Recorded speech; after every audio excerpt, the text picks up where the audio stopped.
courtroom. So we're going to be really excited to hear more from you as the days go on about what it's like in there, sitting there kind of taking this all in and what's going on in the gallery.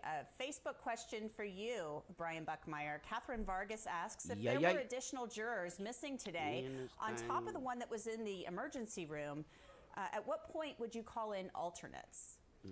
I mean, I don't know why he's not calling an alternate now. You're able to call an alternate for any reason. A juror is stuck in traffic, a juror is sick, illness in the family, whatever it may be. I don't understand why we're waiting on this juror.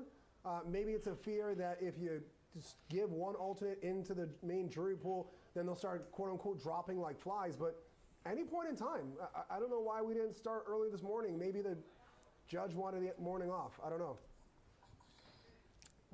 We don't know. It'll be interesting to know. Maybe they feel like we don't need to call in an alternate. We can just delay a couple of hours. Maybe they don't want to lose one because this trial could go several weeks from what we have been hearing. All right, everybody, we are going to take a quick break, but we want you to stay with us as we answer questions this hour. So keep submitting them to us on all our social media platforms: Twitter, YouTube, Instagram, TikTok, Facebook. We'll get to as many of them as we can, and stay with us. I'm Anjanette Levy. You are watching Law and Crime. We'll be back in a few.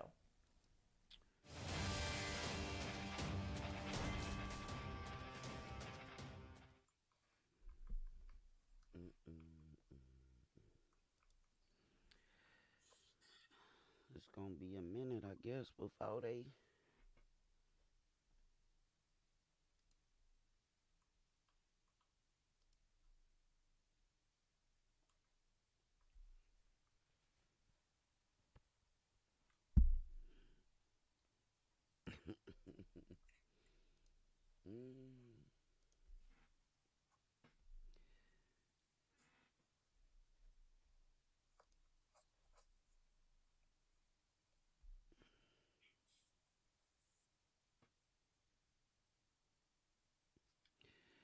they will be back.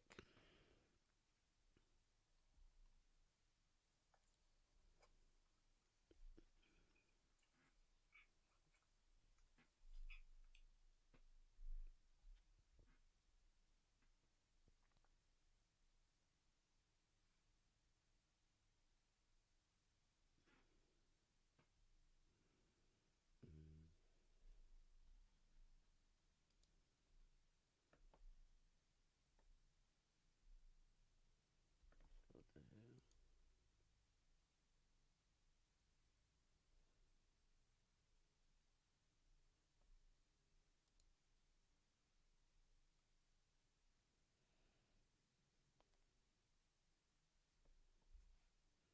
You watching? Oh, okay.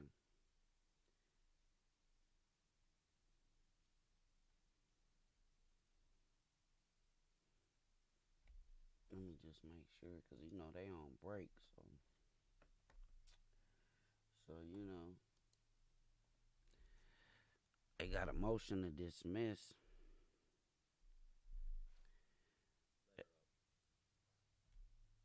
They got a motion to the defense.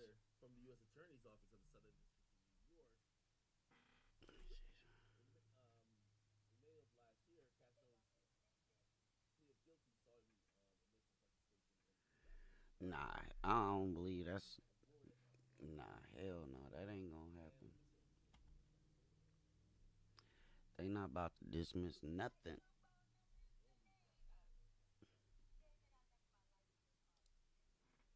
Man, he playing around. This is the death penalty is on the table.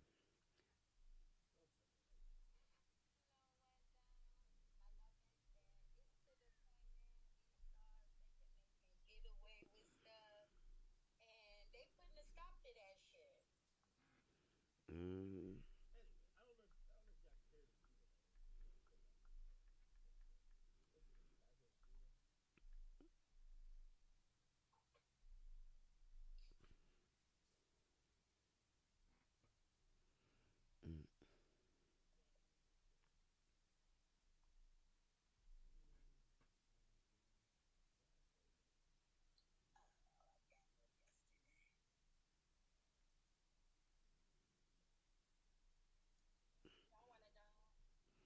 Y'all seen this stuff with Russell Simmons?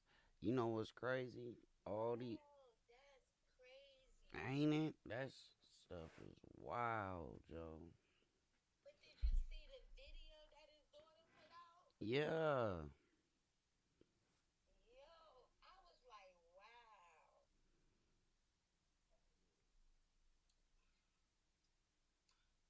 And then his wife, the ex-wife, she was like, I would, and then she turned around. Do I She believe said that he's something. really renouncing, or he really It is was not? another video. I don't know if they took it down, I don't but think he dropped Kamor, any flags for me.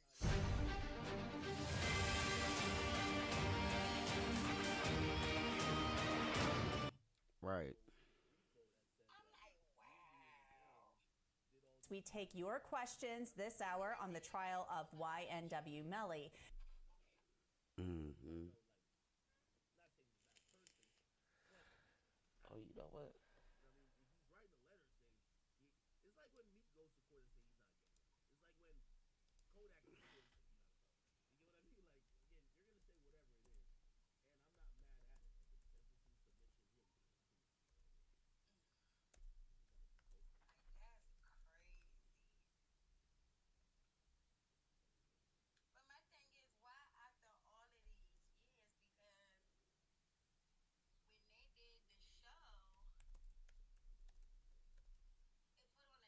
perspective.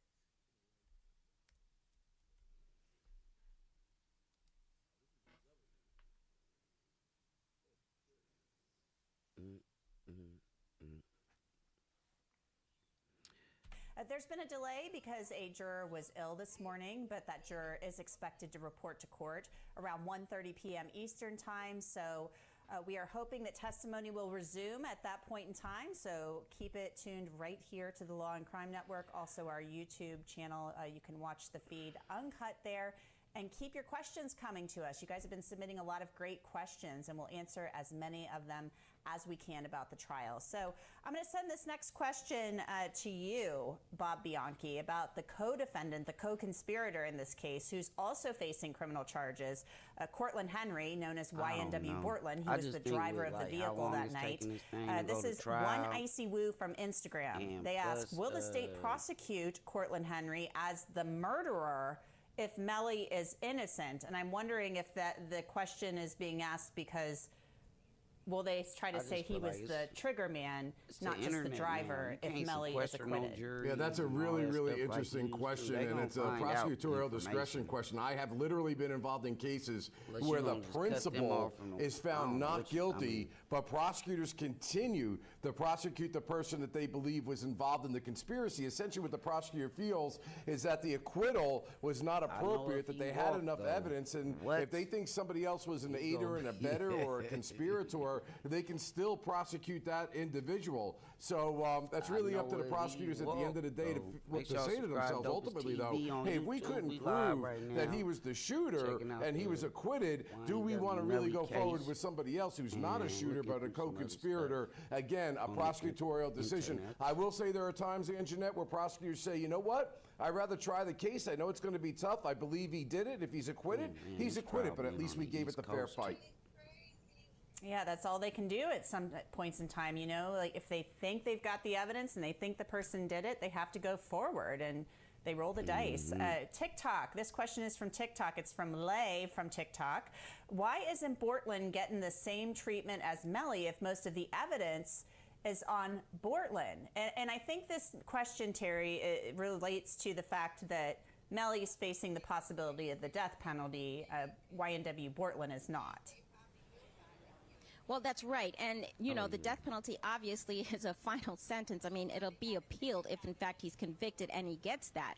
But I think that right now, because the case is severed, they will be pointing the finger at each other. You heard in the opening for the defense that they were saying, look, it wasn't Melly who was lying. It was Henry who was lying. So they're basically trying to say, look, it was Henry who said that he was the only one in the car. My person has not done any of that. So I think having it severed is better for each of the Hey, defendants, Shay, you frankly, messing with because that, sitting at the same table, they can't really do much of the accusatory actions that they're doing now. And right now, we can't see any defense, obviously, from Henry because he's not here.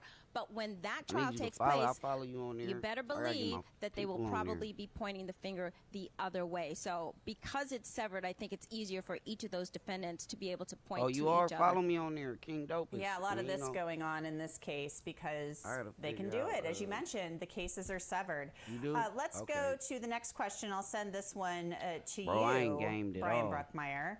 Extra_simply from Instagram asks, why did he leave his one friend to take the others to the hospital? And I think this question refers to Bortland taking off with the vehicle and Melly not going to the hospital Shout out as to well. my people watching me on Twitter. Yeah, I mean, we're only going to know if he takes the stand and testifies, but I guess the assumption for the prosecutor would be is that YNW Melly is the main guy. He's the trigger guy. I mean, that's why they're asking for the death penalty for him rather than that of Cortland Henry. He's only looking at life in prison. But I'm assuming they would say that YNW Melly didn't want to be associated with the lie, the conspiracy, the cover-up, that this was supposedly a drive-by, that he and Henry must have concocted this idea beforehand, and Melly would stay back, and Henry would go and drop off. Now, the curious question becomes is, if they fail in this case, do they still proceed to Henry, as Bob was talking about? I got like 3. I don't think that they'll be able to say that Henry was the trigger man. Of course, in this trial, the defense can argue Henry was the trigger man. We don't know if our guy was the trigger man. The angles and the trajectory, we don't know if those are correct. But a prosecutor has to stick to the same theory. Otherwise, if they flip-flop, it is a defense attorney's dream.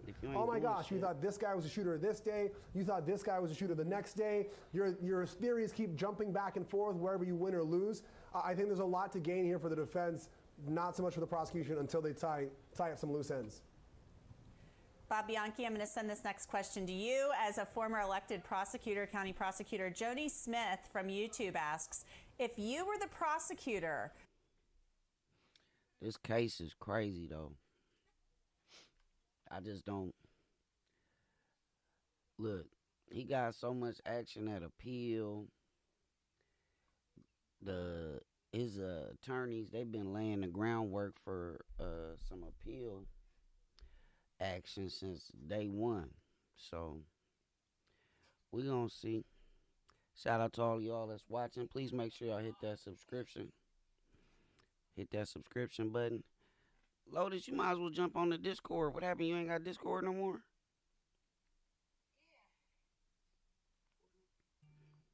Because, you know, the people can't really hear you. Shout out to my people watching on Super Live, though. Well, so what? They don't need to hear me. Oh, let me turn this down. Let me turn this all the way down. You hear me? Yo.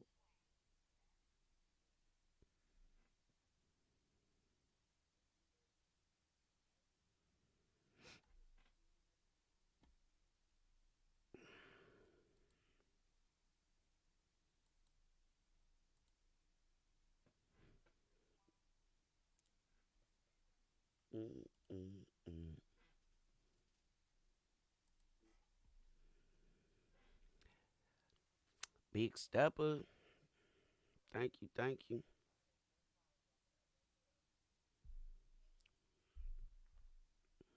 me see. Oh, I see you in there, bro. I can't hear you. Hold on.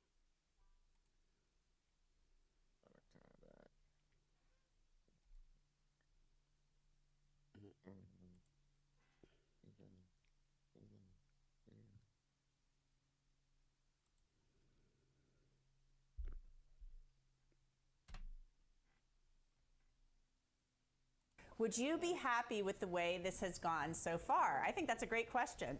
Well, you know, fortunately for me, I was not elected. I was appointed by the governor to that position. That's pardon me. No. That's how we do it in Jersey. And I say this for a reason. I make that distinction for a reason. When I'm appointed, I don't have to worry about the court of public opinion. I don't have to worry about being elected again. I don't have to worry about raising money. to answer the direct question about whether I would be happy about the way the prosecution is going, I'm not happy about the expert witness that was attacked and the defense scored points. I'm extremely unhappy that my assistant prosecutor did something in violation of a court order that could jeopardize the case, even if not now, but certainly for appeal. So listen, sometimes to answer the viewer's question, you dance with the one you brought. I've tried lots of cases that the evidence wasn't so good. There were nefarious witnesses we had to put on the stand. Things started to fall apart, but we were convinced the person did it. That's my ethical obligation. And so then I would just say to my staff, or I would say to myself, you're going to go in and fight the fair fight, and whatever the jury does, the jury does. But to answer directly, I am not happy about the way the prosecution has put this case in, nor the witnesses who have testified. And Anjanette, on Very the other side, the defense attorney probably had a very good long weekend. They were probably dancing most of that weekend. Sure. Yeah, I think that they are happy with where things sit right now. I mean, they were pretty upset at the end of the day on Thursday. Probably don't like that their mistrial motions were denied. But, I mean, they've been able to do a really good job on cross with a lot of these witnesses, it seems, from where I'm. What'd you say? So how are you? I'm good, gang. I'm good. All right, belated Father's Day and all that. Same to you, brother. Same to you. All right. So you about to start fucking with the kick, though? Yeah, man. I ain't gonna lie, this shit cool, man. Like, it seems like it's exactly the some of same. people I met. I mean, like, as far as, like, platform, like, what it is, like, yeah, that shit is fucking a green Twitch, bro. Like, don't get it twisted. Yeah. But, shit, I know that even with a little bit of subs on that shit, nigga, you get 95-5 split. I seen, that's what, yeah. I mean, shit, that shit popped up on my phone. I read the little article. I went in there and talked to my son and see if he knew about it. He was like, yeah, you know, I've been thinking. You know, I follow the youngsters, man. They know the trends, you feel me? Yeah. I've been here since March. Yeah, you didn't tell me, nigga. I ain't see you on. I was waiting for you to hop on the fucking Call of Duty and some shit one day. Like, nah, I hopped on the Call of Duty. Look, we had put the team back together. Me, Smoke, Worm, and Ive. That shit didn't last 30 minutes, bro. Oh, man. That shit did not last 30 minutes. I think we played like, I want to say one little resurgence and then same old shit, bro. I have ran a couple times with them, but I know a couple times they had reached out. I was running with some other people, or I wasn't known, and I guess niggas was like, yo, Shay's don't be on or some shit. Yeah. But I have ran a worm with them a couple times. I remember you saying niggas had gotten to it the last time you was on that shit with niggas. Yeah. You know, me and Worm still ain't talking, so it's hard to like it's hard to play Call of Duty when you're not communicating with everybody. Yeah, you know what I'm saying? Like, I didn't even want to say nothing, but the nigga act for this nigga. Right. But you know, I would get knocked down, he was come scoop me up. You know what I'm saying? So like at least he was doing that. I mean, but it wasn't no fun. Plus when you haven't played in like a few months or whatever,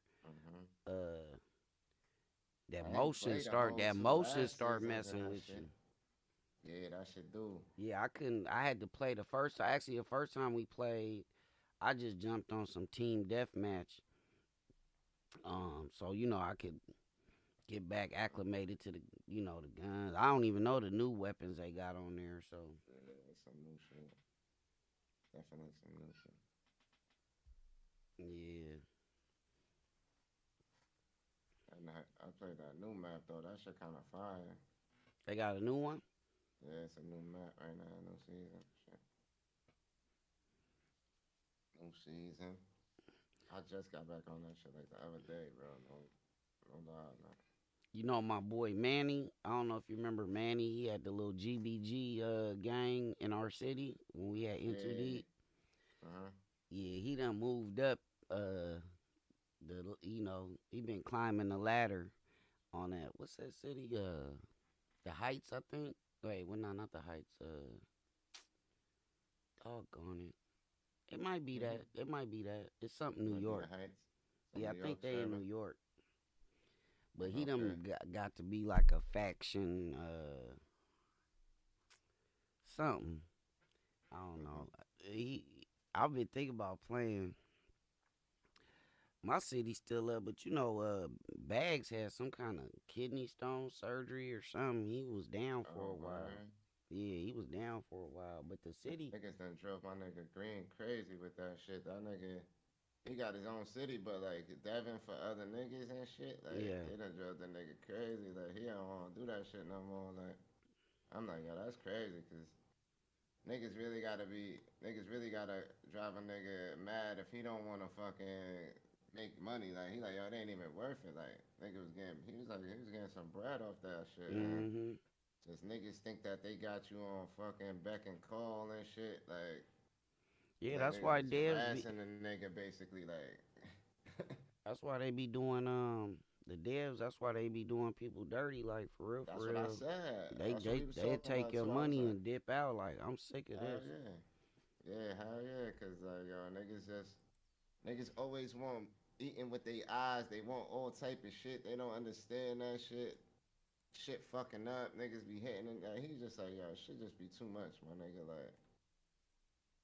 Like the money good, money cool, but like a nigga still want his own fucking life, like. Right.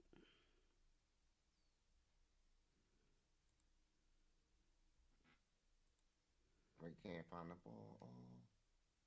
Let's go. You still on the hockey? Nah, I've been fucking with this MLB, bro. Man, somebody was telling me, Grand Rising Trees, I see you in the building. Thank y'all for coming through.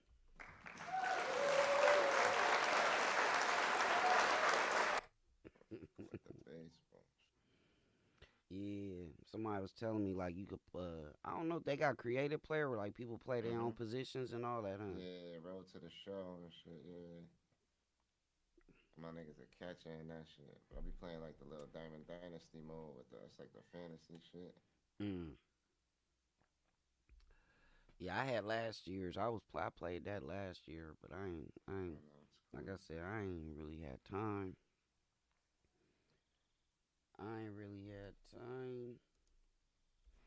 Shout out to everybody coming in on Twitch and YouTube. Make sure y'all hit that follow, subscribe button, notifications bell. I was tripping off this, let me see this. I ain't listened to it. And rant and rave. It's funny though how this particular person in question, because I could go in on a few of them, one by one. But it's funny how this particular person, if you, again, go look back, you'll see on their page that they post all these pictures like we're together, like we're friends. They've even posted pictures and then said like, I just got off the phone with my kids. They sent me this great picture. None of that's true. I like receipts, so of course I have text messages. I have messages from all my kids. You know, you can go and see. I think the bottom line, like probably the breaking point for all of this was over the past many months when their dad just sort of cut them off. He was contributing a little bit of cash to their like monthly, you know, college spending, not much, a couple $100 probably, maybe $500. Maybe, you know, and I never get into this. I usually let people go and rant and rave. It's funny though how this particular person in question, because I could go in on a few of them, one by one. But it's funny how this particular person, if you, again, go look back, you'll see on their page that they post all these pictures like we're together, like we're friends. They've even posted pictures and then said like, I just got off the phone with my kids. They sent me this great picture, none of that. And so one day he just kind of cut the kids off. There was no more money coming in, no more like allowance, quote unquote allowance. I think he probably did that just to double up the expenses on me, which is no problem. I stepped up, I did it. But when he did this, it was around just before finals and graduation. It was some months ago, just before finals and graduation. And he did it without telling the kids or talking to the kids or anything. He did it, it's funny, after he did an interview with, I heard some clips from an interview with this young man, I don't know, but I see him a lot. I think his name is Academic or DJ Academic. Oh, happy Juneteenth, you guys. We're doing all this on Juneteenth. Come on, let it go. Let it out. So I saw in that clip, that was some months ago too. You can go and reference it and find it, where he told this guy, he was on and on about this guy, and I think it was about old school hip hop heads and how. And so one day he just kind of cut the should honor them, which I believe you should. But he was saying to the guy, like, I'm so rich, I got this and I got that, and I'm this and that. None of that could be further from the truth. You know, he has turned around, and then again, I have records and evidence of this where he's told the kids in writing, we have it, text messages, I'm broke, I this, I that, I can't, you know, go get it from your mom.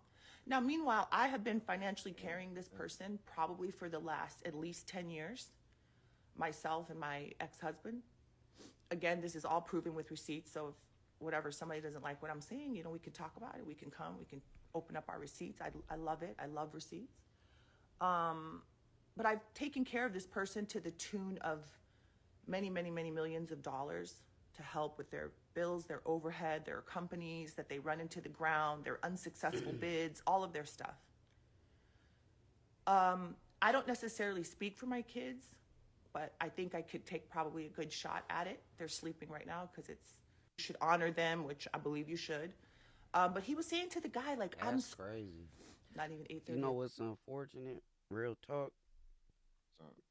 Every time some celebrity kids, I mean, I really don't know though, cause Russell Simmons, he'll get on live and he'll be like all doing his yoga and then give you all these words of wisdom. But I've heard from a number of individuals like he is really a jerk, like for real. Yeah, I heard that shit too about that nigga. He a dickhead. That's crazy when your kids. I heard that shit about my nigga. Your kids get on social media and just start like tearing you up. Like that's crazy. I wouldn't know what to do. My kids got on there and started saying some crazy shit on social media. So just imagine. You got Brian McKnight. Brian McKnight's kid came out. Coyle Ray. I mean, you just. Niggas been rich. Like, y'all niggas been out here on doing all of this shit, living this lifestyle, and forgot about your fucking kids type shit. Like, yeah. 50 Cent. You got all these. You got 50 Cent. He done, I mean, but I think 50 shit was partially the baby mom's fault, because facts. She was trying to do spiteful shit, and that shit ended up fucking. Like, you know how chicks is? Like, they're not thinking about how it's gonna affect the kid. They trying to, you know what I mean? And that shit ended up fucking up his relationship with his fucking son. Right. His twin, like, that shit crazy, like. Right. Nigga like a baby 50, like. He looked just like 50, like, that's for what I'm real. saying. Bro. His twin, like, yo, come on, son, like. I mean, but I don't know. Cause I feel like some kids gonna see, like, eventually, like, all right, my mom's was on some bullshit, like. Yeah. You know what I mean? Mm-hmm. But it's like, I know how it is too. Like, some kids gonna be like, nah, that's my mom's. Like, nigga, that was the one that did everything, so I can't turn on her. Like, right. Shit just weird out here.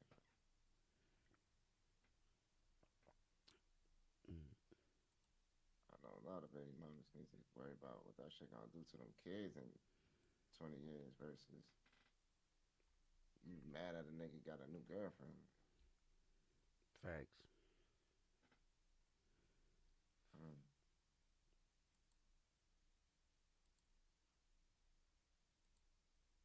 Let me see. I think they back. Hold on.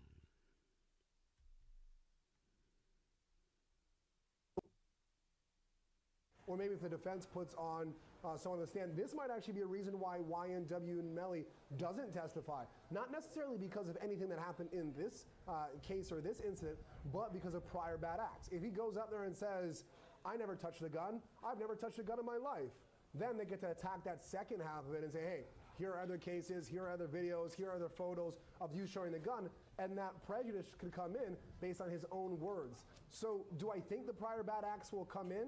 At this point, I think if there's a ruling on it, no. However, testimony in the future, whether it be YNW Melly himself or other witnesses, could potentially open the door to it. Let's go to our next question for Bob Bianchi. This is from @LegendDad2013 from Twitter. Why are they charging Melly with 2 first-degree murders when the other person in the car, Bortland, could have pulled the trigger? Well, that kind of gets back to what Terry was talking about before. Listen, having tried death penalty cases, the number one rule is you have to be absolutely convinced at who the person is that shot the individual. You can't have any hesitation about that. There could be no other explanation. So you also have to have aggravating factors in a case in order to get the death penalty.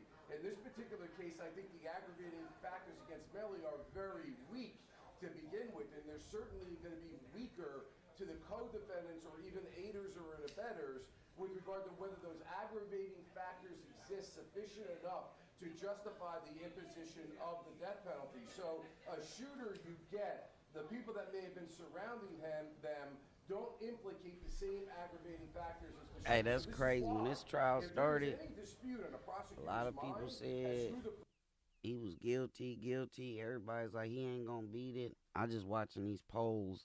Now it didn't kind of like, I'm reading the comments. I'm just following, the posts of the case. Now I'm reading the comments and like everybody's like, oh yeah, they ain't got no case. I don't think it's not no case, but it's supposed to be beyond reasonable doubt. Especially if y'all niggas looking for the death penalty on that young man. Like, right. If you got any doubt, it's over. You know what I mean?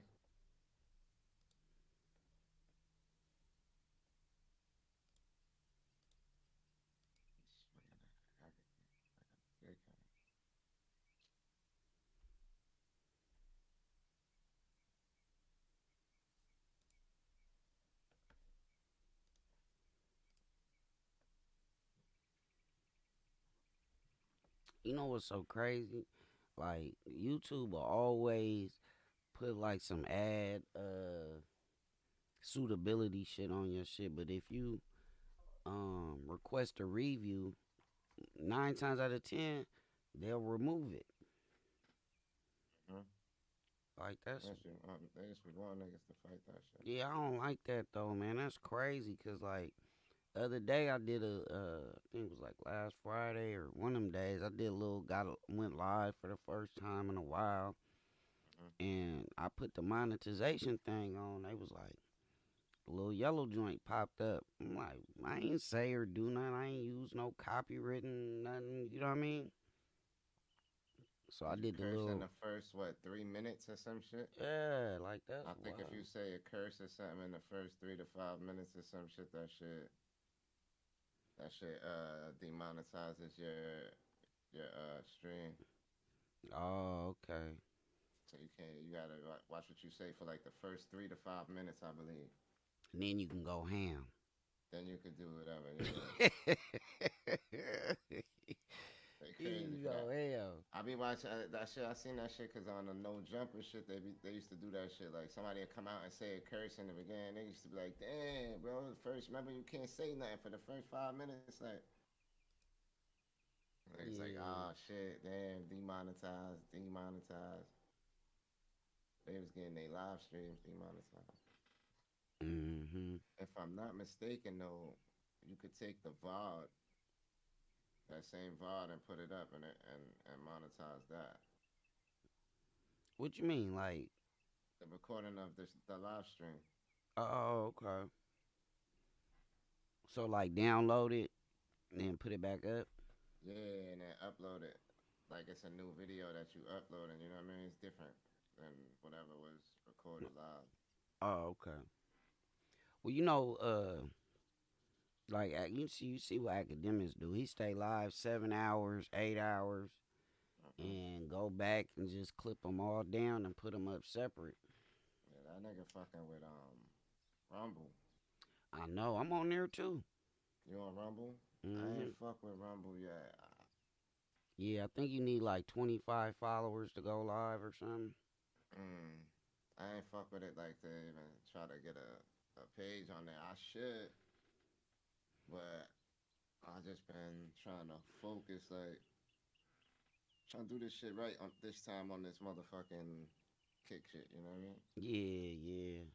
See, that's what I'm gonna do. I'm just gonna get on there and just stay on that shit. Like that's how you gotta do when these joints first come out. They got a couple ways I seen niggas out here finagling the system. You know, it's still early right now. Yeah. So a lot of shit still like Wild West, like, you know what I mean? Right. Ain't no restrictions and shit. Well, there is, but niggas find the loopholes and take advantage type shit. Like, right. it's like it's a bunch of shit that niggas is doing. They got these follow groups, and then the follow for follow shit got in trouble. So now they got their shit where they got like whole groups of people that'll come. They follow your shit and all of that, but what they'll do is like have all these people like hosting and raiding your stream. Like they got like groups and shit. Niggas got whole Reddit groups and shit dedicated to these fucking follow for follow and shit like that. Wow. Okay. To blow up, cause yo, at first everybody was getting verified, not even just affiliate. They was getting verification because you could have like 30 fucking tabs of your stream up. You know what I mean? Yeah. So niggas was doing the most, bro. Like, I'm like, yo, this shit's so funny to me because I never even thought of that type of shit. Like, I be just thinking of any way to skip the grind, like. But now those same people complaining because they got fucking verified, but they don't got no viewers. Right. It's like, nigga, you didn't make a connection The variables. with nobody, We don't know how high or how tall the individual was. We don't know where he or she was sitting. We don't know any of the information which could actually give us the trajectory of those bullets. And so they actually had to admit on the stand during cross-examination that essentially it was a guesstimate. So I think it's a very difficult issue. I think that that's a weakness in the prosecution's case, and I think if they can't definitively competitors, state you know how what I'm those saying? bullets were When shot one from that company back got seat, like it's really going to be very difficult to put Melly in the box, and that's what they've done right now. I think Bob is absolutely right. They've said, look, Melly was the one with the gun. Melly was signing Drake. You know what I mean? Like, like, yo, you gotta act like you know, bro. Like, they just acting like none of that shit matters. And in the grand scheme of things with content and live streaming, like, y'all was them niggas for a while. You know, y'all was them. Right. But now you got competition. I ain't gonna say Kick is better than Twitch, and I mean nothing like that. But I'm just like, yo, we run the city, we run the team. You know what I mean? Yeah. Or the issues they don't take care of, type of thing. I don't like the whole, you know, this versus that shit. Like, yo, go where this shit work for you. You know what I mean? Yeah. Because I've seen people doing it, like switching platforms and blowing up on other platforms better than they did on their original or where they thought was home. You know what I mean? Like, so it's like, yo, bro, if you don't never do it, you don't know. Right.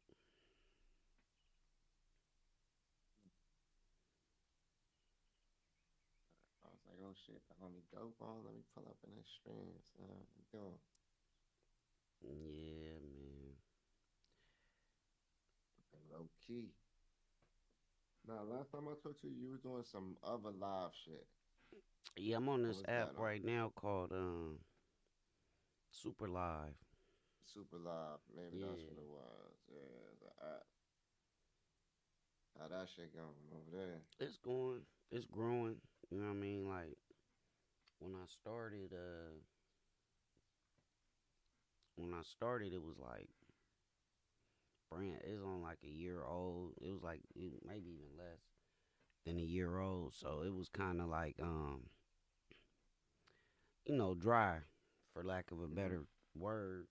But I know when it's apps like this and they just starting out, and then, you know, just because of my name in the little streaming community and my little connections, I'm on the top of the trending page, you feel me? So I'm like, as long as I'm on there, other people within the streaming community, they gonna see me, and that's gonna make them download the app and come check in and see why I'm doing what I'm doing. You know what I'm saying? So, yeah, man. When we started on here, it used to have like 30 active U.S. users. Now it's over 2,000. Oh, wow. You know what I mean? Active U.S. users. You So grandfathered into that shit. Yeah, like, yeah. As far as like so when people start coming, that shit gets to 100,000, you're gonna have mad niggas. yeah, that's what I'm saying. So then that's another reason now that I kind of got that straight. I can get back to some of this other stuff. You know what I'm saying? Like yeah, for sure. Gaming joints and. I'm trying to get my YouTube shit popping. I've been doing little content on that. I just been fucking with shorts though, like been dropping shorts on my page. Making content like that. I ain't been putting like whole videos on that. I was thinking about going live over there instead of using Twitch, but the shit I like about having my stuff on Twitch, like the VODs I could download and make the clips before I even download it or whatever. Like I could edit the shit, before I even download it so that I could just quick make a clip for that shit. Like, they need to put Kick on fucking Streamlabs already. Yeah, I was looking on there. That was the first thing I looked. I was like, oh, let me go check my login settings on Streamlabs. And I was like, oh, it ain't on there. So you got to do the whole stream key thing, I guess. Yeah, you got to do the stream key. You got to do custom server. You don't have to, like, change, like, your dimension settings, like your ratio and all that kind of stuff. Nah, everything is the same. Like. Oh, okay, because like if you try to go live, you could do TikTok from Streamlabs, but when you go live on Streamlabs, and then you try to use other services, your shit is gonna be in that TikTok format. Yeah. It ain't gonna look right on your YouTube. Like on everything else, it's gonna be all small. Yeah, nah, I know what that shit is. They actually made an app, like an extension you could put on your, if you use regular OBS, called Vertical. Where you can make your videos, like, I can record my videos in that format and still have my stream shit. You know what I'm saying? Like, that shit is just a little app on the side. Oh, yeah, I think they got one on, ain't it called, like, Cross something? Oh, yeah, for Cross Clip or Cross something. Cross Clip, yeah, that's right. I used to have that shit on my phone before Streamlabs put that shit on here. Oh, yeah? I haven't used it yet. I use some other shit online now, though, called Streamladder. Yeah? Some shit called Streamladder. I pay for, like, the little gold. Or maybe not even the gold, the silver, I think. So I could put my shit in 1080, my clips in 1080, and then I just fucking, that shit got all your little tags and shit on there. That shit is cool. I should do that shit quick, though. And I could post it straight to YouTube from there. I be trying to streamline this shit, bro, because I ain't nice with the editing and all that. You feel me? Yeah. Like, I done tried my hand at it a few times. But I feel like, yo, I need that shit. They're lucky I ain't got an AI app right now. I could just be like, yo, here, take this clip, turn it into, How you feel about that shit? All this AI shit? Yeah, I ain't with it. You don't like this shit? Well, you talking about like the AI, like the Chat GPT, the AI art, the AI music? Yeah, the music. I don't know. Me being an artist, like that shit crazy, right? Yeah, it's kind of wild. I was just watching a movie. Artists could come out and fucking. I mean, they could do that to an artist, like with a whole artist voice, and make a song, and you know what I mean. That's crazy. I was watching Black Mirrors on Netflix. Oh yeah, I seen it. Yeah, where they had the one where it was what's it called, CIG or whatever, and they had to like Selma Hayek and That shit was bugged the fuck out. I think they even had Angela Bassett or somebody in that episode, like they faced like on the lawyer or something. They had what's her name, Kate Blanchett. Yeah, they had Kate Blanchett. Then they had the chick that was acting as the activist. Like, yo, that shit was just nuts. And then Selma Hayek. That Black Mirror shit different. I was just telling a homie about that shit. He never seen it, so I showed him the first episode of Black Mirror. You know, the first one ever. Yeah. The pig one. And he was bugging off that shit like, yo, what the fuck is this? Man, I ain't gonna hold you. The first one I saw. No, I take that back. No, I think the first one I saw was the Striking Vipers or some shit. Oh my God, man, this is weird. Like, hell nah.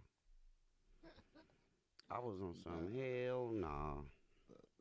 The shit with the VR shit? Yeah. That was I know what wild, you're talking about. Nah, I was mad as hell. Cause why they do that to them niggas, bro? You know what I'm saying? Like, that shit had me tight. Like, yo, you get these two niggas to get on the show. Yeah. And you take a dope concept, basically like the life that any gamer is thinking about in the future. Yeah. And you throw this weird fucking spin on it, my nigga. Like, no, niggas is not out here acting like that, bro. Y'all got it fucked up. Right. I don't know where y'all got that concept from, but get these two niggas out of it, yeah? Word, that shit was whack. Nigga Anthony Mackie and the other homeboy, like, yo, come on. Yeah, that was crazy. Yeah, nah, I was like, yo, I didn't like that spin on it. But I think them is the illest writers right now. Like, the people who write in them shows, like, the concepts and shit they be coming up with, like. Man, what about I like the episode when the girl was like watching her daughter all the time and was blurring stuff out. I was like, man, that was crazy. So she couldn't see, like, yo, the what's the other one that they just had? I think it's on the new season too. I think I seen only a couple from the new season. It's like a few more I gotta go watch. I think I gotta watch one more or two of them shits. But yeah, they just be doing some ill shit with the robots and shit. What about when the shit with the social score before these niggas was doing that shit in China for real? Yeah, like when old boy was like, I think my favorite episode was when dude was like, no, rewind, let me see. And he was like, why you looking at him like that? And you know, he's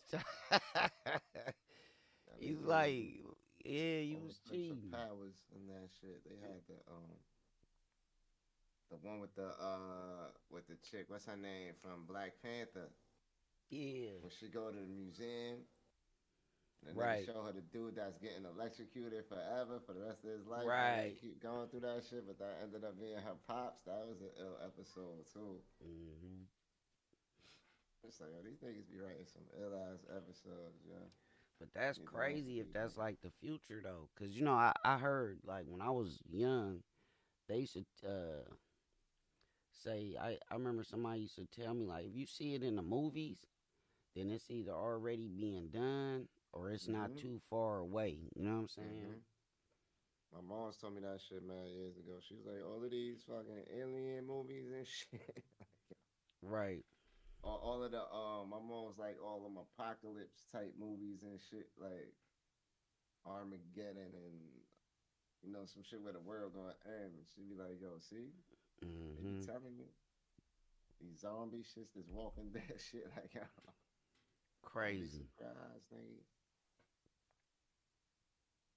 nigga. Yeah, I believe that shit. Like I remember what movie was that they used the Ocean's 11 shit when they used the EMP. Oh yeah. And that shit, that was like before niggas really knew about that type of technology and how they had shut down the whole fucking city with that shit. Niggas like, yo, them niggas got in trouble for that shit, making that movie. With like the government not in trouble, like, you know, but they got some heat for that. Like, yo, why would you Like, nigga, we found out about some technology y'all niggas got. Niggas could shut Appreciate down y'all the city. smashing that like button. Hit that thumbs up for your boy. Shout out to everybody watching on YouTube. They in a little break right now. In the YNW Melly double murder trial. We watching on Law and Crime. So if y'all want to go check them out there, we just sitting here watching, throwing in our little 2 cents. And in the meantime, we just chopping it up. My guy, Shay's Gaming. Make sure y'all go hit him up on YouTube as well. Twitch, kick.com. We out shit everywhere, man. Let me see.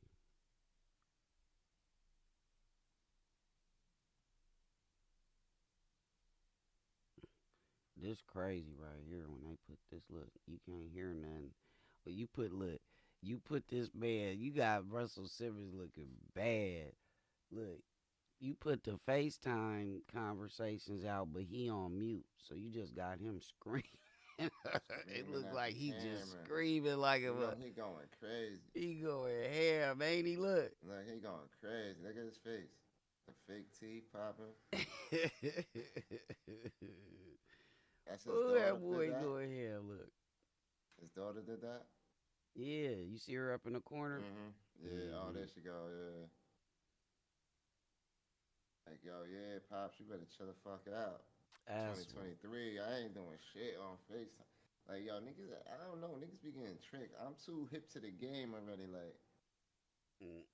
I'm always, like, being that I live stream, I'm always taking it as I'm being screen recorded. Mm-hmm. Always. I don't care. Mm-hmm. Somebody got waiting for the moment, waiting for you to slip so they can try to send cancel vultures after you. Like, what'd he say? Right. And the crazy part, we can't hear what he's saying. And then she gonna she put his text messages out.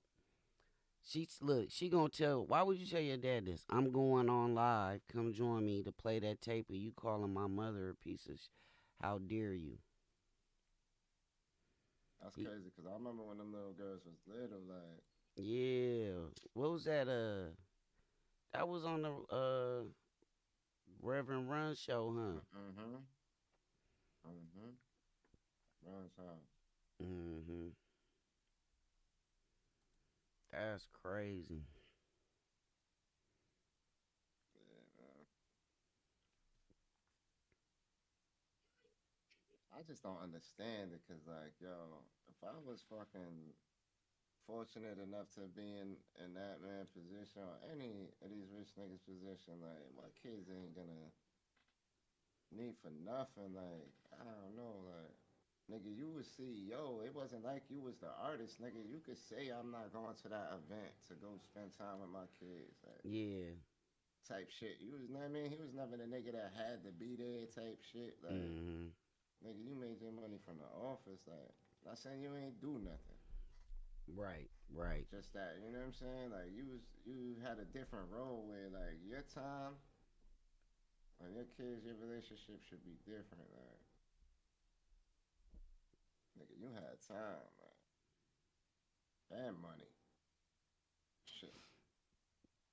We got 24 minutes. I don't know who they, what they got scheduled for today. Let me see. That's what I was gonna say. What they supposed to be doing? It said court resumes at 10:30 a.m. Pacific Standard Time, 11:30 Mountain, 12:30 Central, 1:30 Eastern, so forth, so on. So, you know, we've been waiting since forever. It seemed like forever since the last day. I know they denied his mistrial. What else is going on? You had so many people pumped up about that too. Like, oh, they gonna get a mistrial. I had people saying that to me. I said, man. I mean, they tried. I mean, it's enough that they feel like. Yeah, that's what they supposed to do as competent defense attorneys. you know, they supposed to try to get it thrown out, get evidence suppressed and all kind of stuff. That's their job, right? Try to spin it on the other nigga and all of that. That's thought he's doing what he's supposed to do. And that's another reason why these niggas be so wild. They don't think about nothing. Like, right. The way they act, they don't think about the shit they say, and they think that none of it is gonna come back to bite them in the ass. And that's just what's happening to this little nigga, man. Like, nigga, you wanted to have all of this as your image, right? And that's what's cool to y'all niggas. Y'all rather be cool than be smart. I don't know. Right. Yeah. Niggas would rather be seen as doing what's cool than being smart, man. Article taken at 3,200 times magnification, where you can see clearly that it is bright, it is round in shape, and you kind of are able to visualize really the morphology of that particle. And bottom left? So that is what is called the EDS spectrum. Basically, it's just showing you what elements are present in that particle. So PB is lead, BA is barium, and SB is antimony. So you see peaks for all of those present in that particle. Therefore, it is a particle that contains lead, barium, and antimony, which makes it characteristic of gunshot residue. And are the peaks that we see consistent with the amount of that compound within the sample? Yes, overall, the height of the peaks relate to how much of that element is in the particle. And finally, the bottom right. So that is the image that the instrument takes during the automated analysis. I'm showing you what's been entered into evidence in states 57. Do you recognize that? I do, yes. And what is that? This is a gunshot residue kit that we received in this case. Okay. And did you analyze states 57? Yes, I did. And did you ultimately analyze state 60? Yes, I did. Okay. So, let me see. Grab your scissors.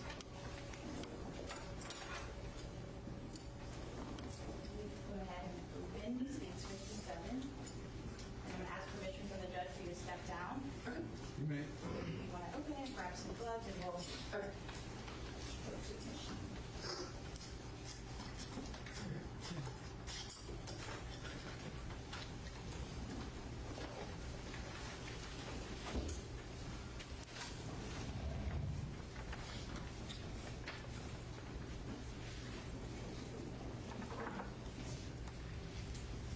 Just if you can publish states 57.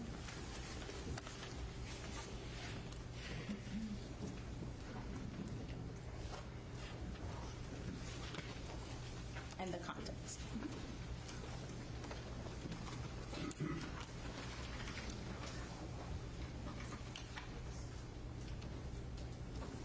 So you received one sample, but there are two tubes. Yes. What are they representative of? These were samples that we had received that are labeled as coming from the right hand and the left hand. And who's the individual? Cortland Henry. Did you ultimately have a chance to analyze and go through this SEM process, which is the automated process, and your individual process, in order to come up with an opinion as to the presence of GSR? Yes. And what was that opinion? And if you can specify both the left and then the right. Mm-hmm. So the right hand of Cortland Henry contained 0 particles characteristic of gunshot residue and two component particles. And the left hand contained 1 particle characteristic of gunshot residue and 1 2-component particle. Okay. And can you explain to us what that means? Basically, overall, there was gunshot residue present on the hands. Okay. And what affects the presence or absence of GSR on a person's hand or any object? Sure. So if there is gunshot residue on someone's hands, that means that the individual got it on themselves by either discharging a firearm, being in the proximity of a firearm when it was discharged, or by coming into contact with a surface or object with gunshot residue on it. Okay. And if we may go back to the demonstrative aid, what was this demonstrative aid? Was this representative of your results of Portland Henry?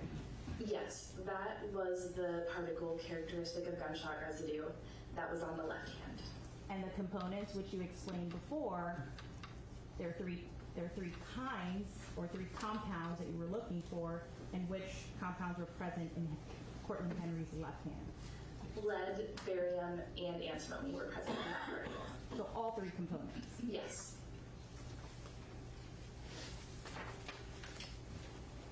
Okay, and let's move on to state 60, which was the sample for the Jeep. What were your results? And again, did you also go through the SEM automated process and then your individual characteristic process?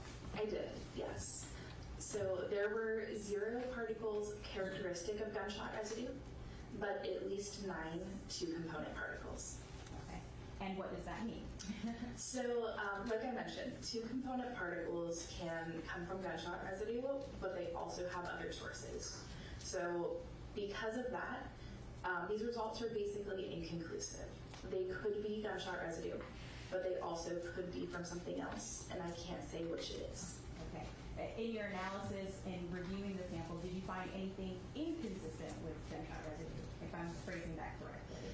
Correct, and I did not. So overall, with 2-component particles, or any of the particles we look at, oftentimes if the particles are from another source, there are other elements or amounts of elements that would be unusual to find in gunshot residue. So, for example, one common source of 2-component particles is brake pads. Brake pads typically contain high amounts of the element iron. So if I'm doing my analysis and I come across particles with high amounts of iron, I eliminate them and I do not report them because there's something about them that would suggest they're from something else. So while I still cannot call these particles gunshot residue, there was nothing about those particles that were unusual. Are you familiar with them in general? I am, yes. Are you familiar with the friend or foe presumptive GSR kit? I am. What is that kit testing? That kit is like you said, a presumptive test that is looking for the presence of nitrates, so nitrogen-containing compounds. Okay. So, for instance, these GSR kits are made to essentially alert to the presence of a certain compound. Yes. And the friend or foe kit specifically alerts to the compound of nitrogen particles. Yes. So the presence or absence of nitrogen particles. Correct. And are presumptive tests relied on exclusively? No, they are just a screening tool. So basically, this was previously Jamell demons. I don't know, they want you calling them demons. Demons. This GSR on YNW Portland. Who is I don't know. They've been playing his audio already in the trial of his interrogation interview. That's already been on the internet for months. What's it called? Crime Circus. Shout out to Crime Circus. They get all the business. Crime Circus. So pretty much all this lady is saying is that they did a GSR test, gun residue test, and it was inconclusive. So it's a whole bunch to do about nothing. Inconclusive on Melly? No, Portland. Whatever his name is. The other dude. Oh, okay. Yeah. They said it was, well, that one that they were showing right there, they said that one was inconclusive, so that's a... like I mentioned, they're looking for nitrates, and there are many things that can contain nitrates. So they are not conclusive to the presence of gunshot residue or gunpowder. They are really just to be used as a screening tool. Okay, well, welcome back. I still have Brian Buckmeyer in studio with me. You know, what can I say? He's just everything extraordinaire at the Long Crime Network. So it's great to have my friend here as well. It's Natalie Whittingham Barrell, who is a criminal defense lawyer And I'm being told, I'm looking at the producer says here, known as, this is what I'm being told you're known as. This is not what I am saying. Let's be clear for the record here, that you are referred to as the lawyer chick on YouTube. Is that right? Is that what you refer to yourself as? Yes, so I will not be offended. Here on YouTube, I am known as Natalie Lawyer Chick. Yeah, I don't want to step into anything here, but anyway, that's great for you because I hear that you're awesome, and I'm glad that you're here on the show. Natalie, let's look. This testimony as a prosecutor, still to this day, all these years later, makes me want to faint. I get nervous. You have to put it in. It's important to the case. You don't want to lose the jury. So rather than talk about the ins and outs of the perfunctory part of admitting your evidence in, which is a skill set you have to learn as a prosecutor, what are your thoughts about the trial overall, where it's going? What are you seeing? Well, from the perspective of a defense attorney, I know that jurors treat forensic evidence very, very seriously, and the presence or lack of it can be detrimental to a prosecutor's case. That does not mean that a state cannot win their case without that forensic evidence. And here, they just don't have the forensic evidence to back up their case. What they have is YNW Melly in the back seat, even according to his girlfriend's mother, and phone records placing him there when the shooting is alleged to have occurred. That's their best evidence. But this gunshot residue being found on YNW Bortland's hands is more helpful to YNW Melly than it isn't. The same thing with the ballistics evidence. It was more helpful to YNW Melly than it was not helpful to him. Wow, a great point, Brian. We were talking with Ann Jeanette before, and I want to get into this because I think it's so important. They're talking about the motive, and I hate when, and it's true, the prosecution does not have to prove motive, but you sure want it as a prosecutor, and a defense attorney is sure going to say, what would cause him to do this? Now, we're talking about aggravating factors, Brian. We talked about it before, and I heard that there's a dispute. It could be, maybe it was over a financial thing, assuming you want to believe the state's theory of the case. Maybe it's gang-related. First of all, where, Brian, is the evidence of the gang-related aspect of it? Is just another wild throw it out there? Because this is really important, because the gang relation is one of the aggravating factors for the death penalty case, Brian.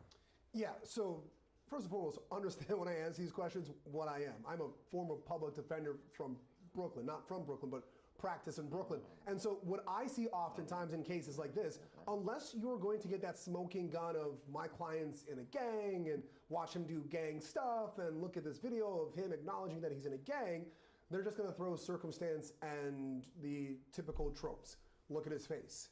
He has tattoos. Look at the way he raps. Look at the way he holds himself. Clearly he must be in a gang. But there's no, unlike what my grandfather, my mom probably says, guilt by association. You have to actually participate in the gang. You can't just go on a social media or go on a rap video and say, hey, I'm a part of this crew, or hey, I'm a part of this crew. Hey, you can even be part of that crew, but if you're not doing anything gang related, the enhancement doesn't seem to work there. And here we have a case where no one's quite sure what it is. Is it money motivated? Is it gang motivated? Maybe he is in a gang, but this was his day off. I don't know. But I don't know, I guess they get days off. We get days off as attorneys. I assume you get days off on gangs. You can't be gang banging every day.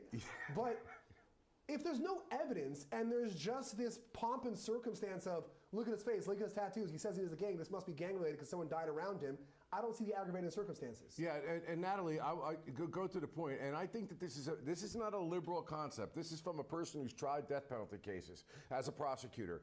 I want to be absolutely convinced who the shooter is in a case like this, and I want to be absolutely convinced as to what the motive is, because with all respect to the judges and the defense lawyers and the prosecutors, the system is not infallible, and I think in the end as a prosecutor, tactically, the defense is going to jam this down the prosecutor's throat in summation to say, they're just throwing the spaghetti against the wall and hoping something sticks, and then they ask you to convict him of capital murder for that? I mean, talk to me. What are your thoughts as a defense lawyer? Because this is one where I think they can really get outraged about.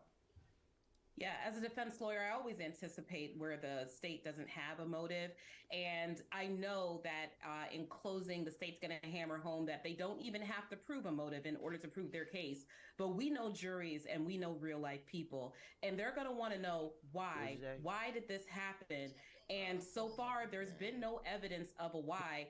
If you believe that YNW Melly isn't a gang, then you must also believe that YNW Sack Chaser and the other gentlemen were also in the same gang. What type of conflict was there in order for this alleged murder or hit to be ordered or carried out by YNW Melly? There's just no evidence of it so far. And as you said, in a death penalty case, the jury's really going to want to see the proof. Yeah, and I'll tell you what, it's not just so much showing what the motive is, i.e. if they want to prove it's gangs, it's just show it's not any other motive. At least that's what I would do as a prosecutor.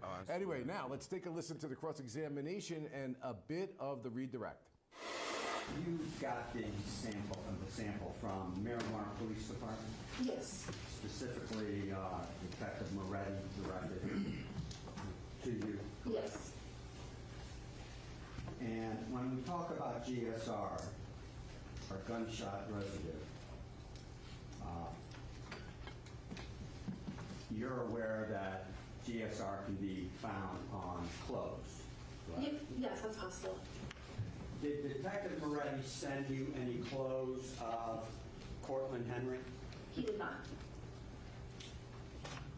He didn't send you any of his clothes? No.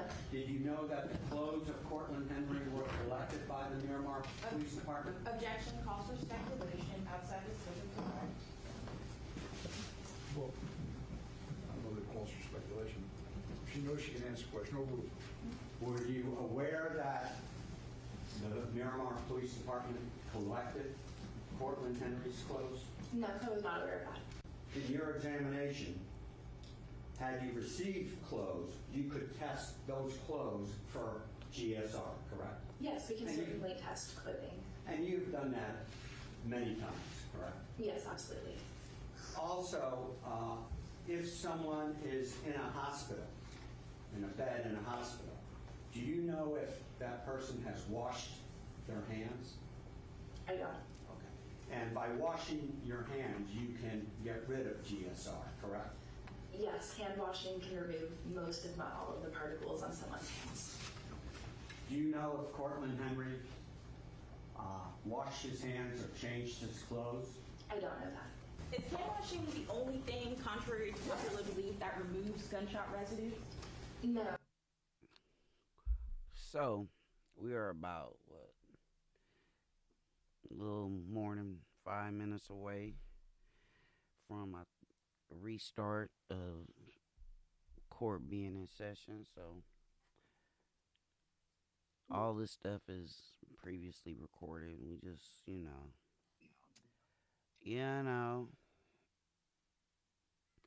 to me, these kind of witnesses is boring. I'm gonna keep it real. When they had his girlfriend mama up there, now that was exciting. She was talking about. Yeah, she was, because you saw her go from up there being all composed, and then by the end of it, she was going at the prosecutor. Well, actually, she went out to the prosecutor, her first words, "I feel threatened," as soon as she got on the stand. But she kind of was smiling. "I don't recall." She answered a couple little questions. But then, when she kind of tripped her up with that the Instagram DMs, you could see she just, started sweating, pulled the napkin out, and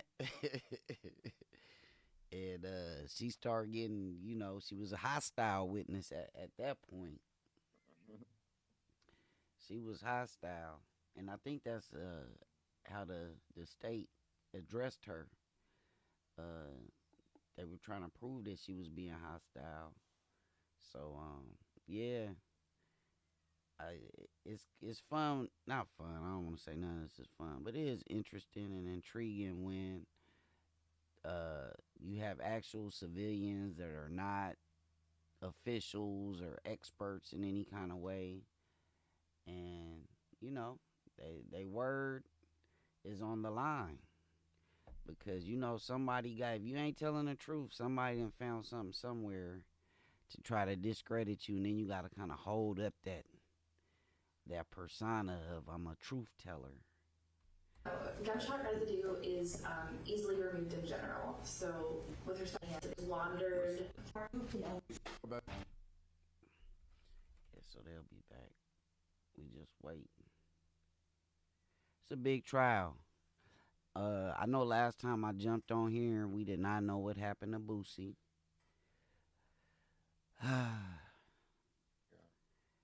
Boy, I don't think we'll ever figure out as to why people do those type of things when it's just not necessary. But Shays, do you know what he facing or anything like that? Because I ain't really checked into it, to be honest. That's so wild, though. Just that little clip. Just that little clip. I just don't know why when you somebody like Boosie, you gotta even carry a weapon, allegedly. I don't know why you would have to carry a weapon. You're supposed to have people around you that do that.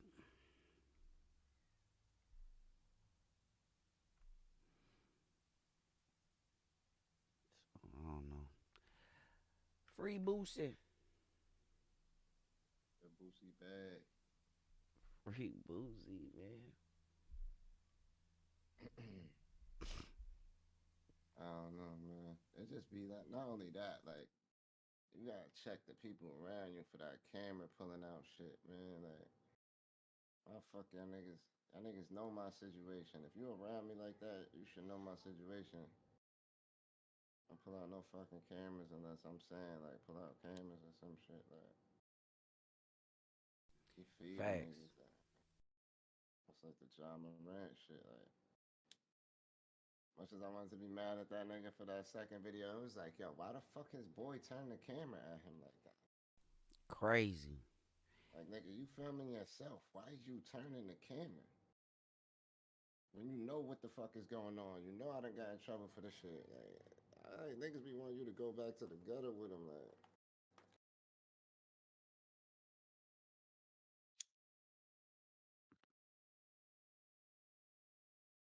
Oh, cause you fuck that nigga shit up, you ain't never gonna be able to pay that man back, like.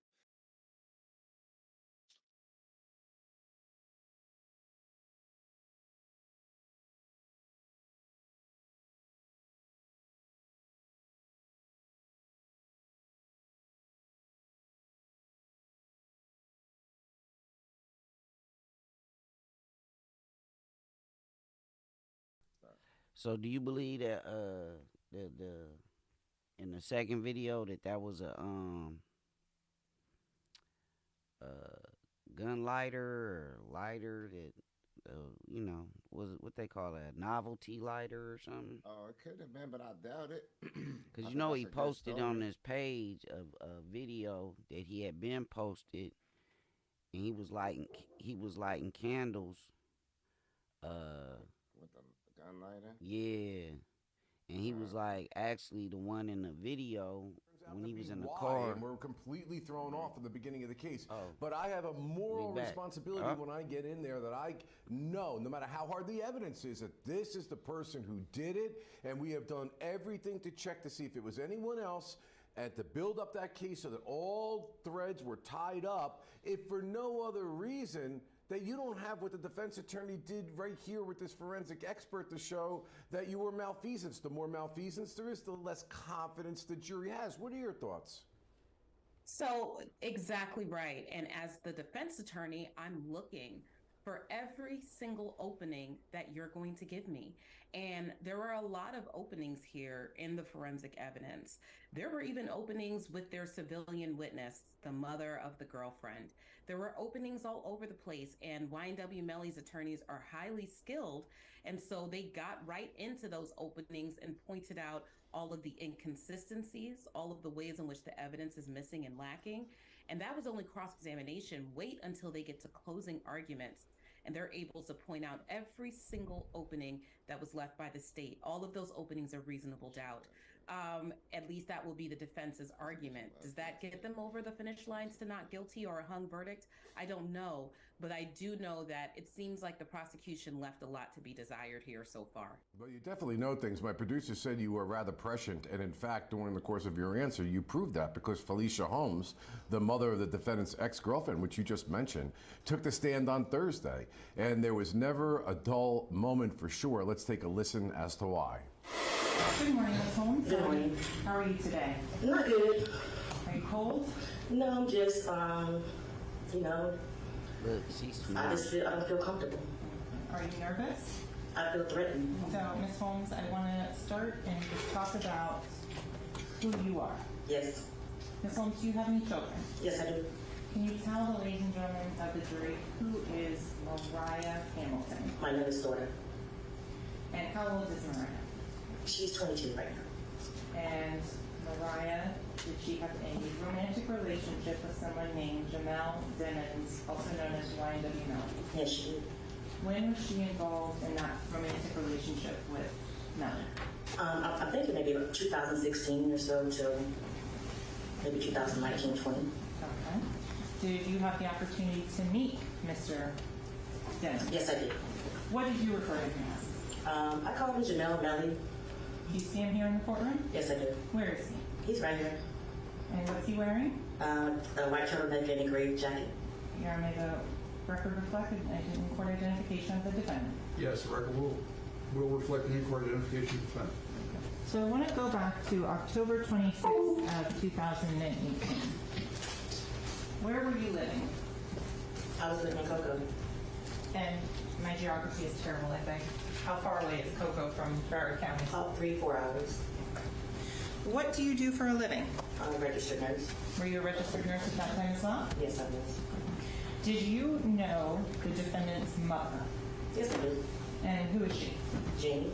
Have you met her prior to October 26th of 2018? Yes, I have.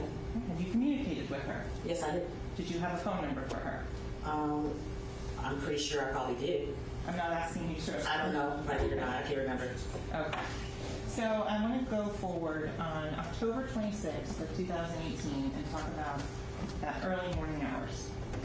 Did you receive or hear a phone call or FaceTime video call in which the defendant was a participant? I did overhear.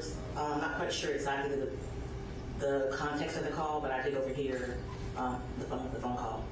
Tell the ladies and gentlemen of the jury what woke you up that morning. Just hearing my daughter's voice. Okay. What was the tone of her voice without saying what she said? I don't remember. I don't remember. Okay. Do you remember anything the defendant said on that video? Not verbatim, no, I don't. Okay. Did you have an opportunity to read the statement you gave in 2018? I read the statement. Okay. I don't recall. I don't remember anything from that statement, but I do remember my deposition from December 22. So the deposition, that would have been 6 months ago? Yes. Okay. I want to go, and when you spoke, remember speaking with law enforcement in December of 2018? I remember speaking with them, but I don't remember what they look like. I don't remember their names, but I do remember talking to someone. Okay. So, Ms. Holmes, I want to ask you, were you honest and truthful with law enforcement when you spoke with them? I would hope so. I mean, it was 2018. I went through a lot during that year, so I'm not sure where my mindset was at that time. Did you lie to law enforcement? I would hope not. And I don't remember what I said at that. It was like 5 years ago. Oh, of course. I understand it's been a long time. So, in terms of the time frame, that was closer in time to the incident of October 26th of 2018? If that's where you guys are saying it is. You don't even remember? I don't remember. Like I said, 2018 was a very hard year for me. My husband just went to prison. My father died. I had a lot going on, so I was really out of it. Okay. And in terms of your conversations with the police officers that morning? Yes. I do remember that they kind of bullied me and threatened my daughter to take her to jail for accessory after the fact. I do remember that. Yes. That lady is, she trying. I'm gonna just say that much. She trying. But just if you guys are just tuning in, this is from the last full day they had of court. before they went on the break and the Juneteenth holiday. But this is the mother of YNW Melly's former girlfriend. I don't know. This whole thing was a mess. They just getting you caught up. Drop it in the comments. Make sure y'all hit that thumbs up. Subscribe. I hear you, Lotus. Hold on. Let me see if I can turn you up. Hold on. Let me turn up y'all. Let me see. All right. Lotus. I feel like she questionable because how she gonna sit back in one breath and say, "Oh, I don't remember," and then recall another event. Yeah, selective memory. She remembers certain things around the event, but then don't remember the event. So I don't know. If I'm a juror, some people said that like this was helping him, but I just don't see this helping him.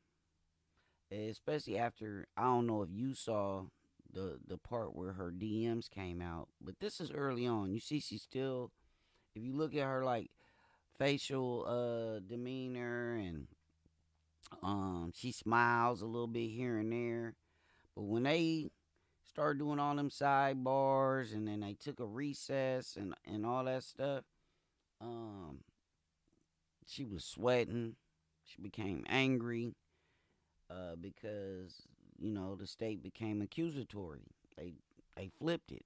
They like, oh, you didn't say what? So yeah, I don't know. If I'm a juror and I'm watching. I'm impartial. I don't know if he did it, but it's highly unlikely anybody that's on that jury out of 12 people that nobody has heard his song, which I already showed y'all is over half a billion views. You know what I mean? Come on. And in terms of the statements that you made about what happened, you don't have any recollection of that. Did you read this statement multiple times? I looked at it and I just didn't recall it, and I don't know. And so you indicated you hoped you were truthful with law enforcement. Yes, I did. I have to ask you to be more definitive. Were you truthful?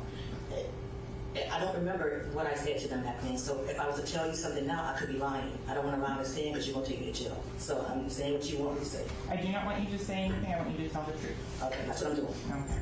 So, Ms. Holmes, with regards to that day, did you lie to law enforcement? Objection has been answered. Excuse me. Overruled. Ms. Holmes, did you ever say the defendant made you quit your job? I never really said anything like that. I know one's ever made me quit my job. Objection. Overruled. If I may approach him.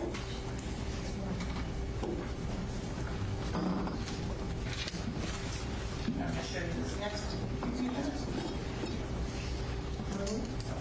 So, Ms. Holmes, I'm going to ask you again. Have you ever made a statement that the defendant made you quit your job and that they would take care of us until the trial was over? I never really say anything like that. Okay. So you're denying making that statement? I never really say anything like that. No. Objection. Your Honor, can I just have a standing objection so we don't keep interrupting? No, you stay with your understanding objection. Whatever defense it That's fine. Go ahead. And as we've discussed before, a lot of these objections are just to be put on the record for the appellate process in the case that he is found guilty. So a lot of these objections is all to set up, some appeal too, not just to get her to not say whatever they want her to say, but it's also to set up points in the appeal. Okay. No. So, Ms. Holmes, in terms of have you ever said a statement, have you ever made a statement to the effect of you were told to quit your job and the defense would take care of us? Of the judge? No. Excuse me. The defense? No. How much comes out? Let me let Ms. Holmes daughter tell you, did you have a conversation with your daughter about what happened on October 26th of 2018? Yes, I asked her if she knew anything about what happened. Did she tell you what happened? Without No, she just told she didn't know. Have you ever made a statement that is different than that? Your Honor, we'd object to the lack of foundation, calls for hearsay, speculation, unless they can establish that that witness was present. Thank you. The objection noted. That's what I previously ruled on sidebar. Proceed. When you first took the stand, you said, "I feel threatened." Yes, sir, I do. Who do you feel threatened by? Objection, Your Honor. Overruled. Christine Bradley, the prosecutor's office. This prosecutor. Yes, I do. Thank you. Man, I don't know who's more angry, the witness or the defense attorney on that one, but we're going to talk about it with our awesome guests on the other end. Take a break. Please stay with us.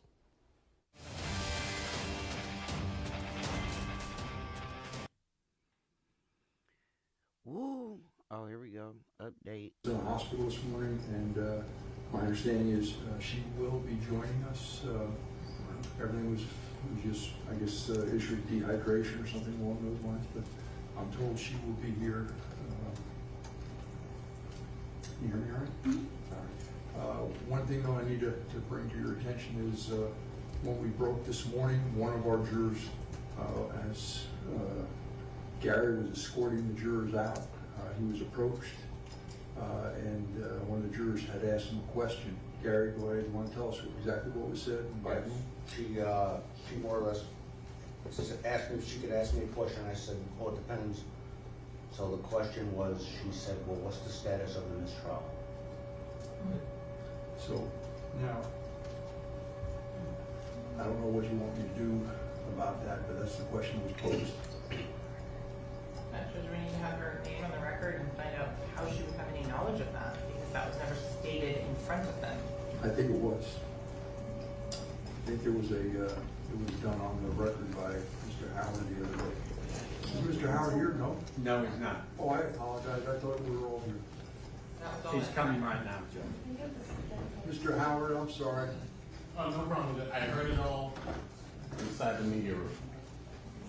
So no apology necessary. Thank you. Apologize for not being present, sir. No, it's my fault. I thought Gary walked in, but what he was advising me and I to the attorneys was that there was a comment by one of the jurors. Did you hear that? Yes. All right. So I don't know exactly what you want me to do. Who the juror was? That was Miss Manuel. Miss Manuel. So I guess one of the things that is, my recollection, and I could be wrong, is different than yours, Ms. Bradley. My recollection is that there was a motion for mistrial that was made out loud, and Mr. Howard came sidebar.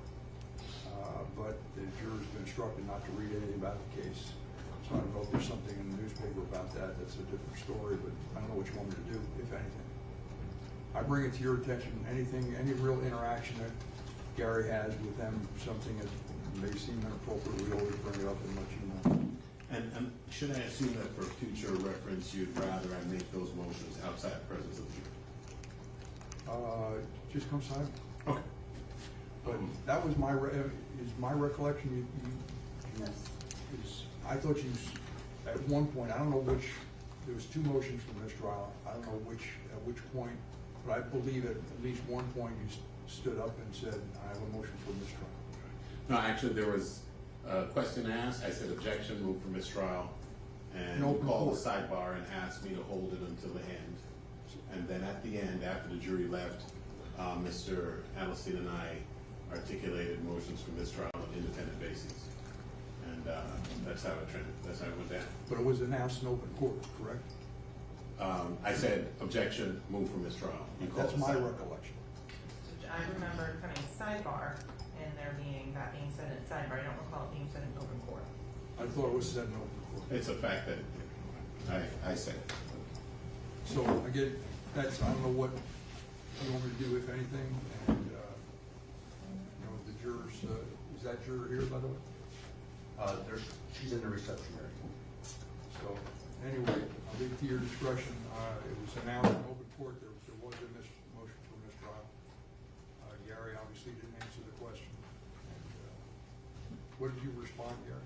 I told her I didn't know anything about that. And then she asked me, weren't you there? I said, I don't remember that.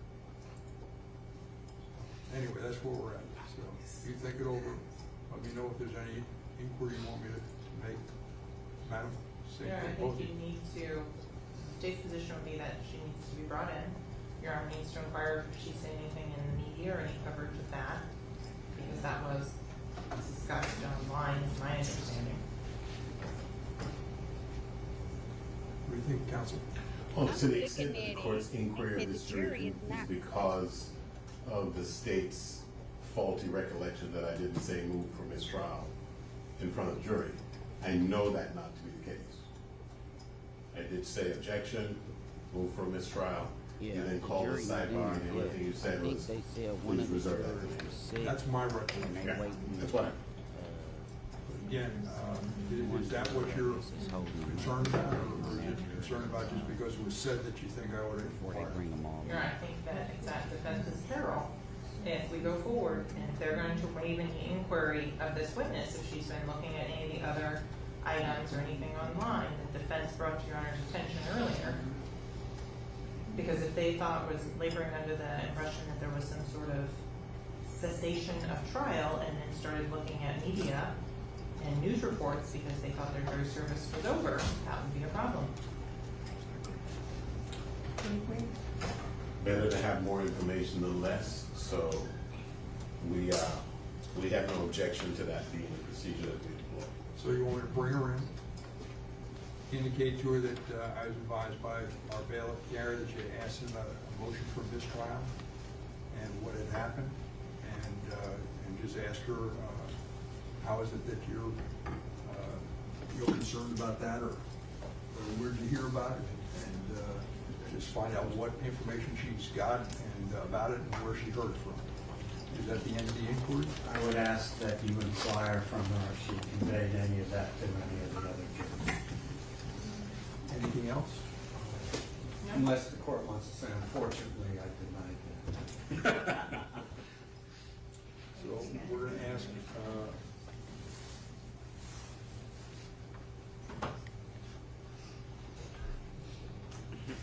what she heard, where she learned it from. Working out my If she did any outside research afterwards. I feel like I ain't been on. I gotta, still getting back in the swing of things. I'm looking around. Oh, okay, you got this button. On the city, we run the town. You know what I'm saying? I'm like, oh, okay, what is this? Oh yeah, okay. I'm gonna do that when they like doing whatever. Then some parts of the trial been like, Oh my God! Wow! oh my God. All right, and some of it's like,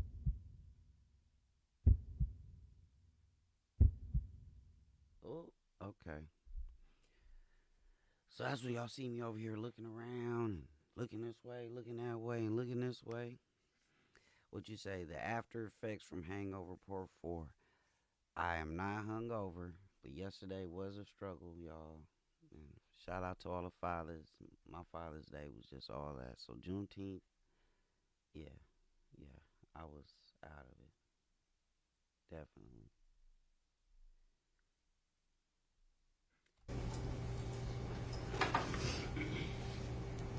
And if she inquired or asked any of the other jurors concerning that topic.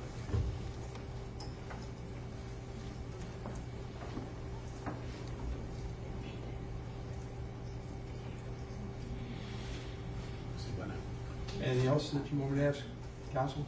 No. Ben? Anything else, Dave? Nothing, sir. All right. Do me a favor. You went to get him.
care. Yeah. I would love to find a way to see what the witness list. Somebody find that for me. We gotta find out where to get the witness list from, because I don't even know who they have taken a stand or what the testimony or everybody waiting on this juror. I know this juror better get their ass in gear. I know that's what they need to do. They gotta suck it up, man. There's somebody's life on the line. Come on now. Go, go, go, go, go, go, go, go, go, go, go. We trying to get it poppin'.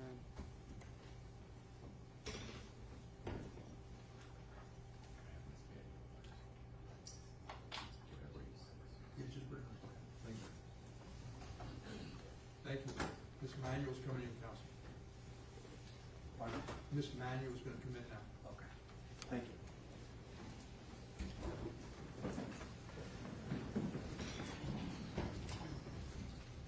So far in my little poll, 71% of people think Melly is going to beat this. Yours, Zachary?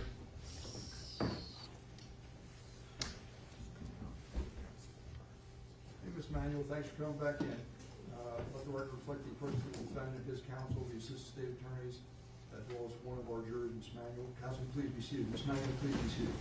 Ms. Manuel, why I brought in is my bailiff indicated to me that when we weren't able to start this morning, that he was escorting the jurors out, and you approached him and asked him about what happened with the mistrial or something to this effect. Is that right? So that's a yes. All right. So I guess my concern is what you may have heard about this alleged mistrial and where you heard it from. The last day I was here, and the defense attorney jumped up and said mistrial. Okay. So that's where you heard it from? Yes. Anything other than that? No. Was there any other research that you may have done or looked at newspapers or any kind of article about the motion for mistrial, anything like that? No. Anything on the news, any news media? No. About the mistrial? No. And last but not least, did you speak with any of the other jurors about the motion for mistrial? No. When Gary came in and asked us this morning, did we have any issues, any questions? And I didn't want to ask him in front of everybody, so I waited till we got in the hall and I put him to the side and asked him that. If he asked me, he have any concerns. Okay. All right. Okay, that's what we're trying to clear up and find out. Because there's an admonition that I say every time we break, don't discuss the case, don't form any opinion about the It was case. said in here. That's what we're trying to find out. Okay. Thank you, ma'am. Appreciate it.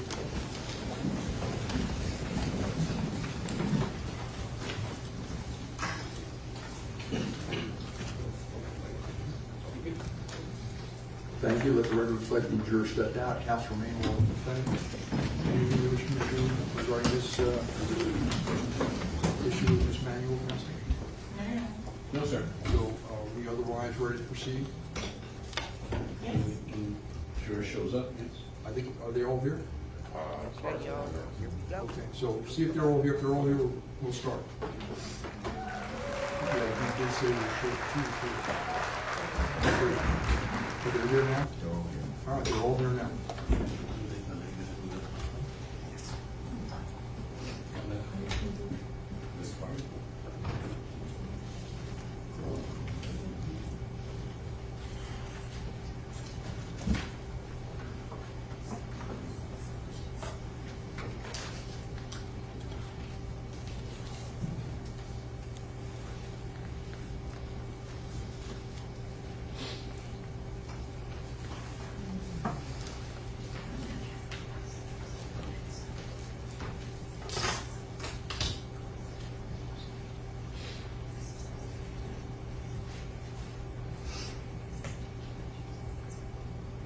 I think it's her job to talk to him. Melly doesn't really speak in court too much to his other attorneys. He mostly is in communication with her. So he run things through her, I guess. That's where it's at. She's his confidant.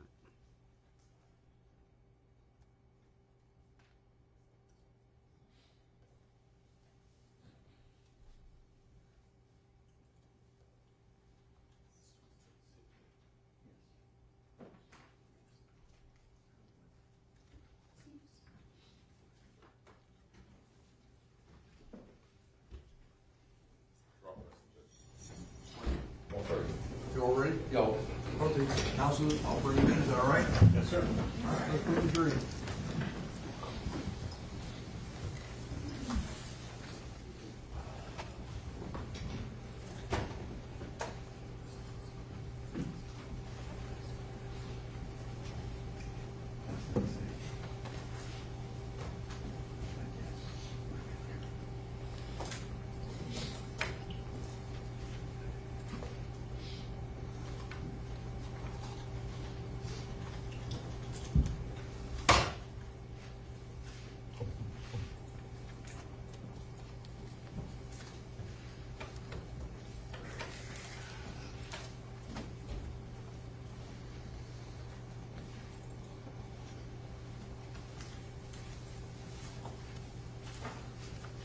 Thanks, Tom.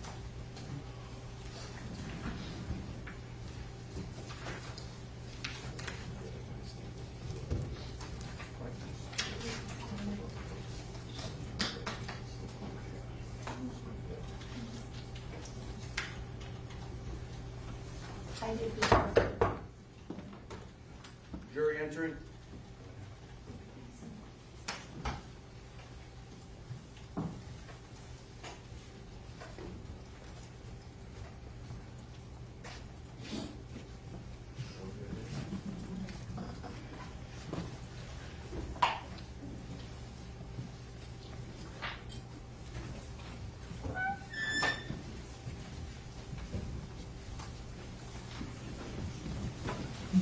Please be seated.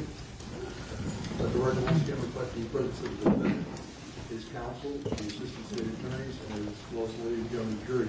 Ladies and gentlemen, sorry for the late start. Hopefully everybody's all right.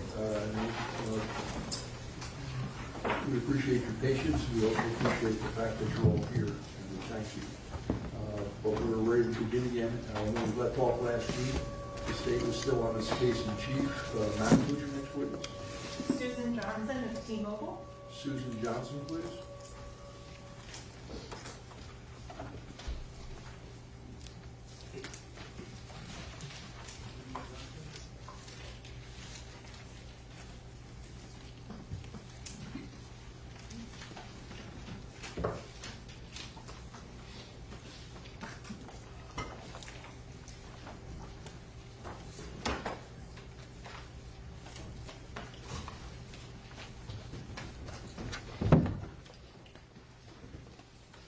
Good afternoon. Are you Susan Johnson? Yes, sir. Welcome. Thank you. What I'd like to do is raise your right hand for us. Do you solemnly swear or affirm the testimony you shall give in this case shall be the truth, the whole truth, and nothing but the truth? I do. Please state your full legal name for the record. Susan Johnson, Please spell your first and last name for the court reporter. SUSAN, Please have a seat. Thank you. Ms. Johnson, that microphone in front of you will adjust up or down, but not back and forth. Okay? Thank you. Are you ready to proceed, ma'am? Yes, sir. Counsel, you may. Thank you. Good afternoon, Ms. Johnson. How are you today? Good, thank you. Could you please introduce yourself to the ladies and gentlemen of the jury and tell them where you work? Sure. My name is Susan Johnson, and I work for T-Mobile. How long have you worked for T-Mobile? A total of 26 years. And what do you do for T-Mobile? I am a manager within the legal emergency response unit. Prior to working for T-Mobile, did you work for any other telecommunications companies? Yes, I did. And what were those? AT&T Wireless. And how long did you work for AT&T? 5 years. How long in total have you worked in the telecommunications industry? 31 years. So you indicated you were part of the manager of the emergency response. Legal emergency response. And what does that mean? That means that we respond to subpoenas and other legal demands from various agencies across the United States. And when you say a legal demand, what would you mean by that? Subpoena or a court order, search warrant. In terms of the records when you work with them, how often do you work with them? Every day. What do you do with the records? So we're able to retrieve the information from our secured computer database and then send the response back to the agency that's requesting. And I know this might sound silly, but what type of company is T-Mobile? We're a wireless telephone carrier. And is T-Mobile the parent company of any other wireless carriers? We did acquire Sprint. How long has T-Mobile been the parent company for Sprint? April 1st, 2020 is when we acquired them. In terms of the information that is kept by T-Mobile, do you keep phone call records? Yes. What would you call those? Call detail records. Do you keep information regarding the networks? Yes. Do you keep information regarding subscribers? Yes. What type of information is kept in a call detail record? So call detail reports will show incoming and outgoing phone calls or text messages made or received by the cellular telephone. Does T-Mobile keep that information as to when data is used? Yes. Will a data phone call or video call show up in call detail records? No. Does the information show for who is being called? Yes, it will show the transaction of the outbound or inbound phone call on the call detail records. Does T-Mobile keep the cell site information for the call that the outgoing non-T-Mobile subscriber? No. What's the purpose of collecting this information at T-Mobile? Billing purposes. Is there any consideration as to the health and optimization of the network? So we keep what is known as timing advance records, which is solely for engineering purposes, so that they are able to check up on the network, yes. When a phone call is made from a cellular device or handset, can you describe from the network perspective what happens? Sure. So what happens is the phone reaches out to the tower with the strongest signal, which is not necessarily the closest tower. So for example, we can have a tower on top of the building, or we can have one down the street. However, the one down the street might be the stronger signal and would pick up that call. At that point, it's... Somebody says she looked like she had one too many drinks. Like, what? It was a holiday yesterday. It was a holiday. Transferred to our switch, and our switch is what records on the information that you will see on the call detail records. At that point, it's then transferred to a landline company, and it's the landline company that actually delivers the call. So you mentioned true call data. What is that? So true call data is for the network. It will show where the phone is connected to when it's not in use, as long as it's turned on. Does Sprint also have a similar type of data? Yes. What is per call measurement data? Correct. Is that the same for true call, with the Sprint analogy? Correct. That's Sprint's term. In terms of subscriber information, what types of subscriber information is kept? So the subscriber information, we have two types. One would be a prepay, and then the other would be a monthly account. So the prepay, what type of information could you have? So prepay, a customer is not required to provide their information, but they could provide a name, address, and date of birth. On the postpaid or the billed type, what type of information do you have? So we would have the name, the address, date of birth, social security number, and we actually do a credit check on that individual. In terms of the individual using the specific phones or handsets, can you testify to that? No. How many times have you testified in court before? Over 1,000 times. Were you, as the records custodian for T-Mobile, provided legal process, I'm going to go through them one by one, under reference tracking number for T-Mobile, 214-6318, for two phone numbers of 922-9533 and 954-376-9158. Yes.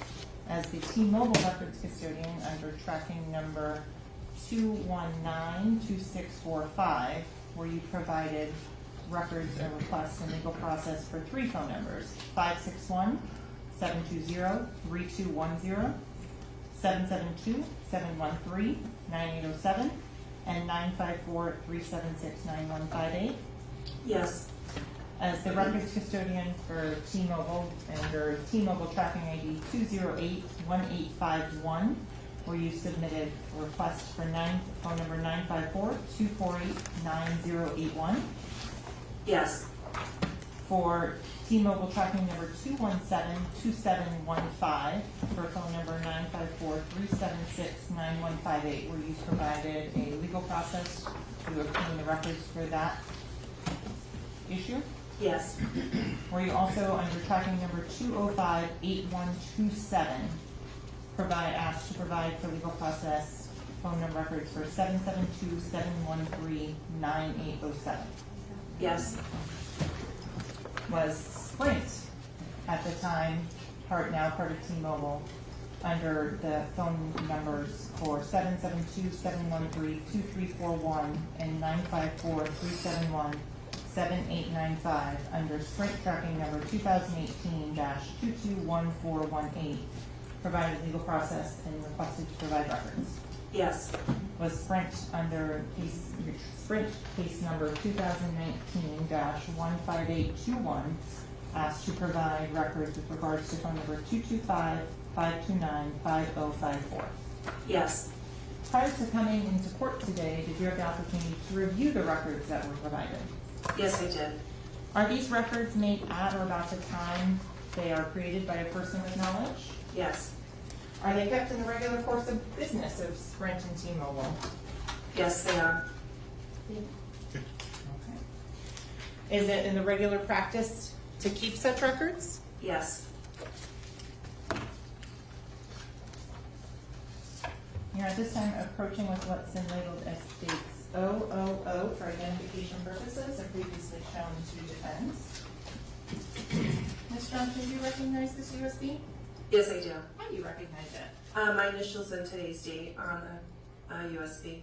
And does those USB fairly and accurately represent the records that were provided by T-Mobile in response to the tracking numbers that we just discussed, as well as to Sprint and the tracking numbers and case numbers they just provided? Yes. Here at this time, the state would offer states 000 as state 63. Any objection? Yes, Judge. Objection? Relevance? Sure, why don't you come sidewalk here?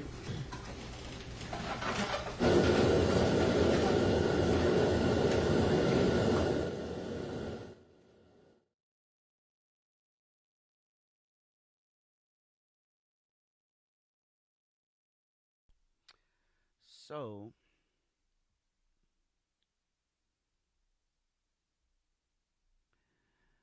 we back into this, hey boo-boo. Thank you. Shout out. Let's go. Thank you, Royalty, aka Dopest Melanin. Y'all know my co-host on Dopestology for the donation. I appreciate you, love. So they, this is, this is laying the groundwork, to obviously, somebody's text messages and or phone calls or pictures or some type of communication to be brought in as evidence. That's what it's looking like to me, a layman. I'm not a lawyer. And I haven't slept at a Holiday Inn Express recently, so I'm just telling you from a regular folk point of view, it looks like they're laying the groundwork that these are their numbers, these are the text messages that we received or pinged, or so it looked like we headed in that direction. She looked over it. Why is y'all on this lady in the comments? Didn't I tell y'all let this lady, she enjoyed her Juneteenth. She went to a couple barbecues and probably had a couple shots of some Henny. Anything is possible. Let that woman live. Ooh, y'all on this lady top today. They are on her top.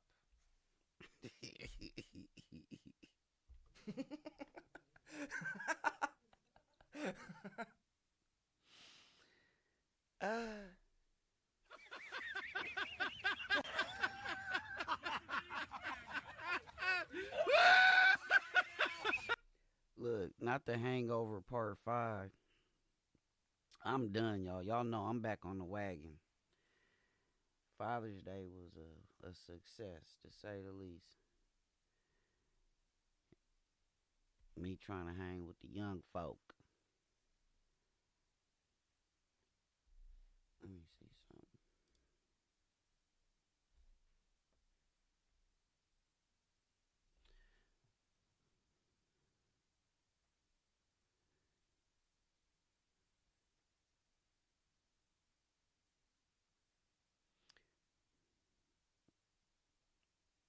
I gotta pump these, we gotta get these subscribers back up. I guess when you take a break like that, man, I don't know if people don't want you on their list no more or what, but we gotta get it back in gear. Earlier we were talking about the Russell Simmons, drama unfolding on the internet. And I think I want to do a show on that.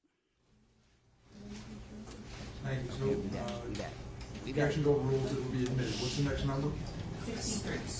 63 and evidence. Permission to publish? You may.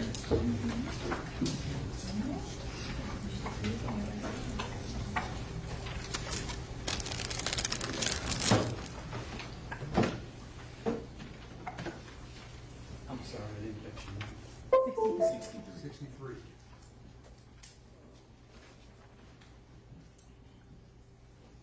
So I'm going to start with the Sprint records.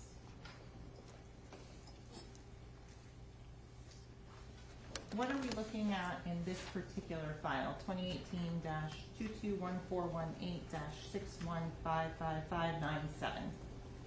This would be the subscriber information. And in terms of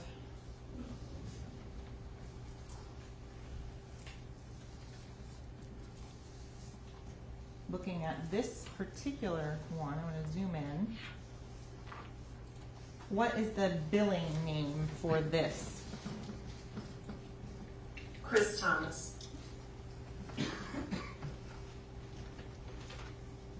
And going to the second one, what is the billing name on this one?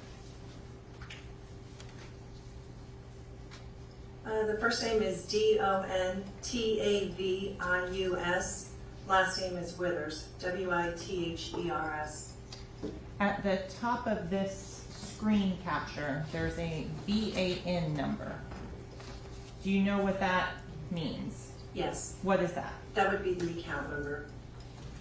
Does that correlate with the other data that's been provided? Yes. Going to now the same Word document file name. What are we looking at in this Sprint document? This is also subscriber information. So you had mentioned that billing account number, that BAN number? Correct. If you can touch the screen in front of you, you can write on it and it will show up on the screen for the jurors. So if you could point out where the billing account number is here. Okay.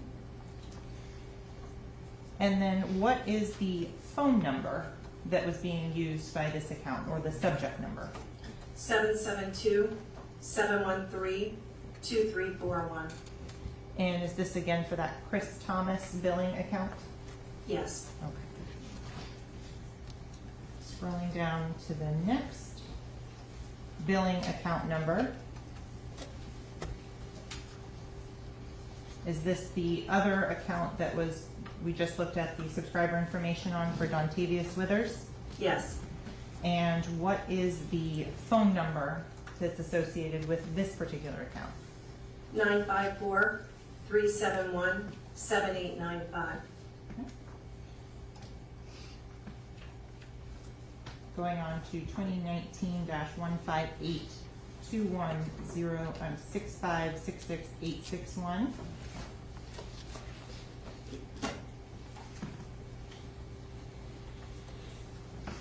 For the phone number in question on this particular record, is that labeled right here? Yes. And what phone number is that?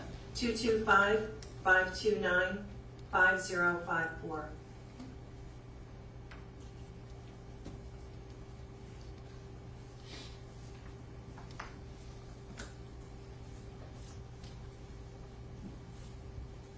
And looking at the Microsoft Excel viewer, can you explain to the ladies and gentlemen of the jury what we're looking at here?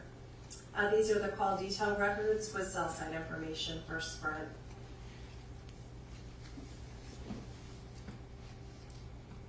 Going over to the T-Mobile records.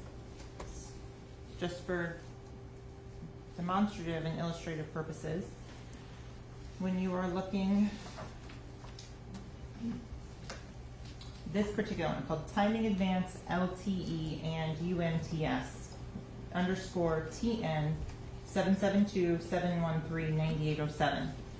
Then it has another underscore IMSI. What is an IMSI?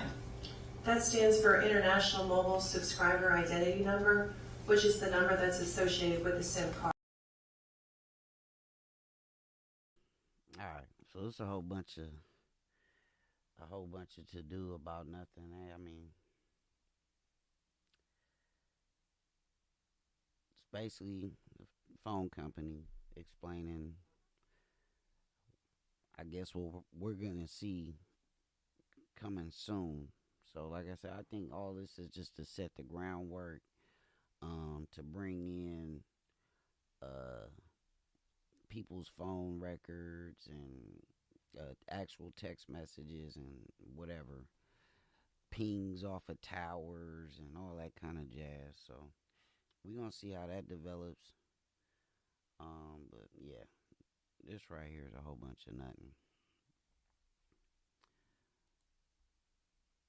Earlier we were talking about this YNW Melly thing, but I was trying to see, while we waiting on them to say anything of significance, I was trying to see what's up with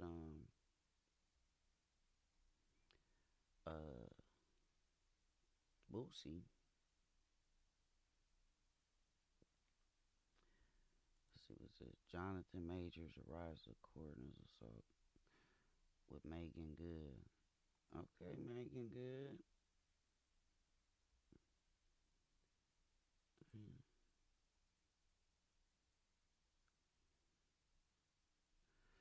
Marvel star Jonathan Majors arrives in court holding hands with girlfriend Megan Good. Once inside the courtroom, Good had her arm around Majors and stroked his head.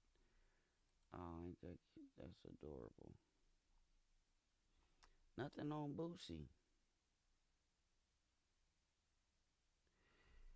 I'm sick of it. Who's this? Nothing on Boosie Boo. Boosie badass.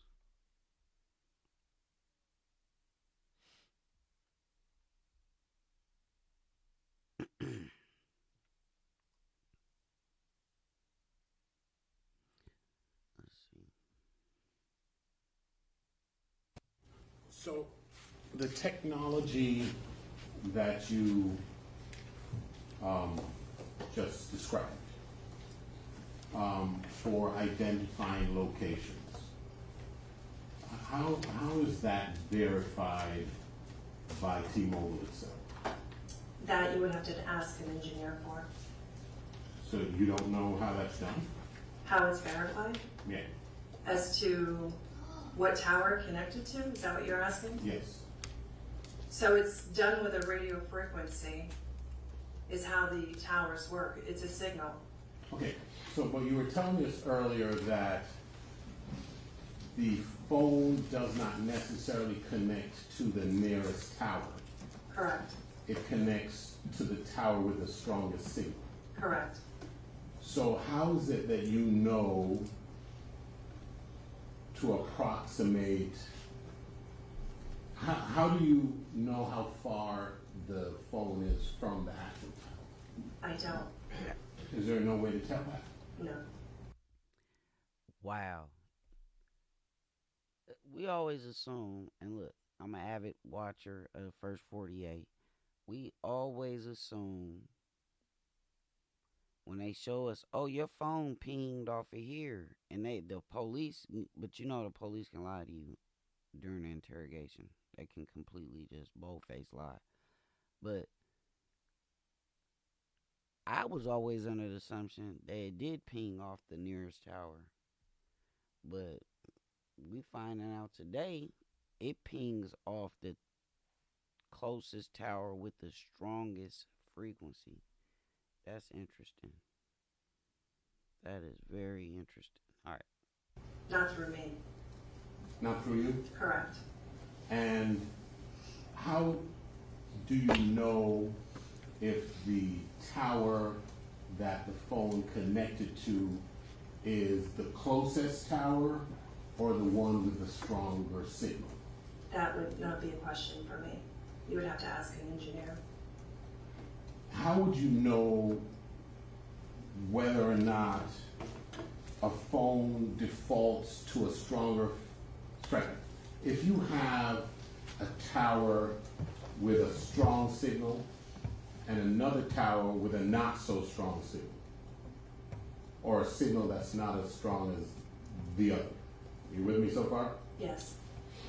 How would you know at what point the signal disparity is strong enough for it to default to the one that's further away as opposed to the one that's closer? Again, that's a question for an engineer, not for me. So you have no way of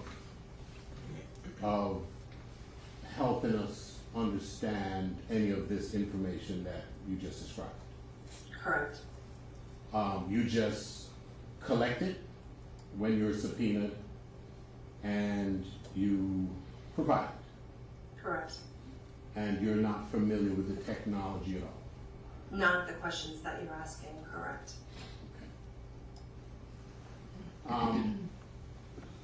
One. Sure.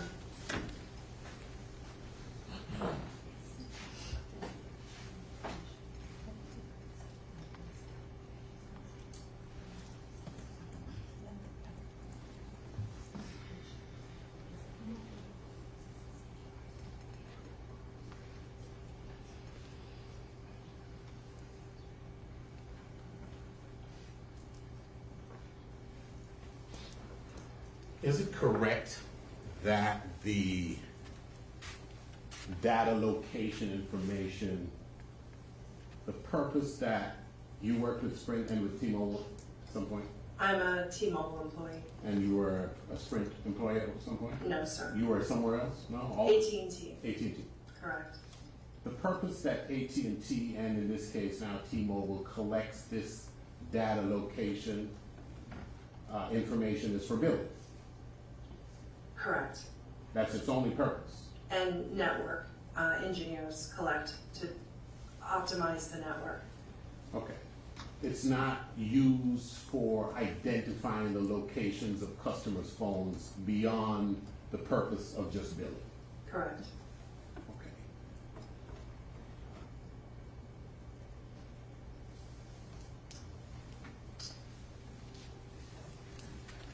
Thank you. Sure. Thank you. Is there any redirect? Yes, Your Honor. Ms. Johnson, counsel asked you, how do you know how something didn't happen? Is that a fair question? Objection. Sustain, rephrase. With regards to these records, are they accurate? Objection. What's the objection? Lack of foundation, Chief. Why don't you come somewhere?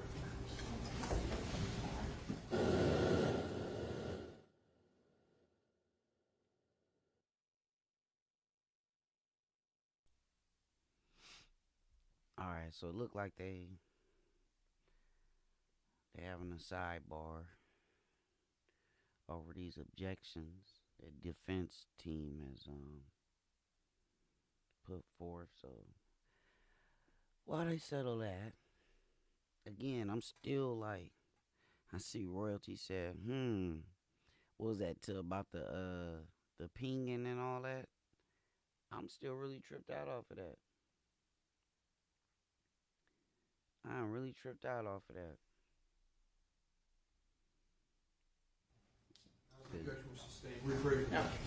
So, Ms. Johnson, with regards to the records, does the T-Mobile keep any record of something that doesn't happen?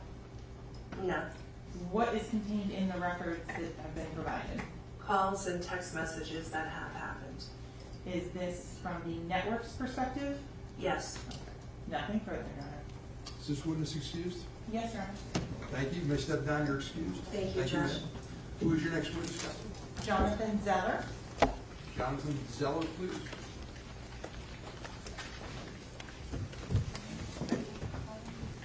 Okay, now y'all can get off that lady top.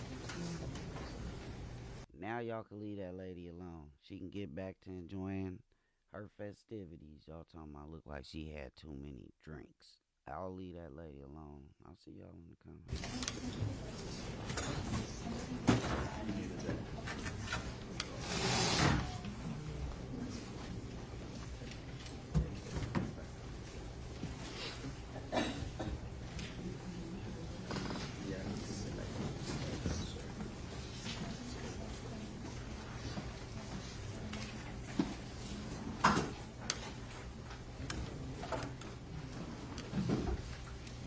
Good afternoon. Good afternoon, sir. Are you Jonathan Zeller? I am, sir. Welcome. Come on up here, sir. That's our witness stand. When you get there, you put your things down, you raise your right hand, be sworn. Do you solemnly swear or affirm the testimony you shall give in this case shall be the truth, the whole truth, and nothing but the truth? I do. Please state your full legal name for the record. Jonathan Zeller. It's Z-E-L-L-E. Spell your first name as well, sir. Jonathan. Thank you. Under that microphone, will just up or down, but not back up. Yes, sir. Counsel, if you're ready, you may proceed. Good afternoon. I'm sorry, can we approach very quickly?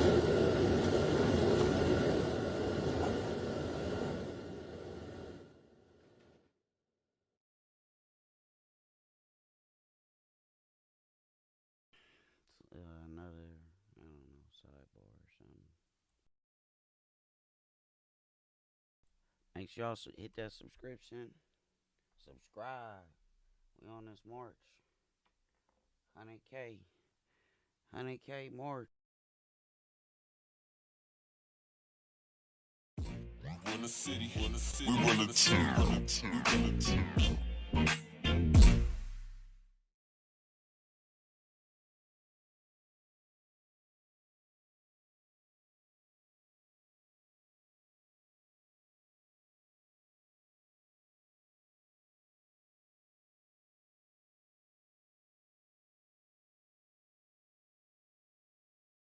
It's magic.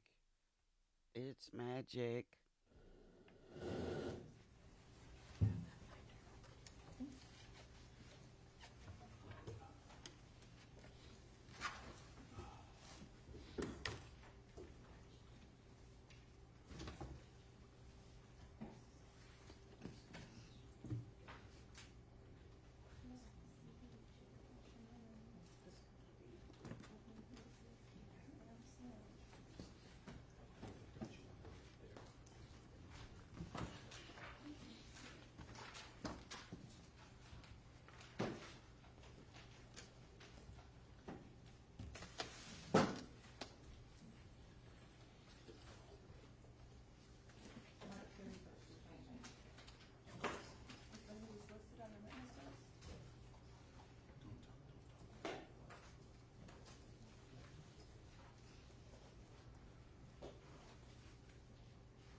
Thank you.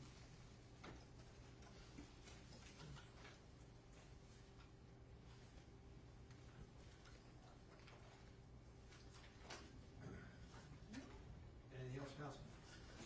No, Judge. Bradley, if you're ready, you may proceed. Okay. Detective Detective, how are you today? I'm good, thank you. Good. Where do you work? I work for the Miramar Police Department How long have you worked for the Miramar Police Department? for 23 years. What do you do for the Miramar Police Department? I'm a detective in the homicide unit And how long have you been in the homicide unit? since 2009.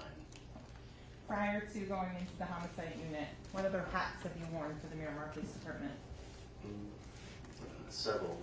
One in particular is a digital forensic examiner. Okay. What is a digital forensic examiner? So what I do is we'll stick with the cell phones or cellular phones or devices of that nature. I do the extraction and the analysis for it. And when you're doing an extraction, can you explain to the ladies and gentlemen of the jury what types of software or tools you use to do an extraction on a cellular telephone? Okay, so what we use is a software and hardware from a company called Celebrate. And this is specific for conducting extractions of cellular devices. And approximately how many different trainings have you taken in the use of Celebrate systems? I've taken a few. Each of them consisted of 40 hours of class training and exercises, and obviously the exam as well. What about, have you taken training with the CAST team of the FBI? I have. Have you taken, you said you also do analysis of the cellular forensics or digital forensics. What do you mean by that? So, depending on what type of case it is, I will actually do the extraction and I'll also do the examination of it, the analysis for it, and go through it and look for items that potentially could be considered evidence. And in terms of to do the analysis part, what information do you need? I need to know what the case. In this case that we're here on today, Miramar Police Department Investigation 18-10-06269, were you the lead detective? I was not. What was your role in this case? Doing the analysis or the extraction of the device. Did you do any analysis of the device? I did not. In terms of the extraction of the device, were you provided an iPhone with the phone number attached to it of 772-713-9807? Yes, yes. Prior to coming into court today, did you have the opportunity to review the digital copy of that extraction? I did. Okay. I'm showing defense counsel what's been marked as state's triple P for identification purposes, showing the witness. Detective Zeller, do you recognize this thumb drive? I did. How do you recognize this? My initials and my ID number on the jump drive. What is that thumb drive contain? This is the generated report of the generated report of the cellular device that was extracted. And is that in the same or substantially the same condition as when you performed that extraction? Yes. Here at this time, the state would request to move state's triple P in as state 64. Objection. Yes, sir. Name. Sure.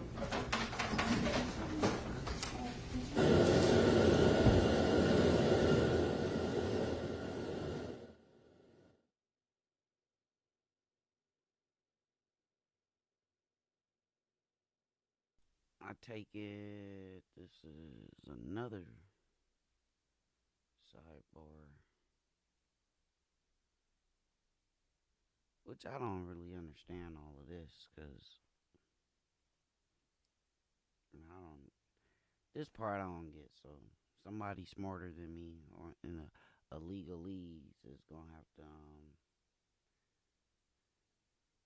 this seems pretty straightforward, so I don't know what the objections are, unless the defense is trying to somehow suppress what's ever been extracted from this phone. That's the only thing I could see, but I don't see that happening.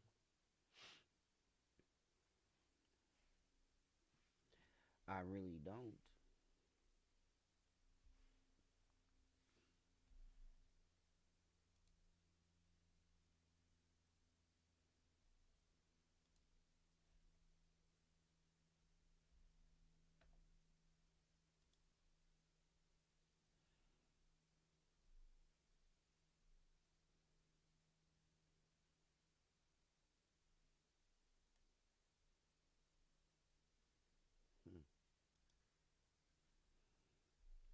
Make sure you guys hit that subscription button. I need all the subscriptions I can get. We on a march to 100K. Court is in sidebar. No sound. I mean, yeah. I really don't understand this. I mean, I bet you being a lawyer in a case like this is like really fun, tiring, stressful. But this would get on my nerves. Like, I ain't gonna hold you. This would get on my nerves.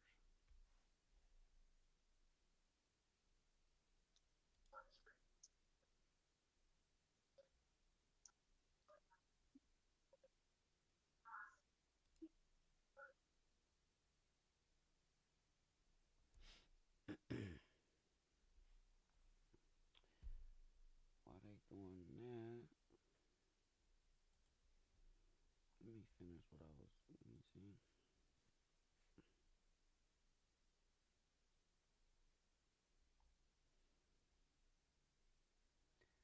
I'm still trying to figure out why this girl did her daddy like this.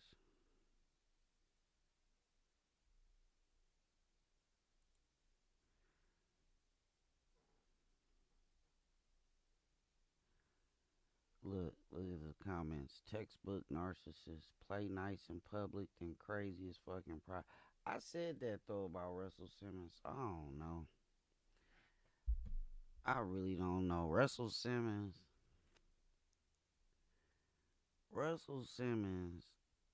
get on the social media and do yoga.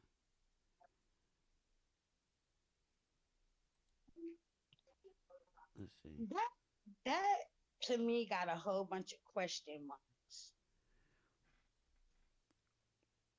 It got a bunch of question marks? Does. Because my thing is, all of these years and y'all did runs out. And then you wait till years later after it stopped running to say this. And then the daughter was claiming that it's been going on since she was a little girl. Yeah. But maybe because I'm a brother, I only notice when like African American or black families do this, celebrity families. Maybe I don't notice when, maybe I just not paying attention. I'm so locked into the urban news. But I just seen so much of this lately. Like I said, I ran a little list down earlier. Brian McKnight, who else? 50 Cent. I had the one on 50 on my I did a show on that one. But you see where like 4 or 5 more people came up to speak about Bill Cosby. Yeah. And what I wasn't getting with that, excuse my French, but how Janice Sims old self, you older than him. Talking about he molested her when she was in college. He was still in Pampers. Yeah, but yeah, I mean, that's one thing, but I'm talking about like children going to social media, to then you got the reverse case like Benzino did Coyle Ray. He went to social media to talk about his daughter. And then she had to like strike back. I don't know, I just think it's like family business is family business. You know what I mean? Like I don't see no point in bringing your kids down, your parents down. But I guess I don't know. I really don't know. But I see that a lot more on social media is people putting their text messages between their parents, and it's good. To me, it's just too much. It's going way too far. I'm to the point like where Offset and Cardi said, you do anything for clout. Yeah. Yeah, for real though. Because now it's just ridiculous. It's really ridiculous. These kids and parents is out of control. Right. We need some stability around here.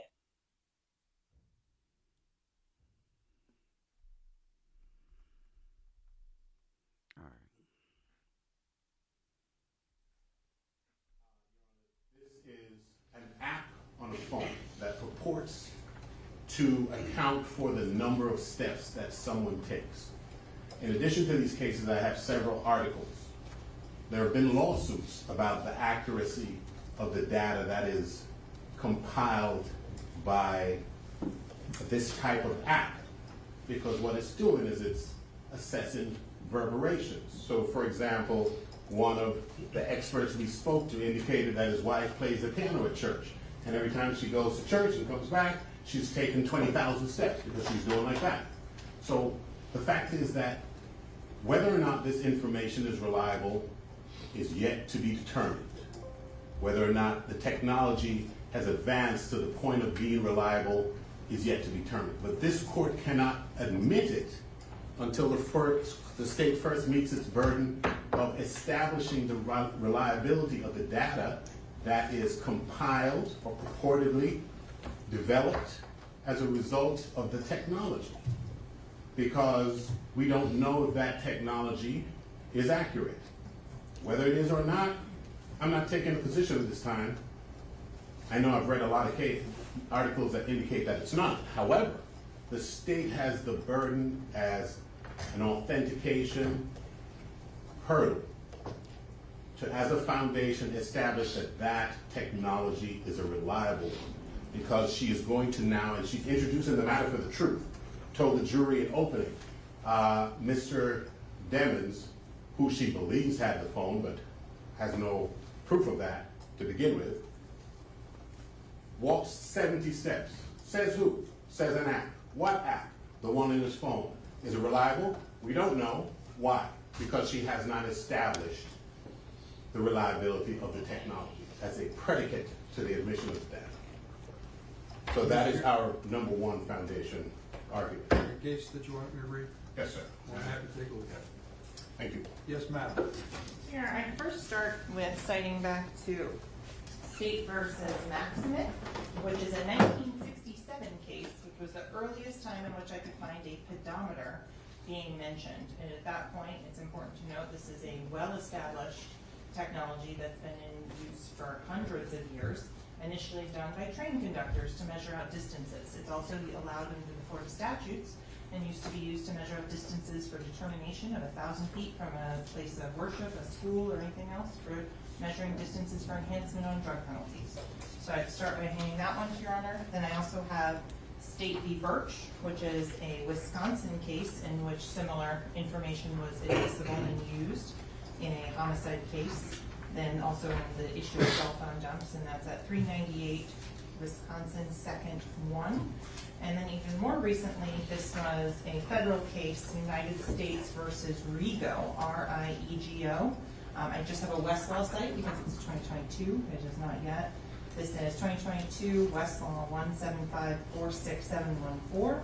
And again, those discuss all of the location information and the activity and Apple Health data that was admitted in those cases. And I'll be happy to email copies of those to Defense Counsel now. Thank you. All right, we're in recess. I'll read them over. Your Honor, may I also just direct your attention to a few articles, one of which indicates the highlight here. The reliability of the registered distances, however, depends on a number of factors, including walking speed and walking style of the subject, and can deviate up to 30 to 40% from the true value. That's one of the several articles here. And what I will do is I will compile the articles and send them all back for your review while you're considering the issue, if you don't mind. Sure. And the state would also submit in terms of law review articles, including a 2016 wearable devices as admissible evidence. Technology is killing our opportunity to lie. The 2019 the iPhone health app from a forensic perspective. Can steps and distances registered during walking and running be used as digital evidence? And I would direct your Honor's attention to the Supreme Court of Alabama. That was Jeffrey West. The individual in that case was convicted as well based on some of the Fitbit data. May I just ask if the state is making the representation that all the cases she's citing to do not require that a witness establish the reliability of the technology? It's just put in? It has been admitted, and I have some of the, send everything that I'm giving to His Honor, a copy to you as well. Okay.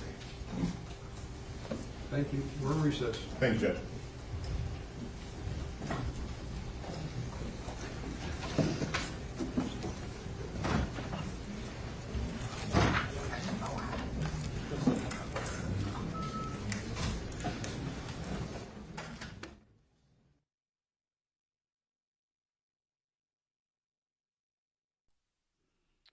All right, so that's that. Then some type of reset.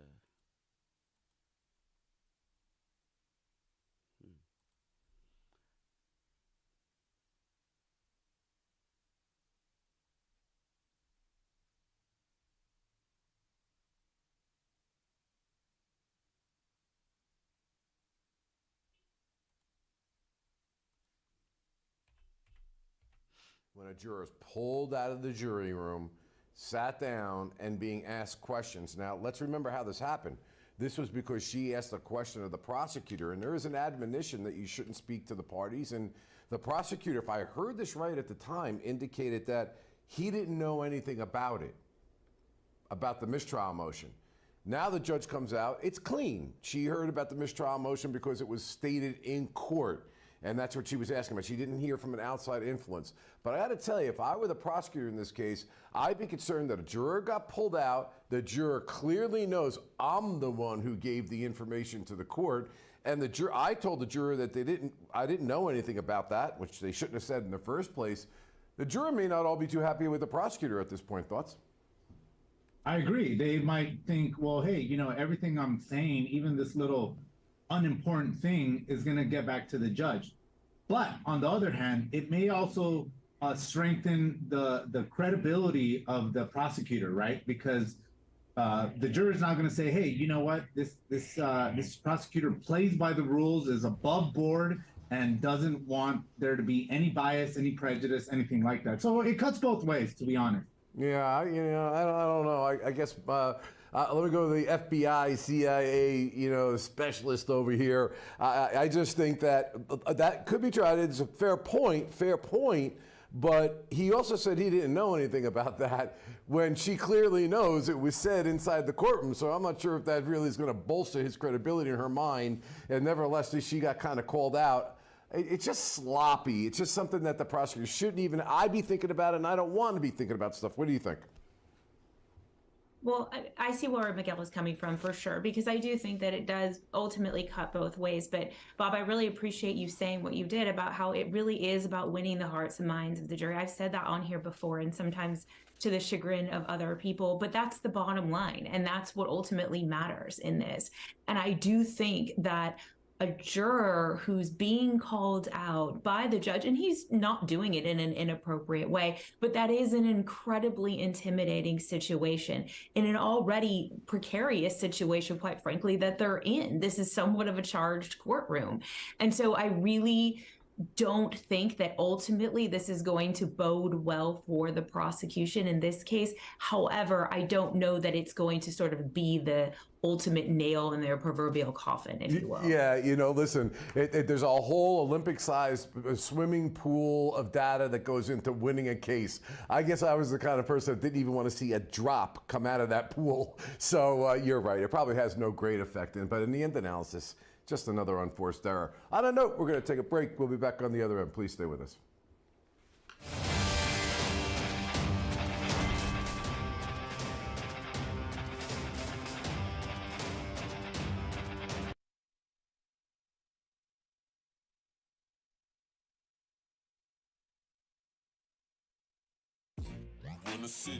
We run the town.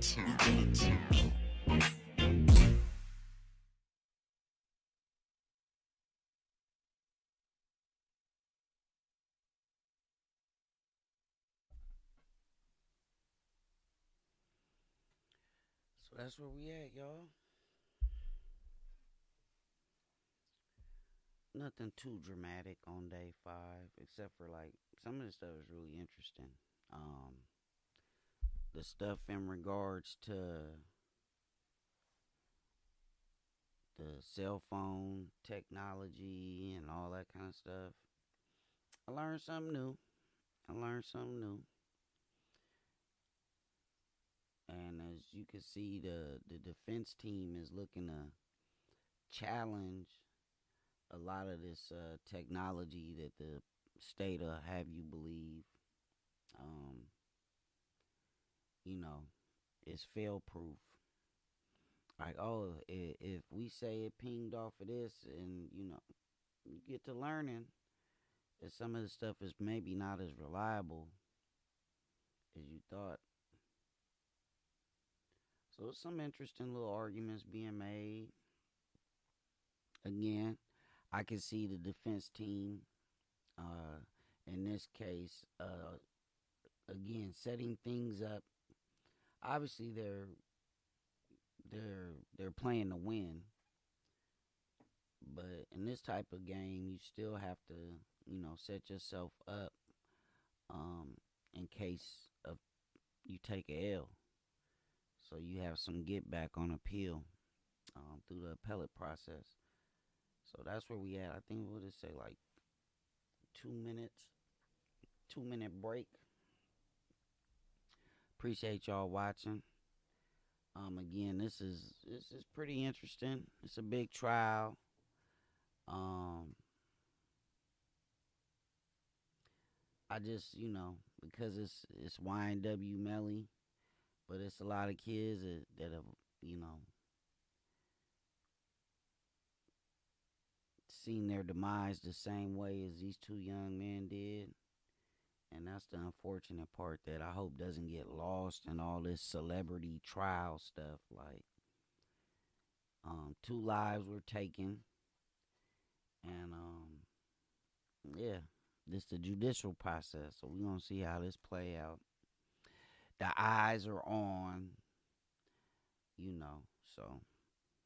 Again, thank y'all for watching. Make sure y'all hit that subscription, notifications bell, thumbs up.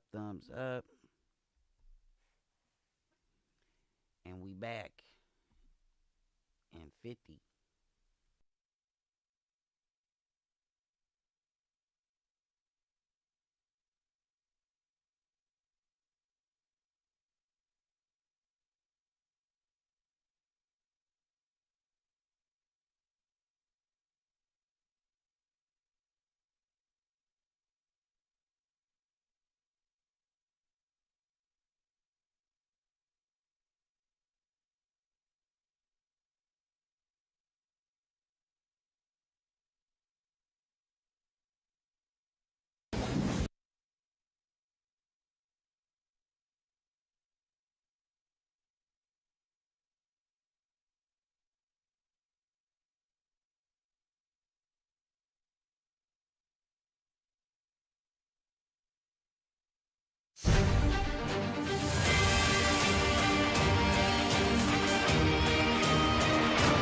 Welcome back to Law and Crime. Nobody's doing as good as us in covering these trials because we have 2 great guests. And guys, we only got a couple of minutes left, so I'm going to turn the show over to you. We'll start with Tracy. Thoughts about the whole case, where we are, where we've been, and where do you think we're going?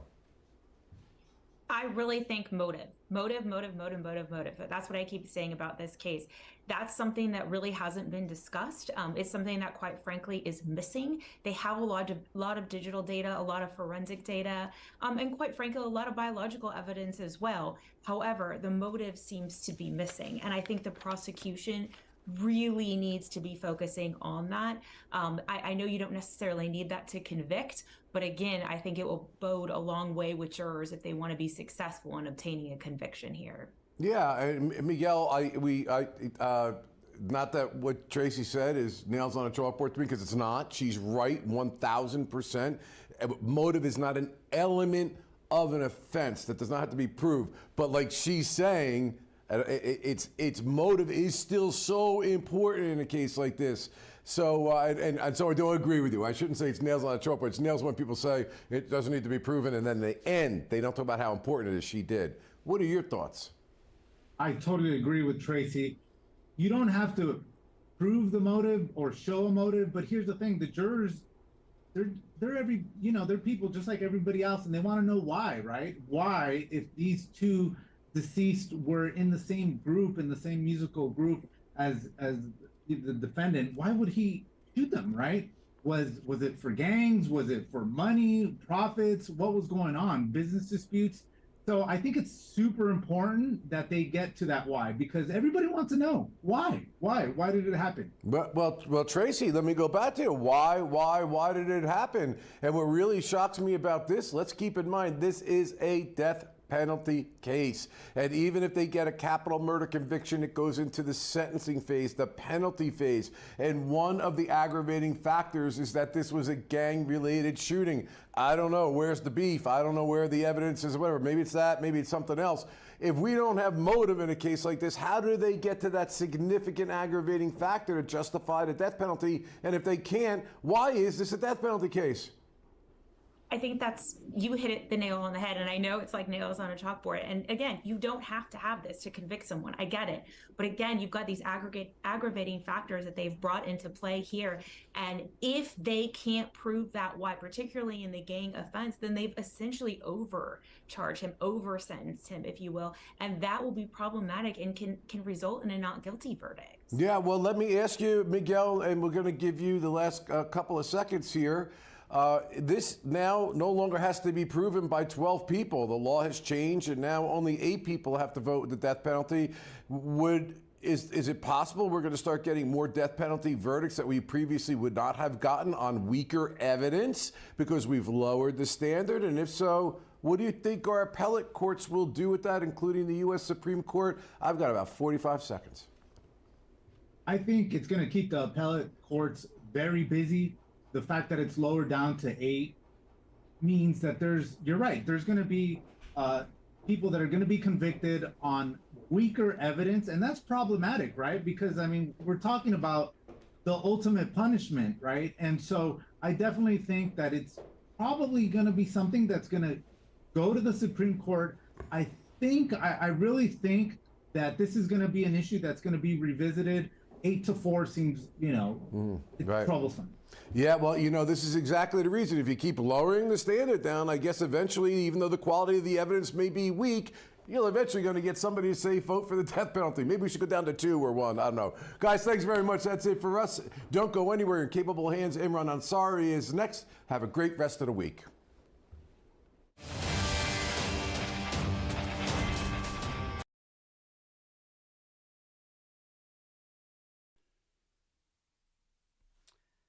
I don't know what they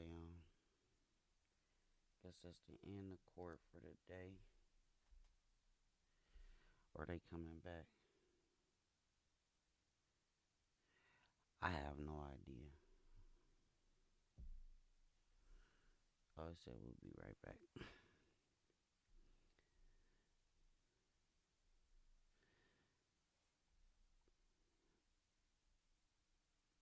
Again, like I said, today wasn't nothing too dramatic. Some insight into the digital world of telecommunications. But hold on, let me see.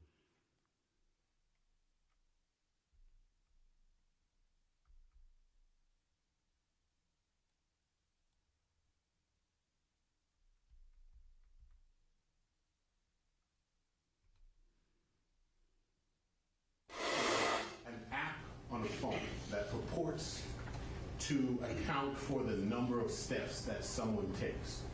In addition to these cases, I have several articles.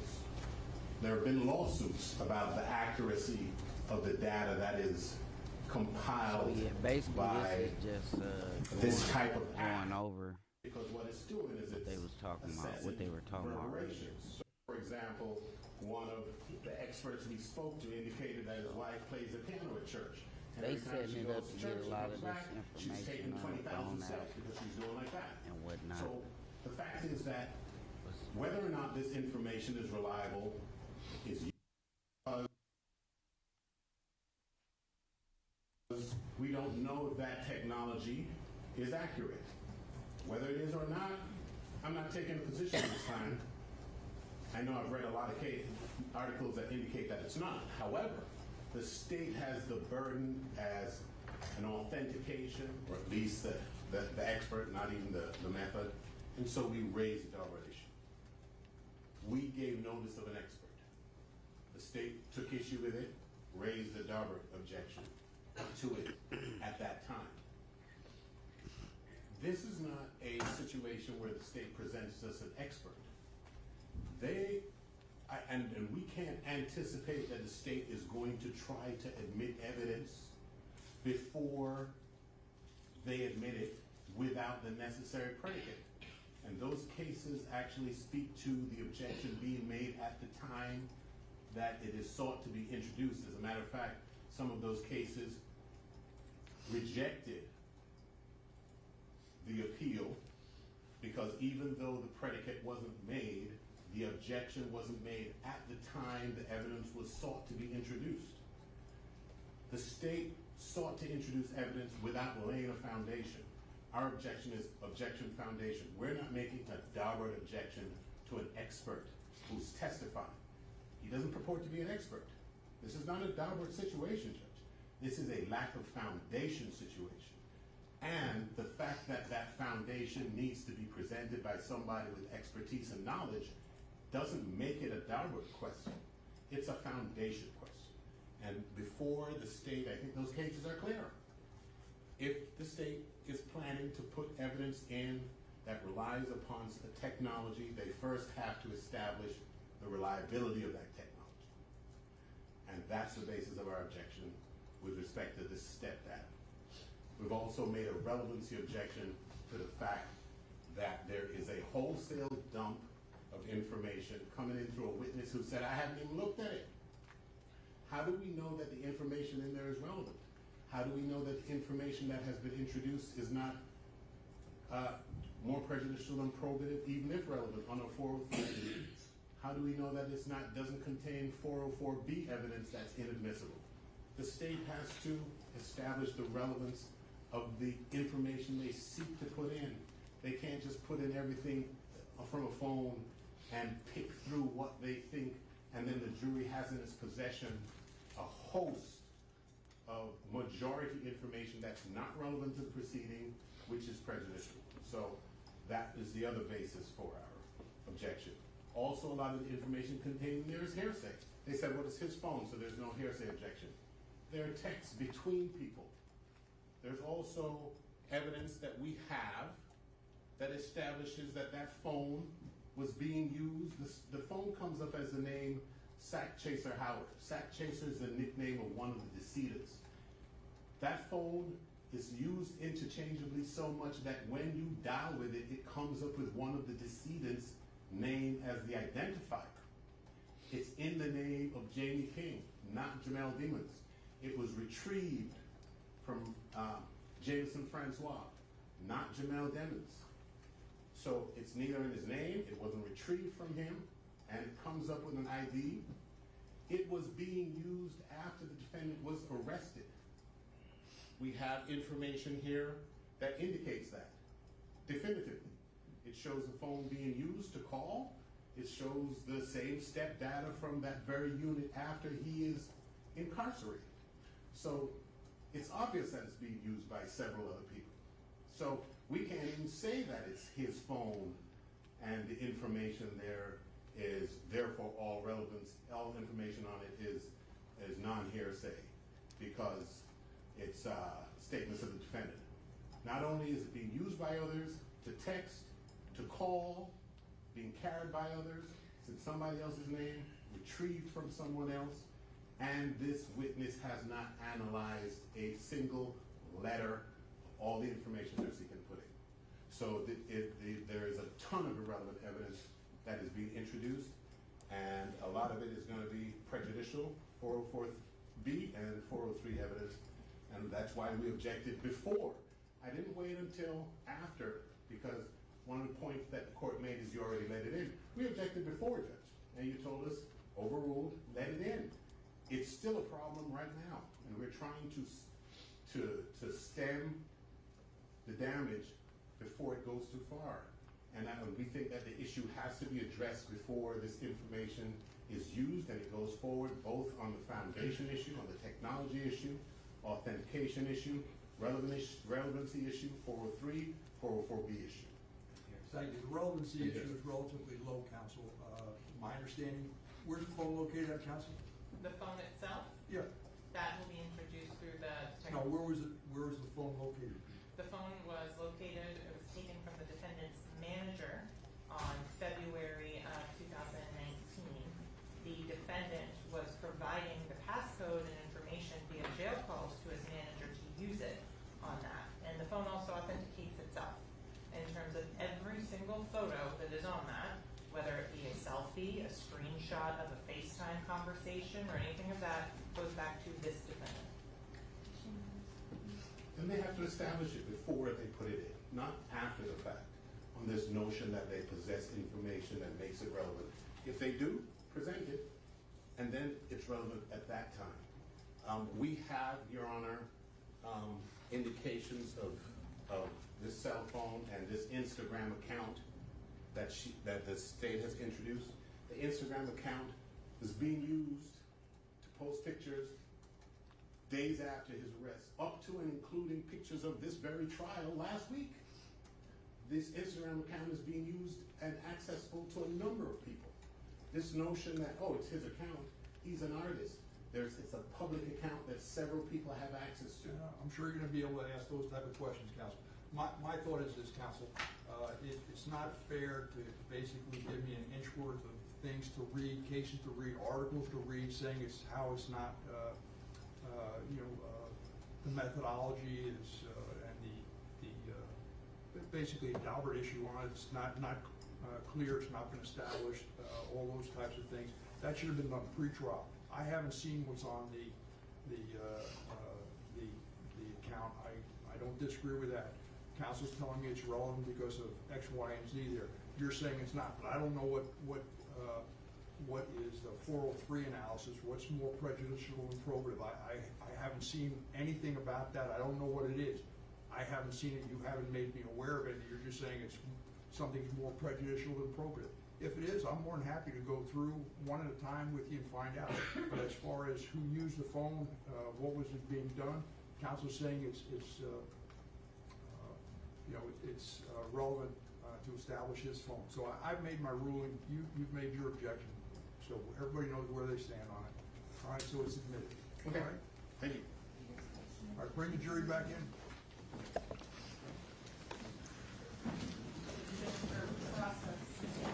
Ooh, whatever's on that phone, I told y'all, they was laying the groundwork to be able to bring what's on that phone. I don't think he has any relevant information.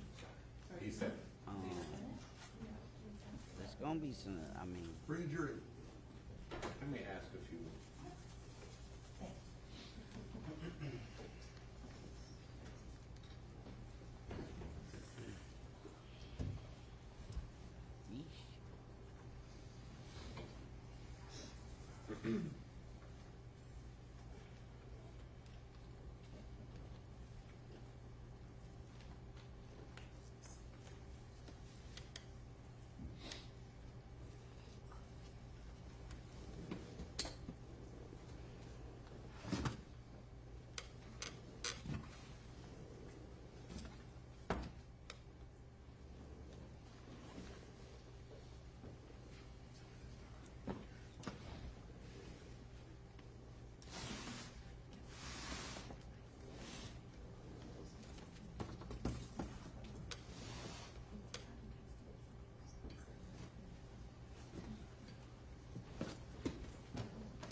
Thank you.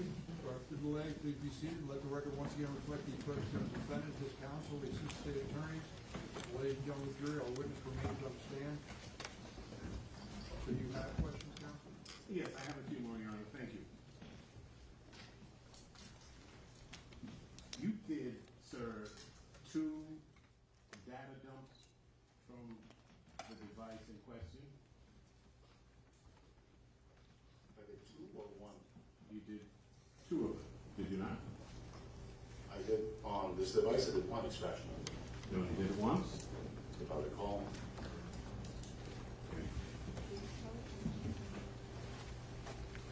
Did you have the data verified by any third party for completeness of the download? No. And you made that decision, was it your decision whether or not to do that kind of verification? Yes. Okay, and you elected not to? Correct, I elected not to. Did you have an engineer review any of the data that you retrieved? No. And have you validated that the Cellbrite extracts in the data that you did were in fact complete? The extraction is the extraction, and that's what I got out of it. That's what the machine gave me, yes. Okay, and how did you verify that the machine gave you a complete download? I understand when you say a complete download. You said you don't understand what I mean? No, we can elaborate on that. How did you verify that the machine, the Cellbrite software that you used, downloaded the contents of the phone in its entirety? How did you go about verifying that? That is not something that I can verify. That is whatever the data that comes from that phone and appears on the software, that's what I have. That's what I can deal with. Okay, so you can't verify? I cannot, no. Is there a process of maybe testing, is there another, first of all, software that you can use to download the information? Sure, there's other software. And you only use the Cellbrite? Correct. And if you used another software and compare the downloads, that would be one way for you to test it, whether or not the download was complete, right? In theory, I guess so, yes. In actuality. All right, let's take a look at that. Okay. So when you say there's no way to do it, it is what it is, what you're saying is there is a way to do it, and you didn't do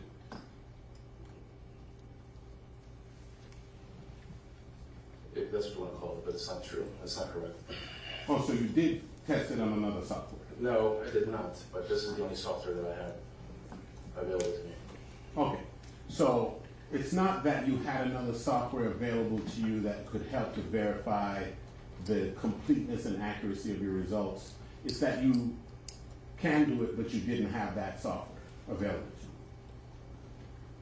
you. Well, correct, I did not do it, no.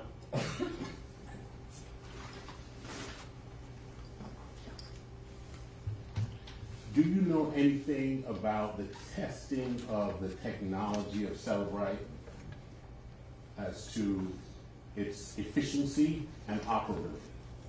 No, I don't. I'm not an engineer for them. So you, pardon me? I'm not an engineer for them. Okay. So it would take an engineer to do that? Or somebody from that company, not me. Okay. So it's like any kind of software. If you have the software and it doesn't work in totality or it doesn't work completely, you're stuck with the answers. I'm not understanding what you're trying to get at, but if you rephrase it one more time, I appreciate that. If that Cellbrite did not give you a complete and accurate download, you would have no way of knowing it. That is correct. Okay. Because you didn't have comparable software or similar software to test the results against. Correct. Okay, so you're just trusting in the faith, you're just having faith that the Cellbrite. Sustained. you are relying upon the accuracy and completeness of the Celebrite technology, right? That's correct. Even though you don't know anything about whether or not it works properly. Correct. Okay.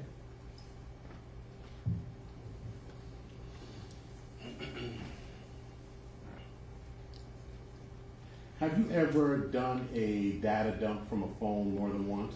Any phone? Yes. On Celebrite? Yes. And was it a phone that left your possession and then you regained possession of it? When you're saying left my possession, I'm sorry. In other words, it left the custody strikeout. In the instances when you have downloaded information from a phone on using Celebrite more than once, I presume you did it for a reason. So one of the reasons why I probably would do it is maybe a software update from Celebrite. Okay, that's one of the reasons. What else? What are the other reasons you might do it? That's the only reason that I would use it for. Okay. Can I have one more, Your Honor? Yes.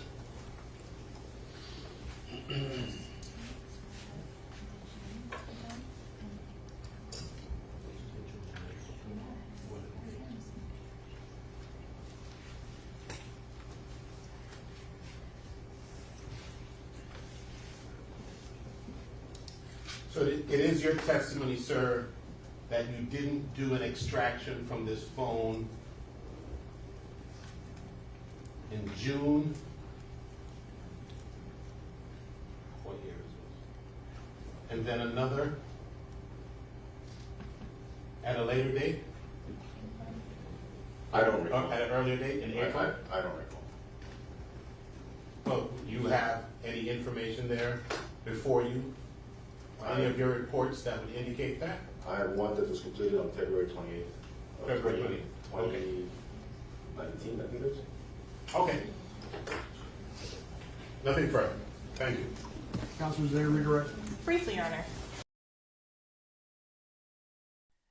So look, real quick. You see what he just tried to do with all that? That really was a lot to do about nothing. That's more to try to confuse the jury and make the jury, like, it's all the plan, like, just that little bit of doubt in their mind that, like, this man, the evidence he's gonna speak on is not reliable. I mean, that's the whole point of this. This is not reliable. You could have used this to do it, and you did that. Like, there's a whole lot to do again about nothing. Detective Zeller, counsel asked you whether or not Celebrite is accurate. Correct. In your training and experience, can you speak on that particular subject? Objection? What's the objection? This witness has already testified that he can't speak. Sustained. So, Detective Zeller, in terms of you've used Celebrite numerous times. That's correct. Approximately how many? Hundreds. Have you found any instances in which Celebrite added data to a forensic download or dump that wasn't on the phone itself? I'm sorry. Objection. What's the objection? You would have no way of knowing that. Overruled. Can you ask it one more time? Have you ever had an instance in which Celebrite has added data to the forensic extraction or data dump that was not on the phone itself? That was not on the phone. Not that I'm aware of. In terms of the way to physically review, how would you do that on a cell phone and compare it against a Celebrite extraction? Well, there's a couple things I could do. I could look at the different artifacts that are extracted, meaning, so I would look maybe at a particular phone call. A particular phone call was made at a certain time and date, or a certain picture that was there at a certain time and date, or a video, or so on and so forth, whatever that's there. That's one way of doing it, yes. So I want to make sure I'm clear. Are you saying you would look at outside evidence from the phone and see if it agrees? Correct, yes. In terms of the information and the data that's put out there? What is the purpose of taking it off the phone? Well, you also don't want to use the original and just pretty much making a copy of the phone so that you don't ruin anything, delete anything, or compromise the device, or anything of that nature. So you work off that copy. In terms of when the phone is brought to you, are there steps that are taken to make sure that there's no outside or internet or network access with the phone? Yeah, so usually the phones are put in what's called airplane mode, where you disable all cellular connections. And in terms of the type of extraction that was done in this case, what type of extraction was done? This is called an advanced logical extraction. So, what does that mean? So there's different forms of extraction. The advanced logical pretty much gets, for the most part, I'm going to use the word everything on there. When I say everything, meaning the context, their pictures, their videos, the communications, any sort of communications that are on there, deleted items, specifically deleted items. Okay. And in terms of to get the advanced logical extraction, what information do you need as an examiner? Meaning, I'm sorry? Do you need the passcode to the phone? Yes, you do need the password, correct, yes. Oh, nothing further, Your Honor. Is this witness excused? Yes, sir. Thank you. You may step down. You're excused. Thank you, sir. Thank you. For your next witness, please. Brendan Collins.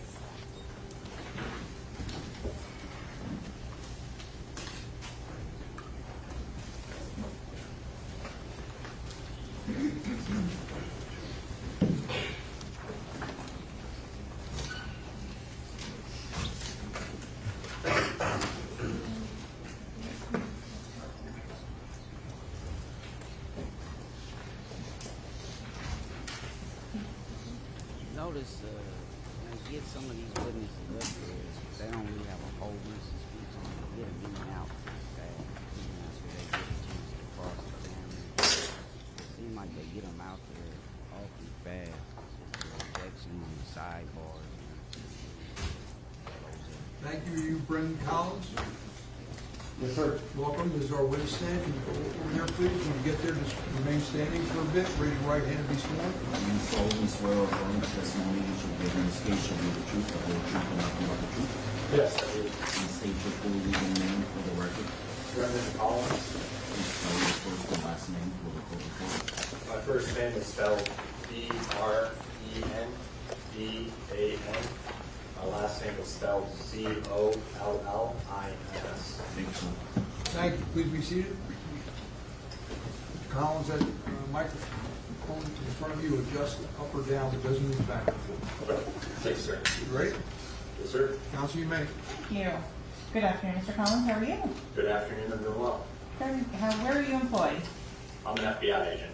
So I'm employed by the Federal Bureau of Investigation, and my full job title is Supervisory Special Agent. And how long have you held that position? This current position, about 18 months. I've been employed by the FBI for since 2012. And as far as education, what types of degrees do you hold? I have a bachelor's. And is it in a specific area? I was a history major in college. Were you employed anywhere else prior to working for the FBI? By the Army. And how long were you employed by the Army? About 6.5 years. I had a couple different jobs. Okay. Going back to where you're working now, the Federal Bureau of Investigation, what are your responsibilities as an FBI agent? Well, agents do all sorts of different things. Generally, agents are all investigators, and in the FBI, we investigate a myriad of crimes, from violent crimes, economic crimes. We also have national security mandates. Me specifically right now, I'm the supervisor of a squad that focuses on transnational organized crime.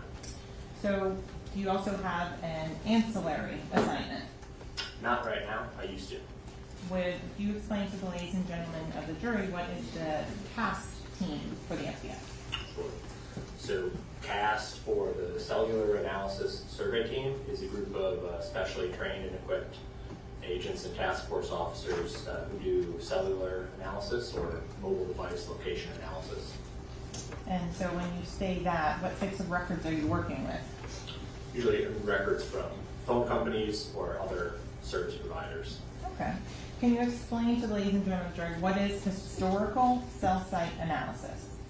Sure. So when someone uses a phone or a mobile device to do something, to make a call, to send or receive a text, to check a sports score, or check their email, post something on social media, that's to connect to a cellular network or through the internet. When you connect through the cellular network, there's a record that's generated by your phones, by the phone company. So you have T-Mobile gives you service to your cell phone. When you make a call, you'll see records on your T-Mobile sheets about that call. Historic cell site analysis is using those records to answer questions. So what's the purpose of historical cell site analysis? To help with investigations. And what are the main components of a historical cell site analysis? Well, if you're being asked to do like a location analysis, in other words, the case involves trying to determine where a particular device was at a certain point in time, you really have three things that you need. First, you need the records for that particular device.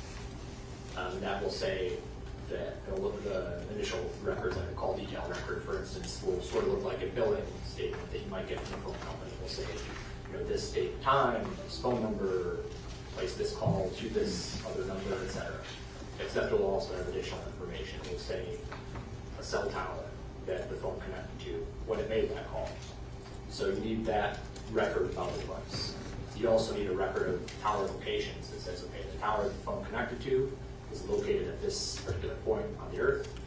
You put those two things together into some sort of mapping software and it plots it, and then it will give you a general area of where the device was at the time that it connected to that tower. So you said device. Can you testify a specific person was in a specific area? No. Why not? Because the records I have are just about devices. Okay. So there are limitations to your testimony. Yeah, absolutely. Yeah, I'm talking about devices, not people. Have you received any specialized training to become an agent that does CAST as Yes. well? What is that? To be CAST certified is pretty extensive. There's several stages that the certification process is broken into. So I started my initial training in 2017. The first phase of training is the CAST basic course, and that's a 2 or 3 day course where agents and officers from our local, state, or other federal agencies are exposed to what cellular analysis is and how to do it at the basic level.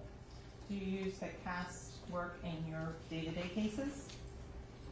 Before you became a supervisor? Yes. And so is this a required assignment to go to the CAST team? No, I don't want to interrupt, but there's a lot more training than just that 2 day thing. Is that okay? Well, let's start with, to do that first 2 day training. Yeah, so the first is that mandatory? Yes. For the FBI? Yeah. To go on past that, is that something you have to apply for? Yes. Yeah. Okay, and to explain after that first initial training, what happens? What's the next level of training you complete? So the next course is called the advanced course, and it's a week-long course. And that's just a more in-depth dive into each of the networks. So specifically, what are the uniquenesses of, say, Verizon or T-Mobile, AT&T, Sprint when it was a standalone provider? What do their records look like? What are the uniquenesses of the way their network's designed, et cetera? After the advanced course, then we have a sort of a test. It's like a week long. When I went through, it was a mix of part in the classroom and part in the field, where it's all scenario based. So, for instance, you'd be like a kidnapping scenario. You'd be like, hey, this child was abducted. Your job as the asset going through it to try and use the records to develop a search location and say, hey, I think that we need to go here to try and recover the child. You do a portion in the classroom, you do a portion in the real world where they have test runs set up in different locations, and you validate the results right there. So you either find the person or you wouldn't, and at the end you either pass or fail. So I passed, and I was allowed to continue to the certification course, which is a 4-week course. The first 2 weeks are very academic. We have a week that's basically a semester's worth of material condensed into a week. It's put on by professors from the Florida Institute of Technology. We bring in representatives from all the major cell phone providers in the U.S., both their law enforcement relations and records custodians personnel. We talk about these are the types of records that we keep in our specific record, our specific company. We also bring in personnel from the network engineers, so the people who build the network, who design it. We go to infrastructure, so I've been at the Sprint Network Operations Center where they oversee the management of the whole the network across the country, et cetera. And then at the end of that, there's a test, and you either pass and are certified, or you don't. Okay, so Special Agent Collins, are you certified in CAST analysis? Yes. How long have you held that certification for? I got certified in September of 2018. Is there continuing education or recertification that's required? Yes. So to keep your CAST certification, every year you have to attend a recertification course. Okay. Is all of the training specifically from the FBF? No. What other agencies and I guess companies do the training for you? Yes, we have partnerships, or not partnerships, but we'll bring in educators from a lot of different companies. So obviously the different telecommunications companies are critical. So we have them come to the recertification conference every year. We've had a range of other people. We've had Apple, Qualcomm, Oracle, people in the field of GPS, cellular engineering, vehicles for vehicle telematics, and anybody that's sort of involved in that ecosystem. Okay, so you mentioned Apple, Qualcomm. What are those? Those are different manufacturers. Is there also specific as to cellular technology and how it works, training on that? For what? In terms of being a CAST certification. After recertification? Yes. Yes. Okay. How long have you been specializing in call detail records analysis? So call detail record analysis is really like the bread and butter of what CAST does. So since I started the training process in 2017, that's when I first really got exposed to working call detail records or CDRs. Okay, and approximately how many times have you done this type of analysis? I've done more than 130 cases that have included more than approximately 300 sets of records. When you say a set of records, yeah. What does that mean? Like a call detail record or an engineering report, some sort of data report, some sort of report from a phone company about a particular device. And in terms of the types of cases that you've worked, what have they been? Gamut. Violent crimes like homicides or shootings, white-collar crimes, and then public corruption, crimes against children, terrorism. Have you worked cases where you've been called upon to determine the location of a cell phone? Yes. How many? I mean, for the 130 so cases that I've helped with, the vast majority of those have to do with location, historic location of the phone. Have you? So this dude just verifying all his credentials and all that good stuff. I don't know what he's gonna be able to show, but yeah, this is him getting a chance to toot his own horn. Analysis, you say, I think we need to go to this house, and we go there, and the person and the phone are there. That's validation. If we have a case where we have some sort of other evidence that corroborates it, like in a crimes against children case, and there's metadata on media that was produced at a specific location, and we have a cell site that says, okay, we know this film or something was produced here, and here's what the cell site looks like, that corroborates it. So when you say metadata, can you explain what that is? Yeah, that's outside of what I do with CAST, but that would be something that would be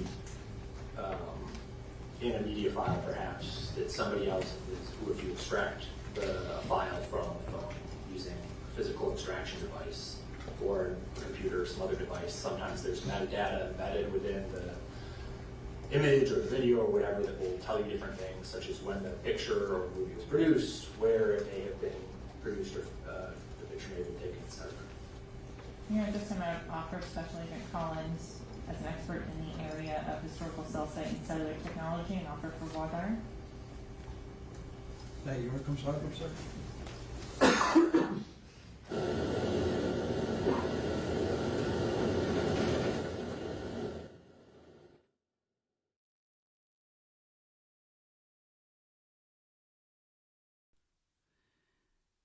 So I believe we got another little sidebar action.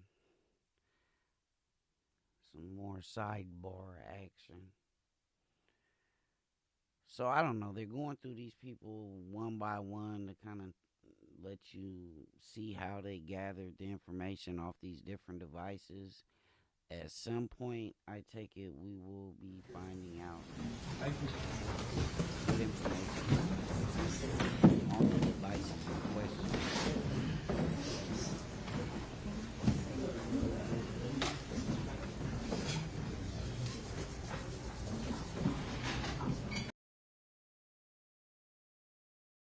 I ain't gonna lie though, this judge, he been really thorough so far. He been pretty thorough. I can't really see any issues with the judge to this point. But let's continue.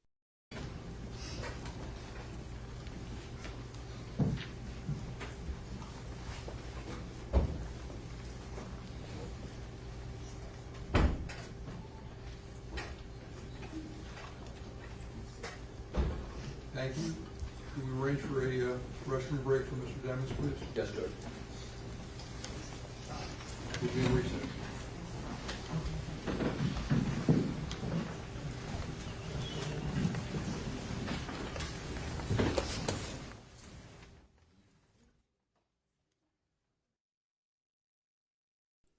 I don't know what happened there. They came back just to, I don't know. Ooh. This we gotta get through all this to get to the meat and potatoes, the nitty gritty. 'Cause man, there's gonna be some bombshells dropped. This ain't just gonna be no ho hum, and this prosecutor seems intent. And now they said they're in a brief recess. So they seem intent on convicting him. There's a lot of juicy stuff that's gonna happen throughout this trial. This is the more mundane, boring. Me specifically right now, I'm the supervisor of a squad that focuses on transnational organized crime. So do you also have an ancillary assignment? Not right now, I used to. Would you explain to the ladies and gentlemen of the jury what is the CAST team for the FBI? Sure. So CAST, for the Cellular Analysis Survey Team, is a group of specially trained and equipped agents and task force officers who do cellular analysis or mobile device location analysis. And so when you say that, what types of records are you working with? Usually records from phone companies or other service providers. Okay. Can you explain to the ladies and gentlemen of the jury what is historical cell site analysis? Sure. So when someone uses a phone or a mobile device to do something, to make a call, to send or receive a text, to check a sports score, or check their email, post something on social media, that's to connect to the cellular network or through the internet. When you connect through the cellular network, there's a record that's generated by the phone company. So if you have T-Mobile gives you service to your cell phone, when you make a call, you'll see records on your T-Mobile sheets about that call. Historic cell site analysis is using those records to answer questions. So what's the purpose of historical cell site analysis? To help with investigations. And what are the main components of a historical cell site analysis? Well, if you're being asked to do like a location analysis, in other words, the the case involves trying to determine where a particular device was at a certain point in time. You really have three things that you need. First, you need the records for that particular device. That will say that it'll look at the initial records, like a call detail record, for instance, will sort of look like a billing statement that you might get from a phone company. It will say, this date, time, this phone number, place this call to this other number, etc. Except it will also have additional information. It will say a cell tower that the phone connected to when it made that call. So you need that record about the device. You also need a record of tower locations that says, okay, the tower the phone connected to is located at this particular point on the earth. You put those two things together into some sort of mapping software and it plots it, and then it will give you a general area of where the device was at the time that it connected to that tower. So you said device. Can you testify a specific person was in a specific area? No. Why not? Because the records I have are just about devices. Okay. So there are limitations to your testimony. Yeah, absolutely. Yeah, I'm talking about devices, not people. Have you received any specialized training to become an agent that does CAST as well? What is that? To be CAST certified is pretty extensive. There's several stages that the certification process is broken into. The first, so I started my initial training in 2017. The first phase of training is the CAST basic course. That's a 2 or 3 day course where agents and officers from our local, state, or other federal agencies are exposed to what cellular analysis is and how to do it at the basic level. Do you use the CAST work in your day-to-day cases? Before you became a supervisor? Yes. And so is this a required assignment to go to the CAST team? No, on the but there's a lot more training than just that 2-day thing. Is that okay? Let's start with to do that first 2-day training. Yeah. So the first. Is that mandatory? Yes. Yeah. To go on past that, is that something you have to apply for? Yes. Yeah. Okay. And to explain after that first initial training, what happens? What's the next level of training you complete? So the next course is called the advanced course, and it's a week-long course, and that's just a more in-depth dive into each of the networks. So specifically, what are the uniquenesses of, say, Verizon or T-Mobile, AT&T, Sprint when it was a standalone provider? What do their records look like? Again, y'all, this dude FBI special agent, so I be trying to tell people, man, while people out here trying to, do what they gotta do, man, they got people spend all day going through your phones, going through your social medias. It's like, it's very hard in this day and age to but everybody think they smarter than the next individual, you know what I'm saying? But he basically, again, they setting all this up to at some point show us, and that's what I can't wait. I want to see what they got that they spent all this time showing you each individual step. Like, if you haven't noticed, if first it was a guy, before him, he only did so much, and then he passed it over to this guy who goes a little bit more in depth. Because the first guy they brought out, I think he's the one that just he's able to crack the phone and get the stuff off of it. And this dude, he's the one that, goes a little bit further, I believe, and puts times and, So, we getting to it. It's just taking a minute for them to spit it out, but we getting there. You know what I mean? Continue to the certification course, which is a 4-week course. The first 2 weeks are very academic. We have a week that's basically a semester's worth of material condensed into a week. It's put on by professors from the Florida Institute of Technology. We bring in representatives from all the major cell phone providers in the U.S., both their law enforcement relations and records custodians personnel, to talk about These are the types of records that we keep in our specific record, our specific company. We also bring in personnel from the network engineers, so the people who build the network, who design it. We go to infrastructure, so I've been at the Sprint's Network Operations Center where they oversee the management of the whole network across the country, et cetera. And then at the end of that, there's a test, and you either pass and are certified, or you don't. Okay, so Special Agent Collins, are you certified in CAST analysis? Yes. How long have you held that certification for? I got certified in September of 2018. Is there continuing education or recertification that's required? Yes. So to keep your CAST certification, every year you have to attend a recertification course. Okay. Is all of the training specifically from the FBF? No. What other agencies and I guess companies do the training for you? Yes, we have partnerships, or not partnerships, but we'll bring in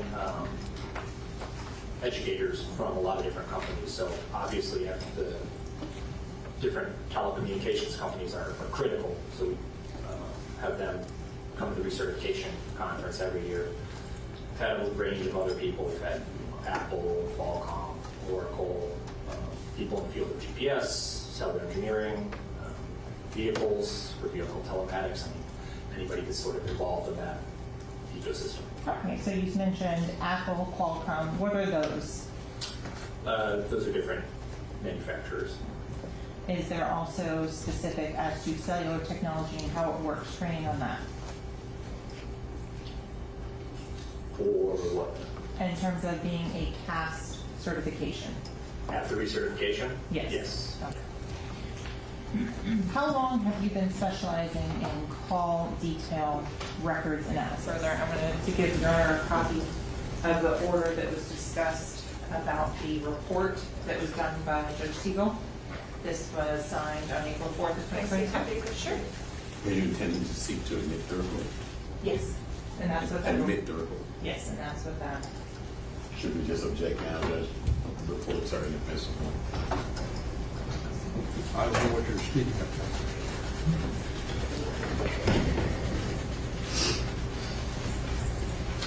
I don't think we admitted to admitting the report, we said we would agree. Excuse me, I only want to hear from one. Whose witness is this going to be? This is my witness, Judge. All right, so you make the objection. So this is an order on the admissibility of expert witness testimony by Federal Bureau of Investigation Special Agent Brendan Collins. Let me read it.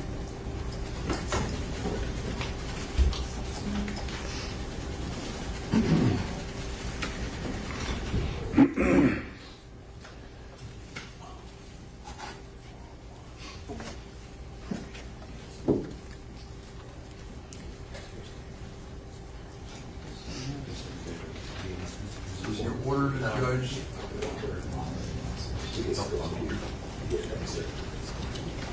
Says here, defendant stipulated to the admissibility at trial of the expert testimony of Special Agent Brendan Collins in the area of cellular phone forensics. This stipulation includes Special Agent Collins' testimony regarding the cellular analysis survey team CAST report, and based upon the defendant's stipulation to his order and judge of Special Agent Collins' expert testimony in the area of cellular phone forensics and on the CAST report is admissible at trial. What's the issue? So I believe counsel is trying to state that we are going to object to the admissibility of the CAST report. We had stipulated to his testimony after deposing him. And then I will also bring to the record, she's trying to bring in 3 different CAST reports. When we had deposed Agent Collins, we only had deposed him as to one CAST report. We had extensive conversations about whether the state would be bringing in the additional CAST reports. We had agreed at that time, if they were going to bring in those reports, she would let us know and we would depose him again. That never happened. We were always told it would be the one report of the 2 phone numbers, and which we are objecting to the admissibility of those reports based on hearsay. Also, they are misleading, and also the information in those reports have not been properly validated by an engineer. Okay, so as of April 4th, 2022, what report was in existence as far as Special Agent Collins? So the first one that was with regards to Anthony Williams' cell phone, as well as Mr. Demon's cell phone.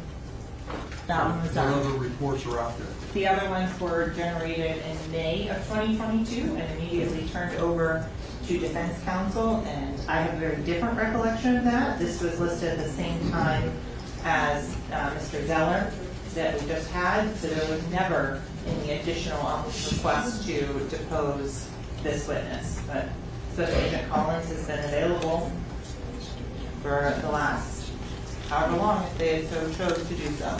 And Judge, I would just for the record make an objection to her characterizing that particular phone that is actually registered to David King as Mr. Demon's phone. I don't believe that has been established.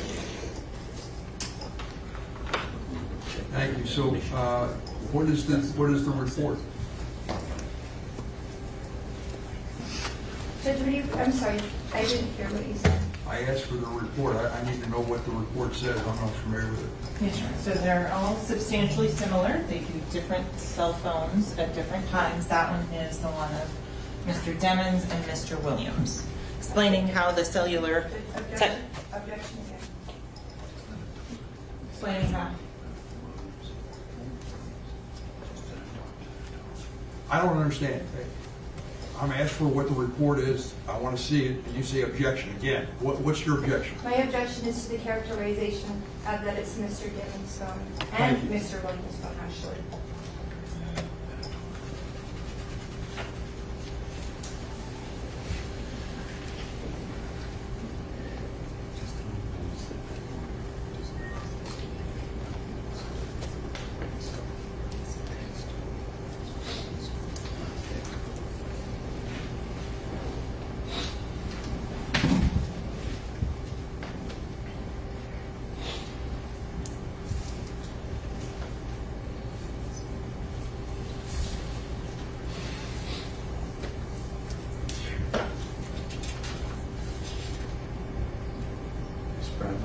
Yes. Do you have another copy of that report? First emailed it to Ms. Liberty. I'll get it from Ms. Brennan.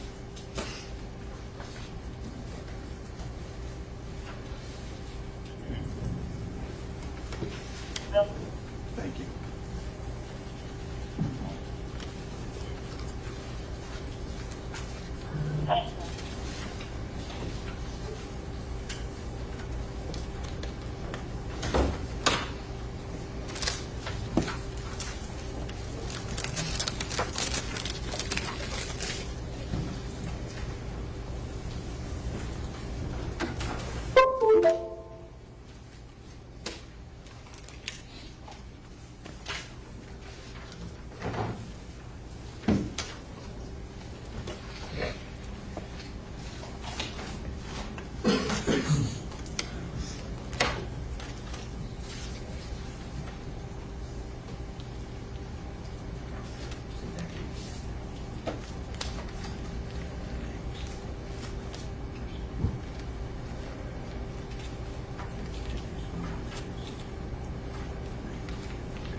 So what is Agent Collins going to do? Agent Collins would testify as to how he does the analysis, how he generates those timing advance bands, and what it means as to the location of the cellular devices based on the records, which is all done as a product of the accuracy of the records and the fact that the cell phone communicates in a consistent way based on the laws of physics with a cell phone tower. Because in here, it talks about The phone 772-713-9807. T-Mobile says Jamell Demons. This and it goes below 954-248-9081. T-Mobile Anthony Williams. And it has the date of the report being May 12th, 2022. Yes, Your Honor. So this report date is after the order date. It is. That is the second. It's the same one. It was all done at the same time. I believe, if I'm not mistaken, there was a typo that had to be finished on the spelling of the defendant's name, which is why it was generated at a second time on that point.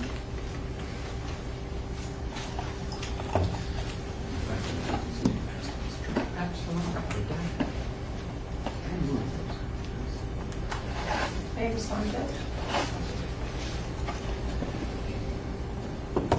You respond, you say what you want, counsel. I would just say just the fact that it has Mr. Evans' name on it, Mr. Williams' name, that needs to be stricken along with the other 3 reports, which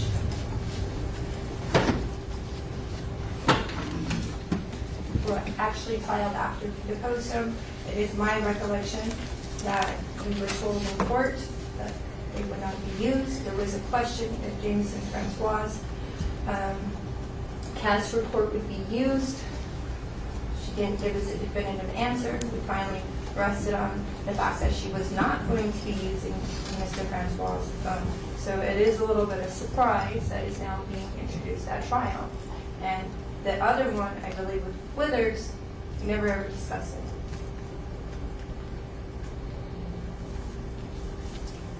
Hold on. Yes, Hold on. Yes, sir. I don't fully understand this order dated April 22nd. It says, order to judge a special agent Collins' expert testimony in the area of cellular phone forensics and on the CAS report. So he's going to testify. I wouldn't normally admit a CAS report. I don't see why it would come in here. I don't see this specifically saying it's admissible. I see it's saying special agent Collins' expert testimony in the area of the cellular phone forensics and on the CAS reports in this lawsuit. He can testify. He's here.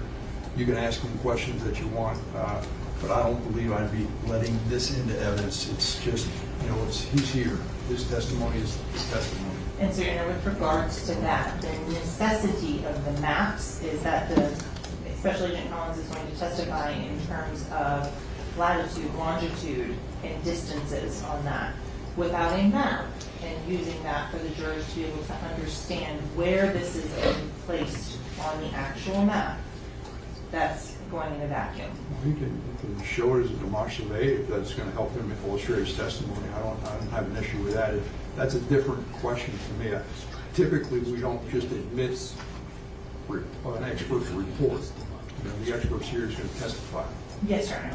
And it's not clear for me from this order that that's what Judge Siegel anticipated, that the report was coming in.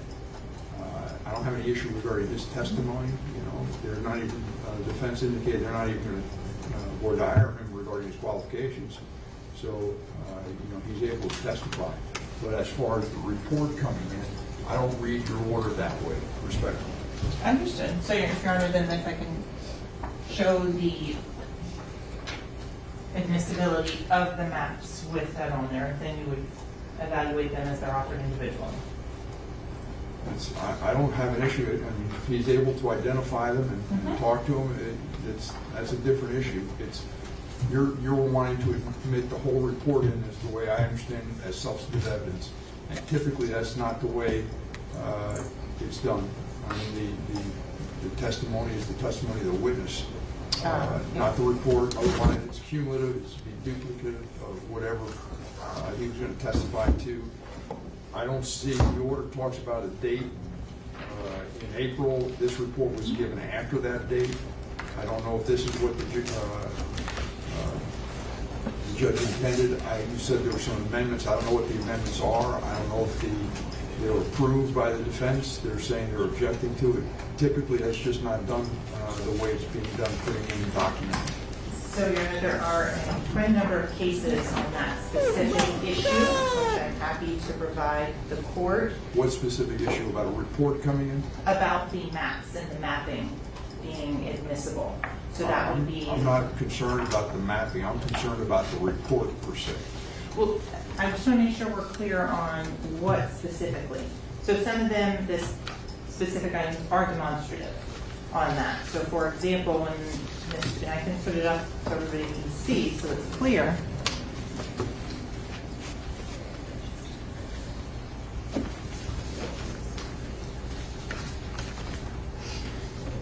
So Special Agent Collins, I would anticipate, would testify that, for example, there is cell tower usage and how that would be displayed on that. So that wouldn't be confused with cell site usage. So that's because there could be the possibility that a juror would think, well, this is showing that the phone is somewhere in this purple area, which would not be correct, as opposed to, for example, a timing advanced illustration, which in this case, the witnesses can testify that the phone is somewhere in this band based on, and then as well as, so in terms of the way the mapping is then done, to make it clear and understand that these red dots are not the specific locations, but rather the towers that are used. I think it's important for the jurors to understand that and have the first part of that analysis there so that there can't be any sort of improper recall by the jurors on that. So then as to the locations on those, then this would be one of the timing advance. So if they don't have the other first part,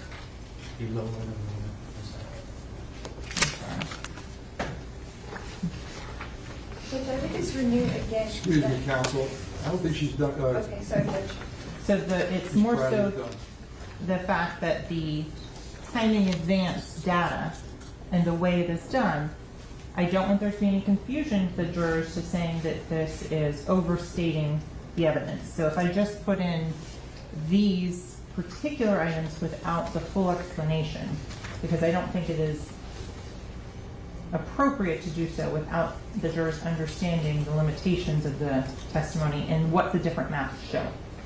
So on that would be the specific parts the state would be seeking to introduce, because the locations of the towers are important to how the math is done. My understanding is the defense is objecting to that exhibit, is that correct? Yes, Judge. Does that include the maps? That does include the maps, Judge. So they're objecting to it, so I guess you have, in some way, it has to come out how it was done. And you want to talk to the witness and see if he can, authenticate it. Originally I was thinking that you were using him as demonstrative, and I would ask him if that helps illustrate his testimony or not, but if you're saying it, you're not concerned with that, you want to admit them into evidence. So the objection is, what's the objection? That it's irrelevant. I would also object to the fact that It's not relevant? it is not relevant. It's also referring to Mr. Demond's phone. Nobody's established that number was his. It's referring to Mr. Williams' phone. You've got no testimony that establishes that it's Mr. Williams' phone. If we were to go to the other two reports, I don't know how the court's ruling on them. Again, she's referencing phone numbers, assigning them to people. We have had no testimony or evidence before the court that those actual phone numbers belong to those individuals. Thank you. So I haven't heard any phone numbers being assigned to any individuals. If I may, Your Honor? Sure. That is why the state introduced the phone slip that has been brought in through the defendant's fingerprint, that he endorsed that as his telephone number, and as such, the state can now argue that. As to all of the other individuals, those are coming in from the phone records themselves. For example, Dundevius Withers and Chris Thomas, as I went through with the Sprint records custodian. So let me start. What is the phone number that's on that corner sheet that you're saying is Mr. So look, I told y'all that they were laying the groundwork and all that stuff that they did, and you hear the objections being stated And now she's like, oh, well, that's why we did X, Y, and Z. So they were laying the groundwork from the jump for to bring in the cell phone, not just records, but I'm sure texts and so forth, so on. 772-713-9807, and that's why we had the fingerprint analysis done, and they came in and identified that as the fingerprint of the defendant. Thank you. And what's the next phone number? The next two phone numbers that are the easiest ones to go through, Your Honor, are the phone numbers of Christopher Thomas, 772-713-2341.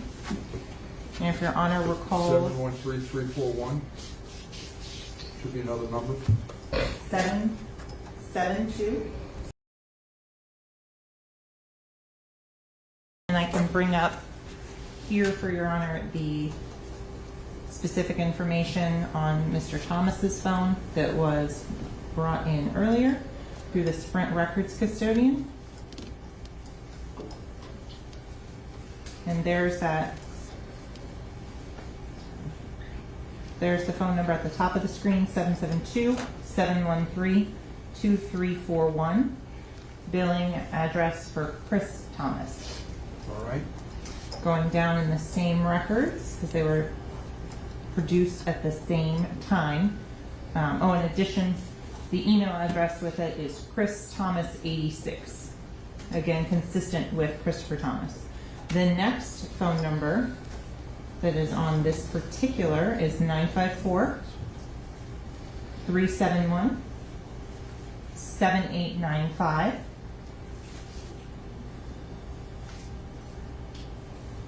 And that is belonging to an individual by the name of Dontavius Withers.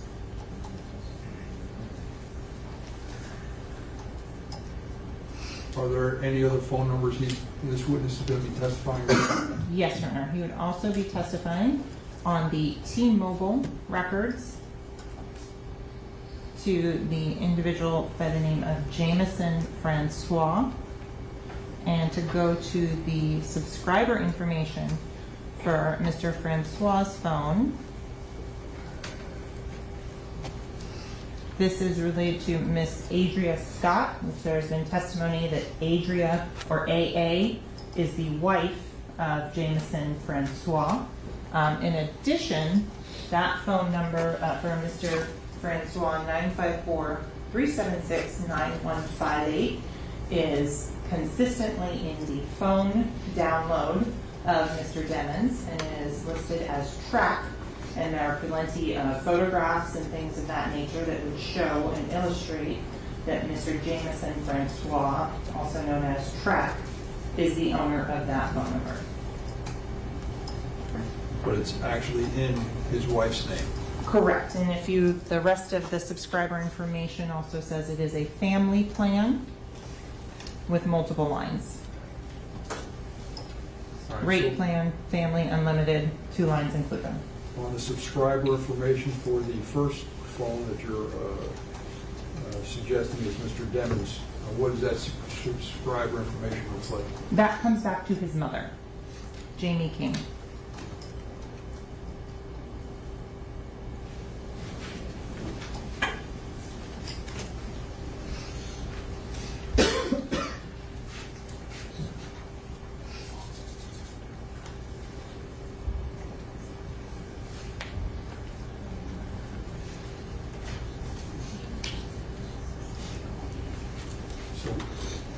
Let's go back now. What's on I don't know what the exhibit number was. Did you print out anything on these phones? I think there was a printout. They objected to it.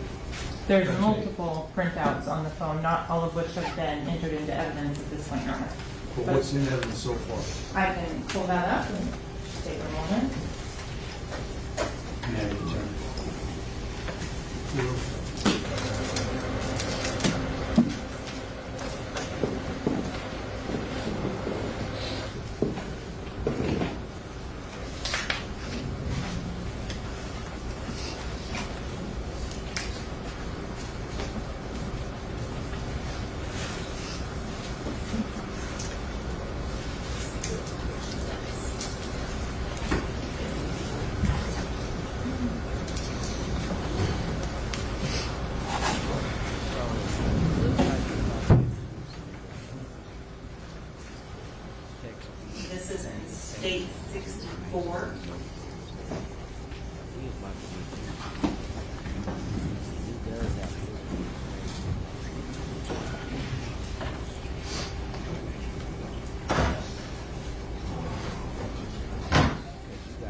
extraction.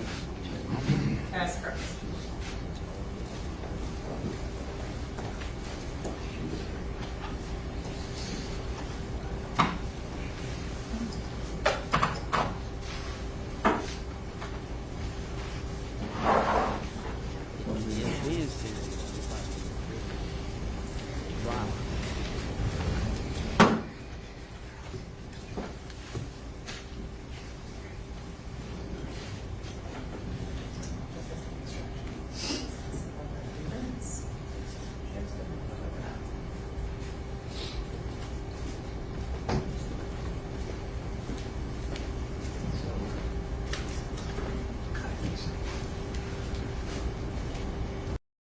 I wonder how many girlfriends, wives, and husbands and so forth is hitting up Celebrate, trying to break into they. Let me hug.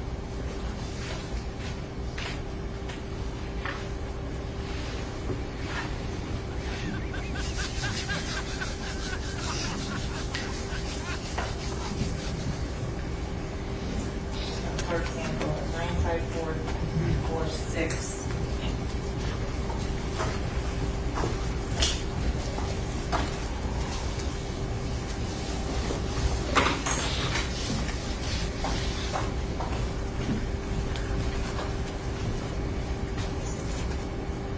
Three 7-6-9-1-5-8.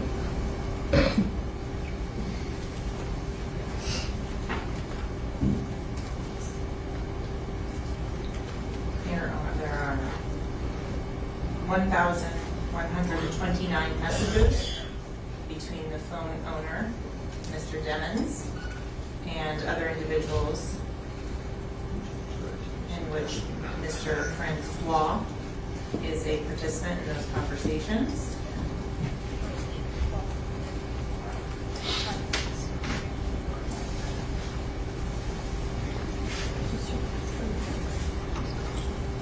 So again, you indicated this is Mr. Demon's phone. You just told me the subscriber information reflects that it's his mother's phone.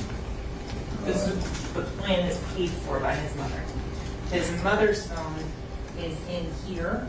She is listed under Brazy, B-R-A-Z-Y, lady, and that's the 772-501-6942, which is listed as an additional number subscriber on the phone for Mr. and the phone records from T-Mobile for Mr. Dimmons.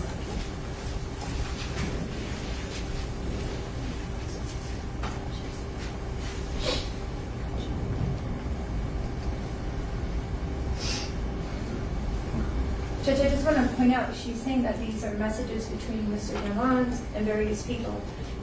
This cell rate actually tells you, like she stated, like it's going to track, but it's coming from young Sat Chaser Howard, and he's registering as the owner of the 9807 phone, which in these reports keep going back to Mr. Demons, but in the cell rate is showing young Sat Chaser Howard.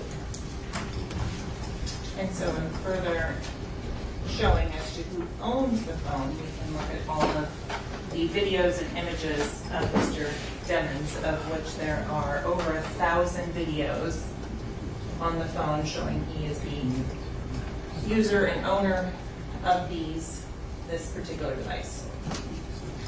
Judge, again, I don't think that shows that he's a user and owner. It shows that whoever had possession of this phone took videos of Mr. Demons. They're not selfies. These are actually pictures that appears to be taken by another party. Well, these are all videos, actually. If you want to go to the selfies, I can go to the 10,963 images to show some of those. I don't know how she's determining their selfies, Judge, without a testimony section. So, for example, in this particular image, it's a screenshot of a FaceTime conversation in which the large image is going to be the person who's on the other line. The local device is going to be the tiny picture up at the top, which is of Mr. Demons. This is just one of many, many examples. Can you go back to the main subscriber information page? In terms of this one? Yes. So where does it show who the subscribers are? This is from the device itself, Your Honor. This is an extraction from Celebrate of that phone in terms of information as to user accounts that are on this particular phone. You have YNW Melly booking at gmail.com. You have YNW Melly a Twitter account. You have YNW Melly an Instagram account. You have Melly.Montana, the Snapchat account, which the Snapchat is already in evidence of showing that one. You have Jamell Demons, Jamell.Demons, a Facebook account as well on that. In terms of the content of the messages themselves as well, show that this was Mr. Demons' phone and that he is sending out information and things personal to himself on this. So there are multiple different types of information to show them. So just if we were to actually go through all of these, I've informed the court before, you're going to see messages from both of the decedents to their girlfriends to other people.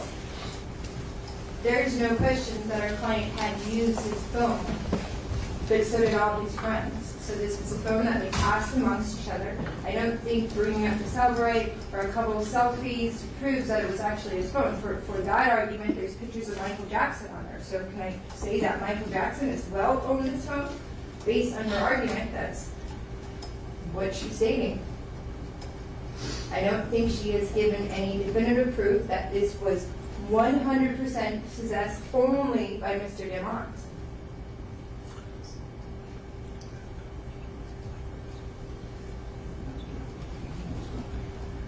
Just picturing what that is. I guess he shared the phone in the future also.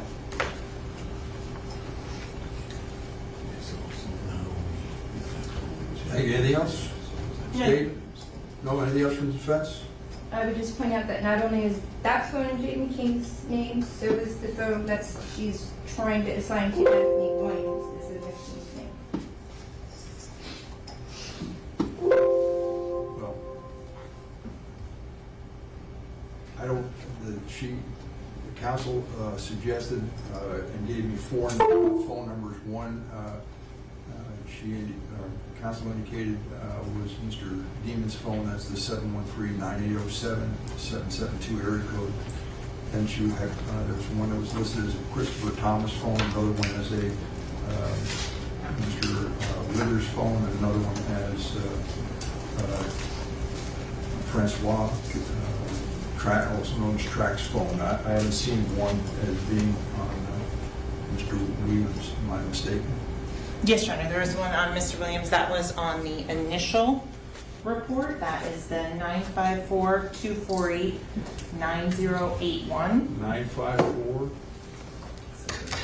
954-248. 9081. And that's Mr. Williams, one of the decedents? You're saying it's his phone? Correct, that phone, and defense counsel is well aware of. So hold up, y'all. Do y'all think, I'm going to stop it right there real quick. Do y'all really think, because I ain't going to lie, the prosecution is kind of like fumbling this opportunity to get this stuff in, because she just said, well, by her argument, this could be Michael Jackson's phone, because there's selfies of Michael Jackson in there. So, I mean, she making good arguments. I haven't heard the female attorney take this much of a I haven't heard the female attorney take this much of a this must be her little section. You know what I'm saying? But The fact that the phone that Mr. Williams had at the time of his death was recovered, and a full file system extraction was done from that phone that shows it was his phone on that, and as well as the fact that the Celebrate extraction that we just went through also has Mr. Williams saved under the name of Twin in the phone of Mr. Demons, in which there's discussions back and forth that identify the 954-248-9081 phone number as that of Mr. Williams, and that there's discussions, for example, that they have gone on trips recently. They've gone to, I believe it was Detroit, and there's then again photos of Mr. Williams on the phone of Mr. Demmons in Detroit that are sent back and forth on that. Regarding this witness, is he going to testify regarding Mr. Williams' phone? He's going to testify to the locations of that particular cell phone, yes. And they're going to be identified by phone number? At both. Anything else? No. Anything else? Just, if you're going to let it in for demonstrative purposes, I would say at the very least that the names are stricken from the reports and redacted, sorry. And we refer to only the phone numbers, not to the individuals. Thank you. So we're going to bring the jury in now. As far as that demonstrative,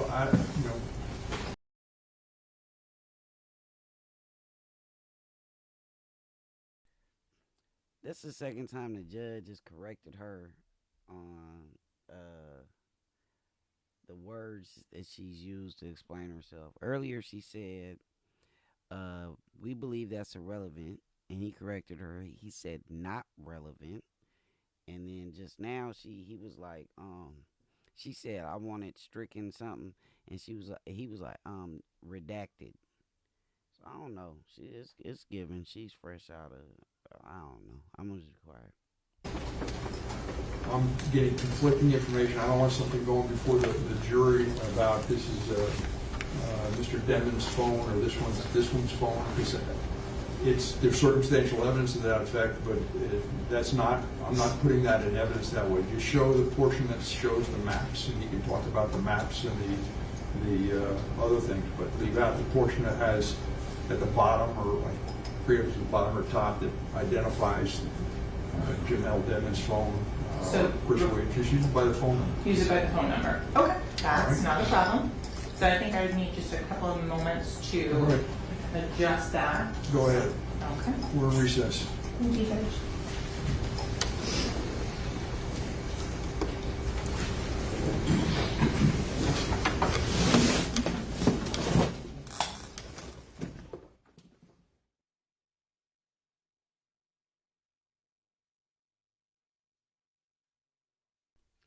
Okay, so they back in recess.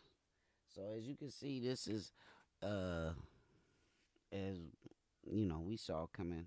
If you weren't here earlier, the motion to this for mistrial, that was denied earlier, kind of like right off the bat, as soon as court was in session. And they've been laying the groundwork to show how they she giving new, but they laying the groundwork to kind of show how they got the information off the phones, what's the process, how many different people handled it, and now we're to the phones and the information on the phones. But before they can get to that, they want to be able to attribute the information on the phones to particular individuals. In this case, Jamell Demmons, the defendant, they're alleging that this is his phone. Therefore, the information on the phone is strictly from him. So that's where we're at this moment. You know, it's been this pretty much all day. We had one little period where there was a nice little flow. You know, I think it was like a couple witnesses, got them in there, a couple small sidebars, and then got them out of there.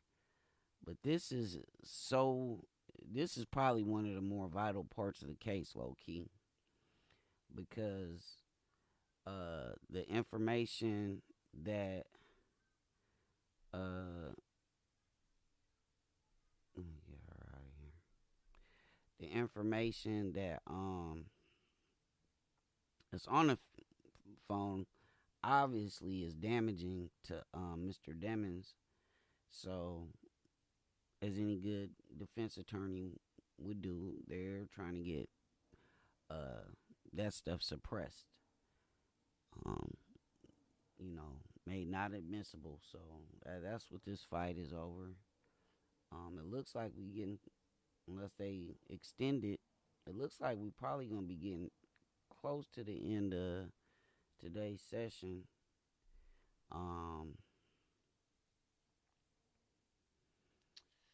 don't know. I don't know how they'll see this. I mean, for us lay people, we gonna be like, yeah, that's his phone. Like, I think we know it's his phone. But as far as it being able to be brought into,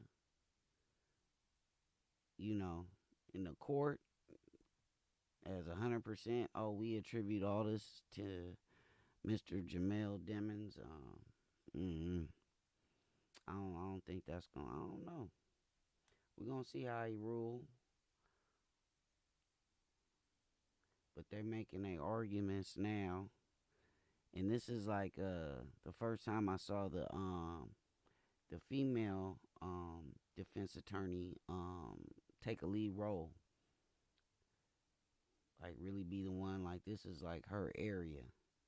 And that may be why she sits next to him and talks to him so much, because this is so important. Social media, text messaging, the whole telecommunications part of this.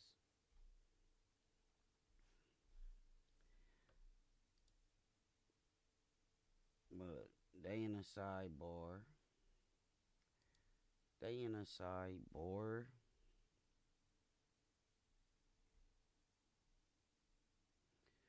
Trying to see.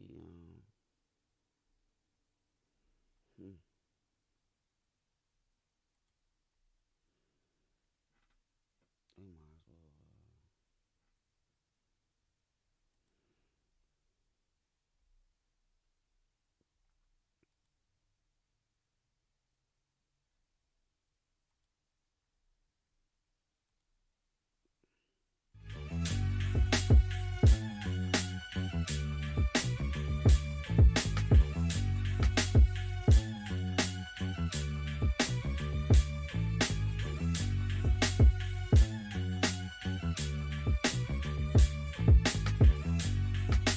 Desire required to make it to the top.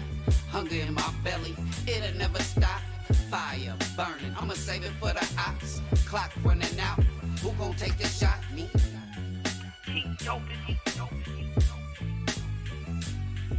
Who, me? Joey Brown, nigga. Joey hurt him with the beat, slump him with the verse. But hold up, little homie, let me do it first. Smallest of the bunch, yet I had that Midas touch. Trouble was a rush, and they labeled me a nut. Observing in the cut, just to get my money up. My prowess on the mic, always left them thunderstruck. Words is a weapon, they put their head down like they was texting. When vocals spray their direction, don't do section. I serve entire areas. If you halfway in, no point comparing us. Levels to it, measured units, my bars forever fluid. Well, fuck it, I'm one of the best to ever do it. And if you ain't thinking like that, then your ass shouldn't be dreaming about rap like Kobe in the gym. Every day I'm going in, cause every game I wanna win. I was a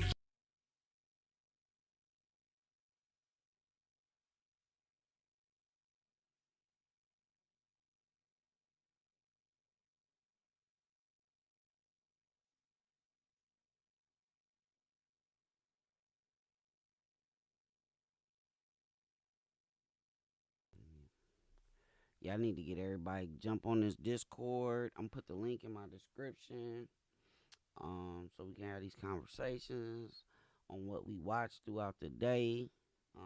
In this case, it's the trial. We spoke a little bit about the Russell Simmons and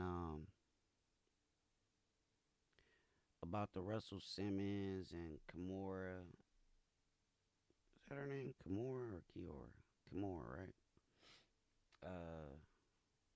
We spoke a little bit about that, and I'm still like really tripping off of how these kids is really putting their celebrity parents on blast, text messages and all. This is a new day. It's a new day. I got a little poll up. Make sure Kimora Lee. Yeah. And then Aoki, I think, is the daughter that's been snapping. But it's just a lot of it. Like, Brian McKnight, every time anything he do now, boy, he can't say nothing to his little new kids. They gonna post it. He say anything about his wife. But it's all to the internet. I don't know. I think 50 and his son may hash things out because I haven't heard about that in months. It kind of played out. And now you got John Amos, better known as America's Dad from James Evans Sr. from Good Times. His daughter, that's a whole nother thing that's playing out on the internet. He actually had to film himself in the hospital bed, and he made the claims that his daughter is allegedly abusing him financially, and I don't know about physically, but neglect. I believe it's neglect. So yeah, you got the James Evans Sr. I mean, it's like all these people, family business is playing out in the public eye, like your dirty little secrets. And God forbid,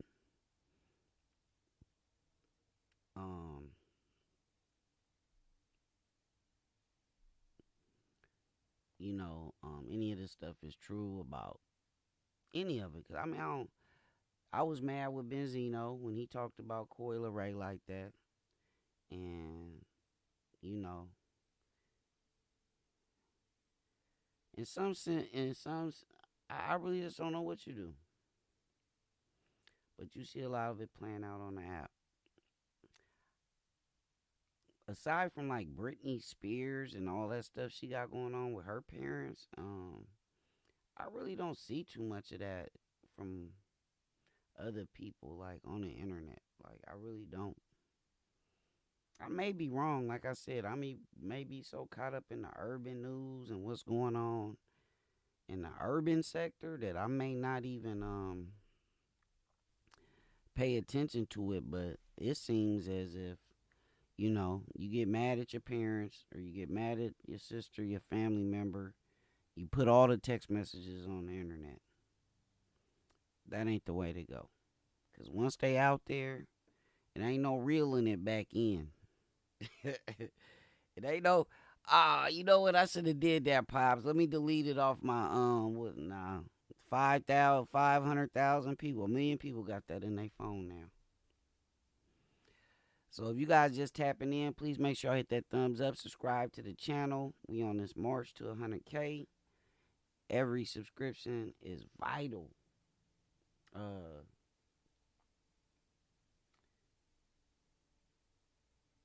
Like I said, we are in the middle of a recess in court. I really don't believe it should be. I mean, it's like 4:30 on the East Coast right now, so I don't know how much longer they're gonna be going. But once court session is concluded, I will probably be ending the stream. So make sure y'all go tap in with my social medias that are in the description. Check me out on Super Live if you're looking to be a streamer and earn money. I got an app for you. So make sure y'all join Super Live. What else I'm on? KICK.com. Look me up, King Dopus.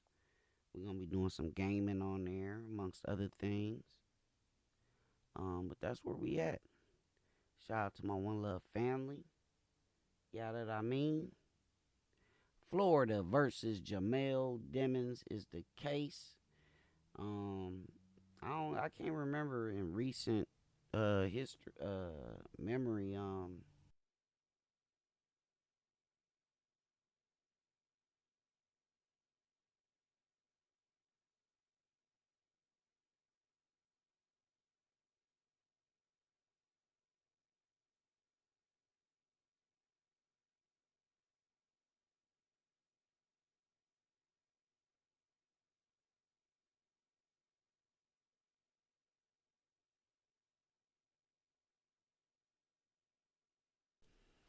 I don't know what that was about. But anyway, make sure y'all hit the social media links up that are in my profile.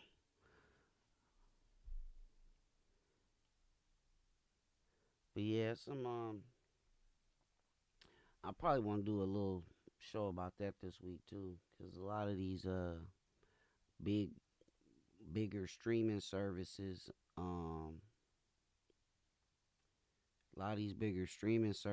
are having competition now. So for the Tube, you got Rumble, and Twitch. Now you got Kick. So this whole live streaming thing is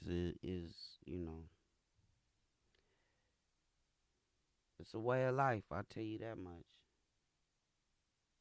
It is definitely a way of life.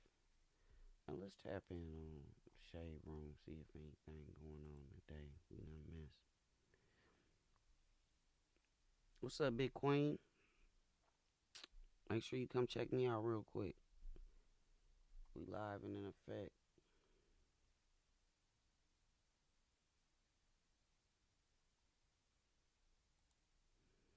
Submarine bound for Titanic with 5 people goes missing. About 50. Oh, wow. Oh, wow. Thank you.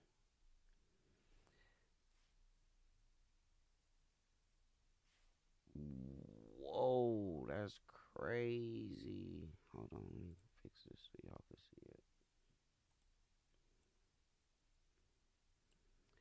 Submarine bound for okay, so a tourist submarine carrying 5 people, including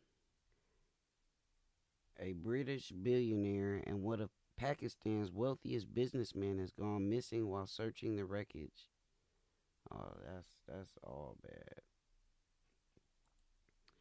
That's all bad. They say the submarine has 50 hours of oxygen left. Well, they better get to finding some stuff. I'll tell you that much.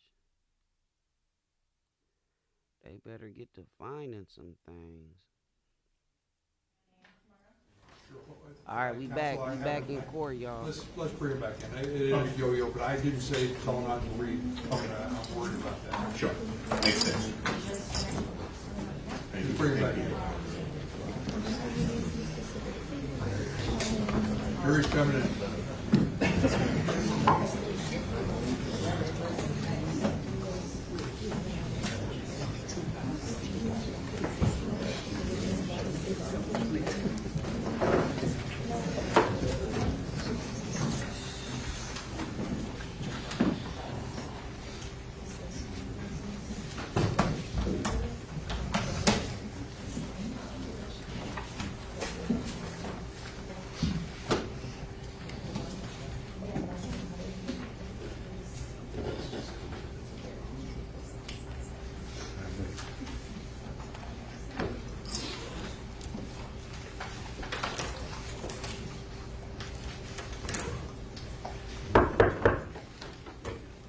Jury entering.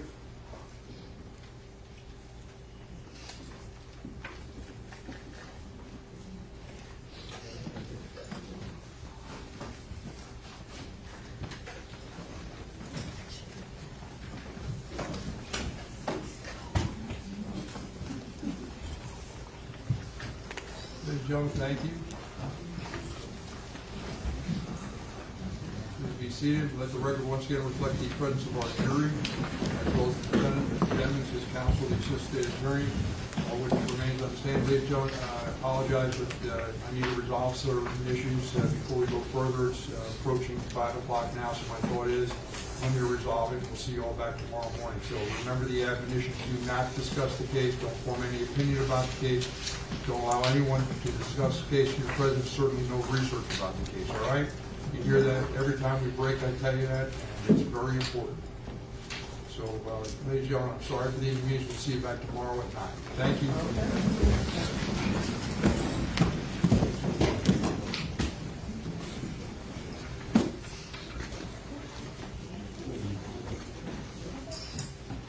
Fuck is this, y'all? That Court session for the day. Again, mostly a lot of mumbo jumbo about gatherings information. Towards the end. Thank you. Let the record reflect that you're stepped down. Anything further to discuss, counsel? No, sir. I don't believe so. I will, if I can make the witness aware, especially Mr. Collins, because you were on the stand in the middle of your testimony, I can't have any communication with you outside the presence of defense counsel. If there's any emergencies or anything else, please contact my office so they can get a message to me so that there's always a record of that. Understood. Thank you. All right, thank you all. Appreciate it. Thank you. We're adjourned. Thank you. Danny. Danny. YNW Melly homicide trial, Florida versus Jamell Demons. I love y'all. Make sure I hit that subscription button. You know what I'm saying? Make sure y'all follow me on all my social medias. You know what I mean? One love or no love. What? Algum. What does that say? Y'all got some questions in the comments? Let me know.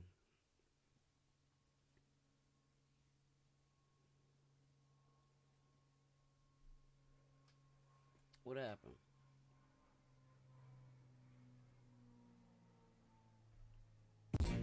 In the city.